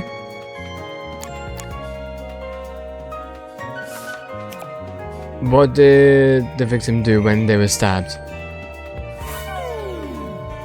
What? Was it... This makes no sense. Huh? Which did...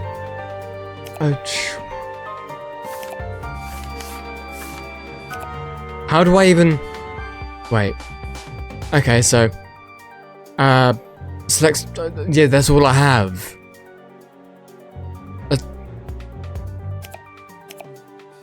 Literally all I... Wait. Huh?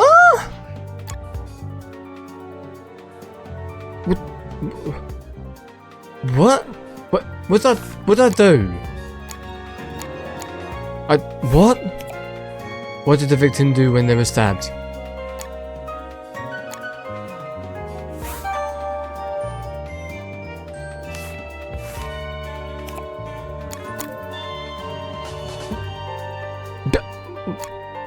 What? Bleach. Okay.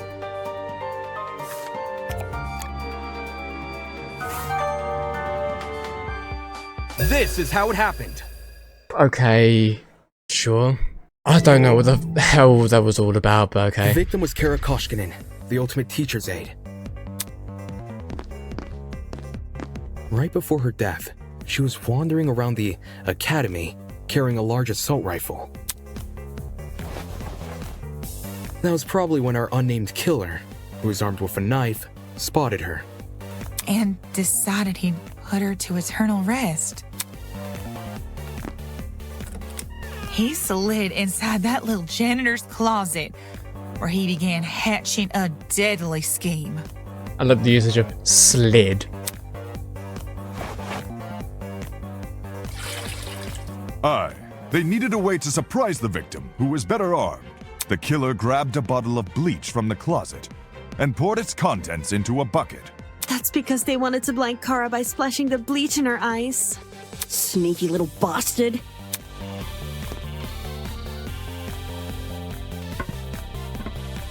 But to do that, they would need to set a trap and catch the victim by surprise. The killer moved a stepladder behind the closet door and climbed up it to reach the doorframe.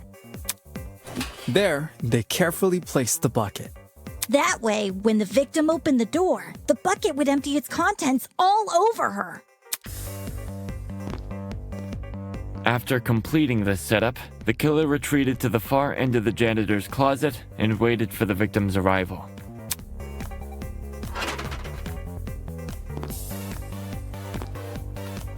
The killer could have made noise to attract the victim's attention. Either way, the victim tried to open the door. And, the bleach splashed all over her. Her scalp, face, and eyes were severely burned. Youch!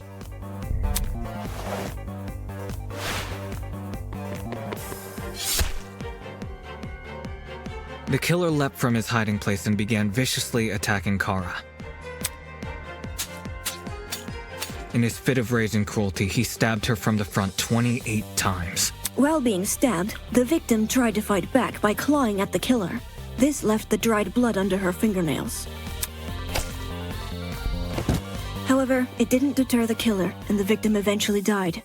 At present, we don't have enough information to reveal the killer's true identity, but their actions haven't been forgotten. That is the truth behind this case. Well, are you satisfied? A measly 3 acts. Poor Horace would be beside himself. Who the hell is... No one cares! We've done your end of the bargain. Now let us out already! That is what I promised, isn't it? Alright, I'll let you leave this room. But before I do, may I be frank with you all for a second? Is your name Frank? Is this the reveal that we're getting right now, Frank? This entire time I've been hiding behind a speaker, afraid to show my face. My heart tells me you'll react cruelly to it. Oh, no, we won't. Definitely won't. However, my head, it raises a compelling argument. Who cares what others think? Shouldn't I get to have a little fun once in a while? Yeah. Yes. Let's do away with these silly boundaries already. It's time we meet face to face. Face to face? What was that all about? Everybody, look over there!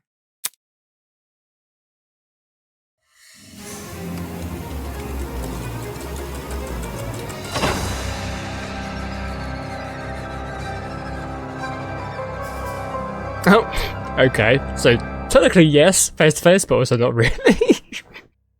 Toss away those pickaxes, peasants! The walls have finally crumbled. What will you do now that you've reached the other side? Will you treasure this new land? Serve it? Or will you set it ablaze? Well, peasants, have you made your choice? Yo, what the fuck is going on? Present his voice. Are you the speaker guy? Speaker guy? No. You don't address your superiors like that. Within the halls of this academy, you'll refer to me by one name, and one name only. Frank? His Highness, the great and powerful Tozu, host of the Killing Game! Tozu. Killing? Game?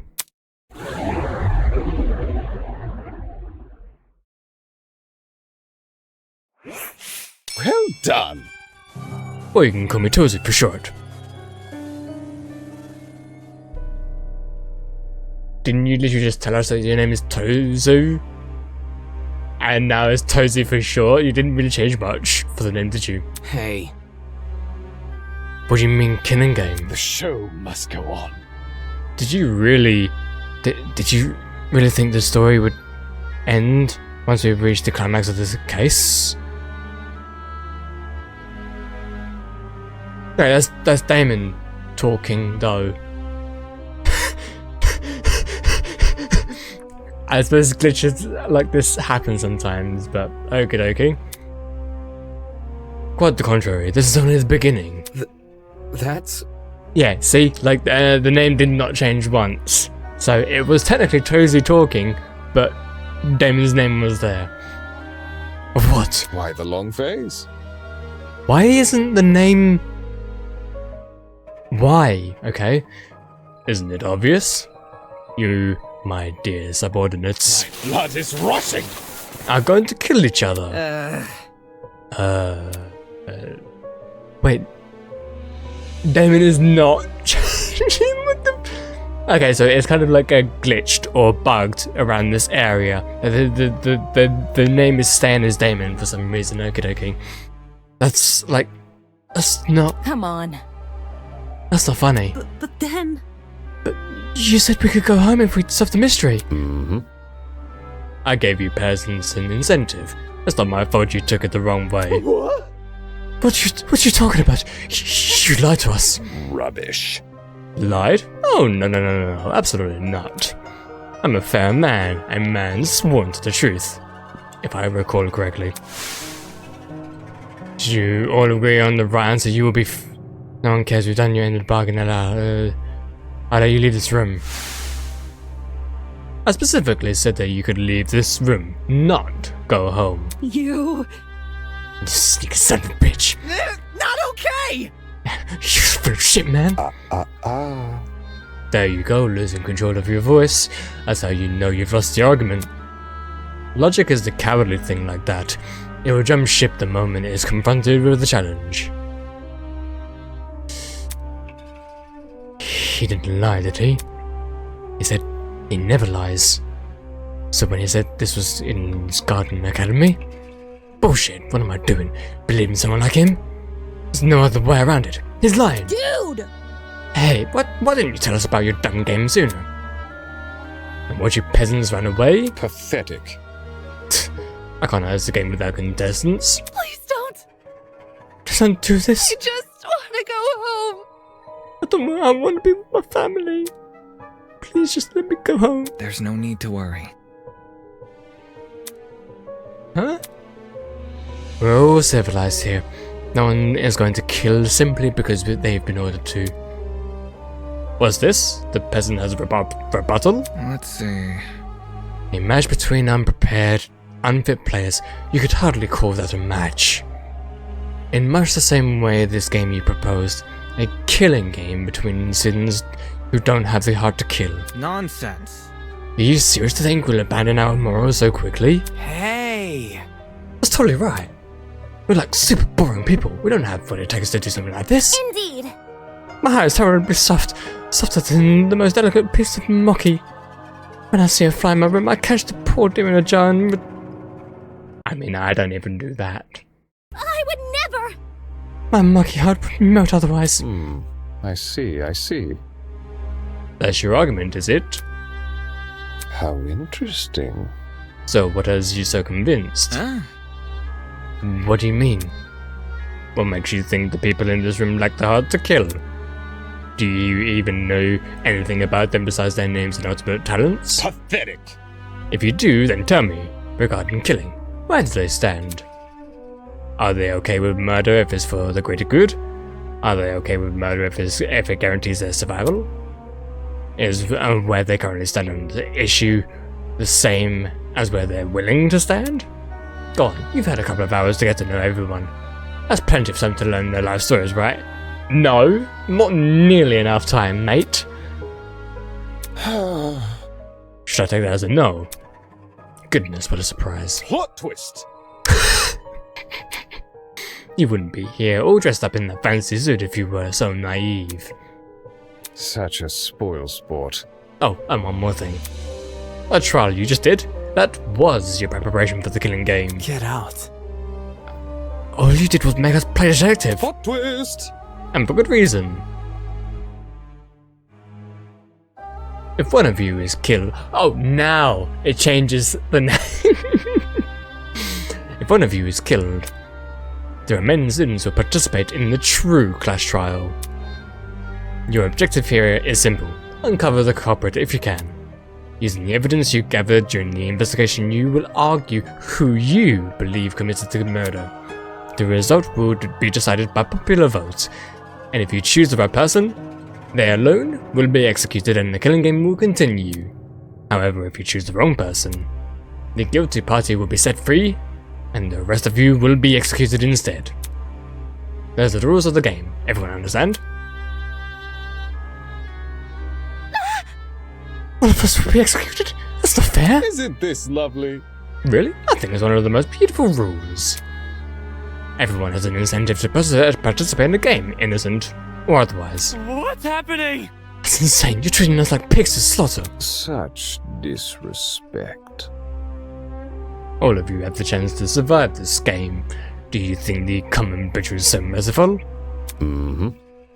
By the way, if no guilty party ever escapes, the killing game will end when there are only 2 sins left. You may want to remember that, or maybe you don't care. It depends on what kind of person you are. Out of the 16 people here, only 2 will be allowed to survive. No shot. 2 people? That's hardly better than if someone gets away with murder. Well done. I know, that's what makes it so funny. Most of you will die no matter what, and yet with every passing trial you all cling to life more desperately. The show must go on. And that exact mindset is what will cause more murders to happen, of course. Aren't these rules simply brilliant? A perfect test of the limits of human compassion? I have an appetite for destruction. I can't wait to see all of you in action. Ha ha ha ha. The madman's loud, tinnitus injuries and laughter were suddenly cut off by a well-timed strike from behind. Ooh, I've said it a Grace. million times, you mangy fucking mutt! I want nothing to do with this stupid game! reminds me of someone else from Danganronpa. I won't say who, but it reminds me of somebody else who took action in the beginning. Ow, ow, ow, ow, ow! Stop it! Since you've made it clear you won't listen to reason, I'll just make sure you have no arms to kill with! Do you even listen to when I talk? I'm not the one doing the killing. It's you lot who are... Grace drove her fist directly into his stomach. She followed it with another blow and another. When it looked like she wasn't going to be satisfied until he was dead, I saw it. From out of nowhere, a tiny red dot appeared on Grace's face. Hey! Stop already! There's a... Before we could do anything.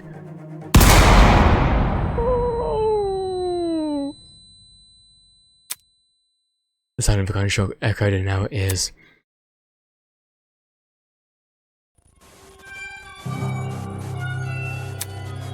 Grace released the man from her grip. Speechless, she moved her hand to her cheek, which had been nicked by the stray bullet. I thought she'd got shot in the head. Okay? Hello there? We all looked in the direction the shot came from. The shooter stood by the pillar, silently, a trail of smoke rising from the mouth of her rifle. A mask. The design was a panther instead of a goat, but it was clear that she was working with him. You shot at her. For real? It's getting out of hand. Now there are two of them. Everyone started backed away from Tosu, suddenly fearful for their lives.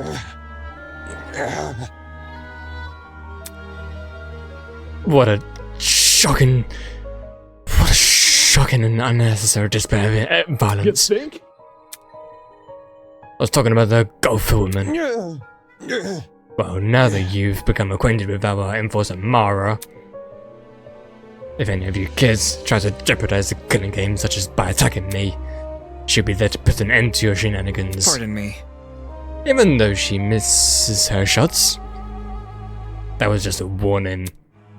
I assure you, it'd be unwise to further test her sharpshooting ability. In any case. Regardless, I finally have an answer to your previous question. Meh?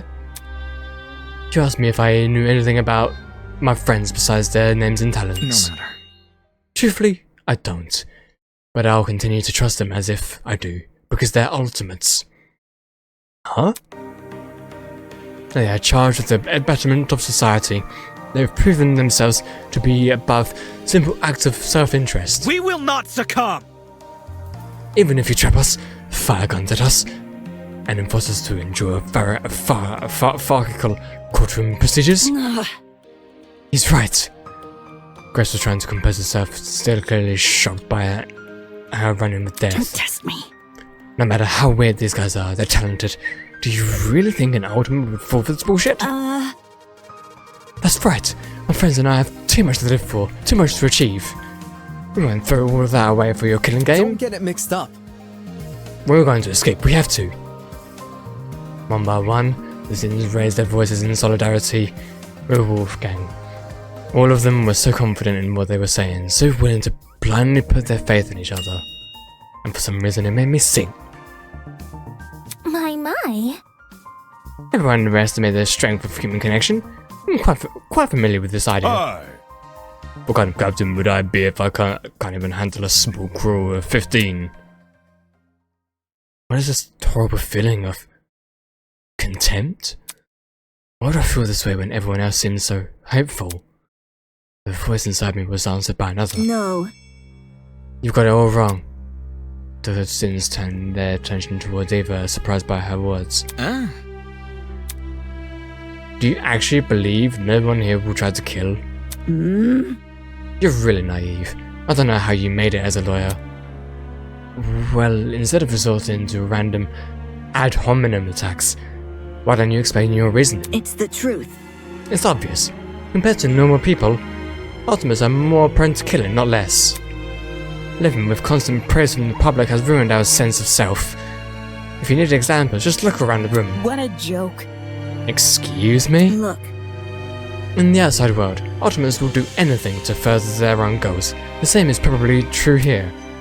Once you realize your dreams can only be achieved if you escape, you resort to murder.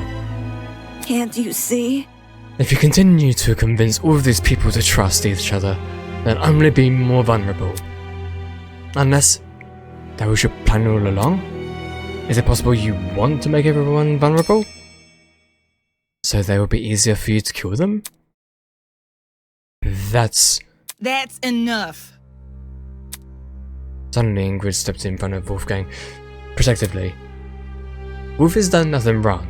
He's given us, all of us, a vote of confidence. Yeah, it's something that we all needed. Please. Just stop trying to turn us all against each other, please. The horrible feeling grew stronger as the other sins admonished Eva. It grew stronger and stronger, and I knew I had to say something. Eva's right. Huh? No! Damn, not you too. I know. Look, I get it. You want to make the situation less scary for everyone. But Eva made a good point. All of us have a clear motivation to leave this place, even at the cost of other people's lives. Whether it's to see our families again, or for the sake of our talents. Don't say that! No, I would never kill anyone. That's not it. Diana, you yourself admitted you had too much to achieve. Then you see how that's playing into the maskman's hands. This whole we're all ultimates thing is pretty inane anyways. After meeting all of you, it's clear none of us have the same goals. Hold on. What are you insinuating? Don't we all carry the same obligation to improve the world we live in? His question angered me even more than anything that had been said before. I could no longer suppress my true feelings. That's wrong. Look, the title barely means shit nowadays, alright? Most ultimates are just dollars obsessing over some pointless hobby. Their talents don't contribute anything of any worth. The only thing they're capable of is leeching off the public attention for their own goals. Ouch. You've got to be kidding me. Running a business that feeds millions is pointless? Some of you are an exception, obviously. But come on, there's no way the rest of you can improve the world we live in with your niche fixations. That was very... Don't you mean rest of us? You're an ultimate too.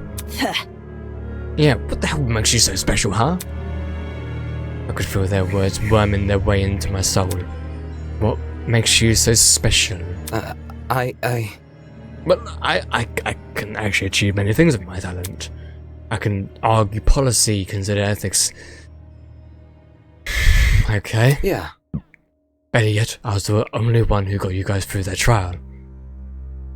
I don't think that's even true. I feel like it was a combination of everyone included, not just you're not the one that's special enough to get us through the trial. Really? Is that really what happened? I remember exactly. Shrimp? I see what's going on. You think you're better than us just because you can say words nobody understands. Well, that kind of stuff is relatable, relative. Like, tell me what a dragster is. Do you know? Watch a step, lest you trip and fall from the unparalleled heights of your vanity. Not good enough. I'm disappointed in you.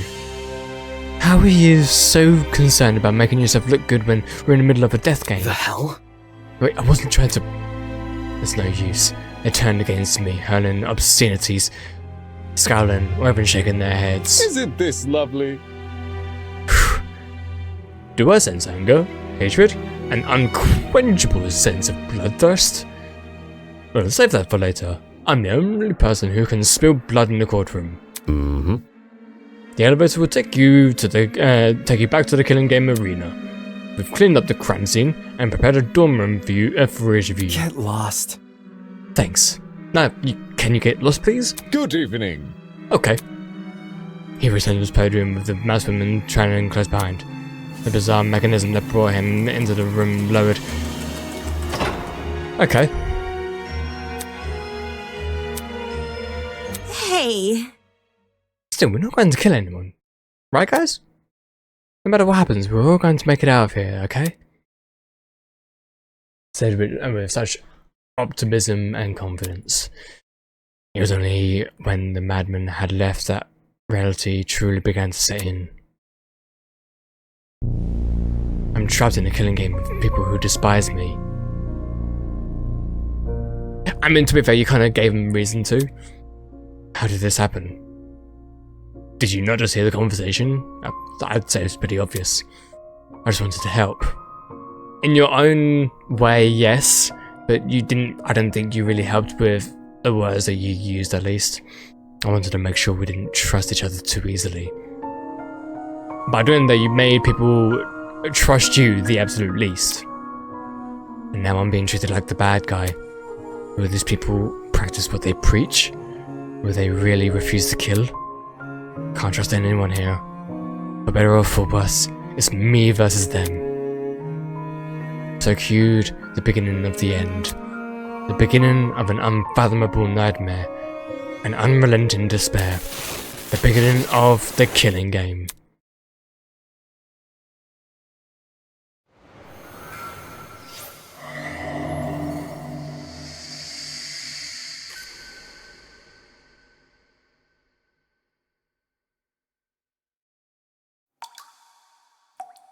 To be continued. Okay, so that's the end of the prologue. I don't know, I just think the prologue was I don't know, a bit too long for my liking. Maybe I just have to get used to, like, games just being... Well, I'm not used to, like, a chapter being... Well, at least a prologue. I feel like a prologue should be at least maybe 3 hours, I guess. Or maybe because I'm comparing this to Danganronpa and I remember the prologue being like shorter in that game. I don't know, but I'm going to save that. End of prologue. So I just realized it's going to go straight into chapter 1, isn't it? So I'm actually going to quit the game. And one thing I want to say is, whilst I have express opinions that lean into the negative side, it's not to say that I'm not enjoying the game, because like I definitely am, because well, I mean, I've enjoyed Danganronpa and I feel like I'm gonna enjoy a lot of this game as well. It's just, it reminds me of like the beginning of Danganronpa when we had so many people, and one thing I don't want to do is focus on every single person, because that's just like impossible for me to do. So I'm probably just going to focus on like a couple of people to a few people, because I remember Eva, Ingrid, Cassidy, Jean a little bit, Wolfgang, of course, and Desmond. So I do remember those names. I just think I'm going to be a bit more connected to Eva. Definitely not because she reminds me in any way of Kyoko. But then again, she reminds me of Kyoko and a little bit of Bakuya as well. Maybe they were inspiration for that character, I'm not sure. But I'm definitely excited to actually play chapter 1, but just remember that I'm going to be playing through the prologue of Super Danganronpa 2 first, and then I will play through... It's probably not the most ideal way to go about things, but once again, we'll see how that goes, and I will go through chapter 1, which is, about like, I'm told it's about 10 hours long, but then again, because of my playstyle, it probably will be like, I don't know, 15 hours long, which is just, I don't know, I just find that a bit crazy, like, a chapter being that long. I mean, something that I found out recently that I probably should have found out, like, years ago, is that chapters should only be as long as they need to for the story.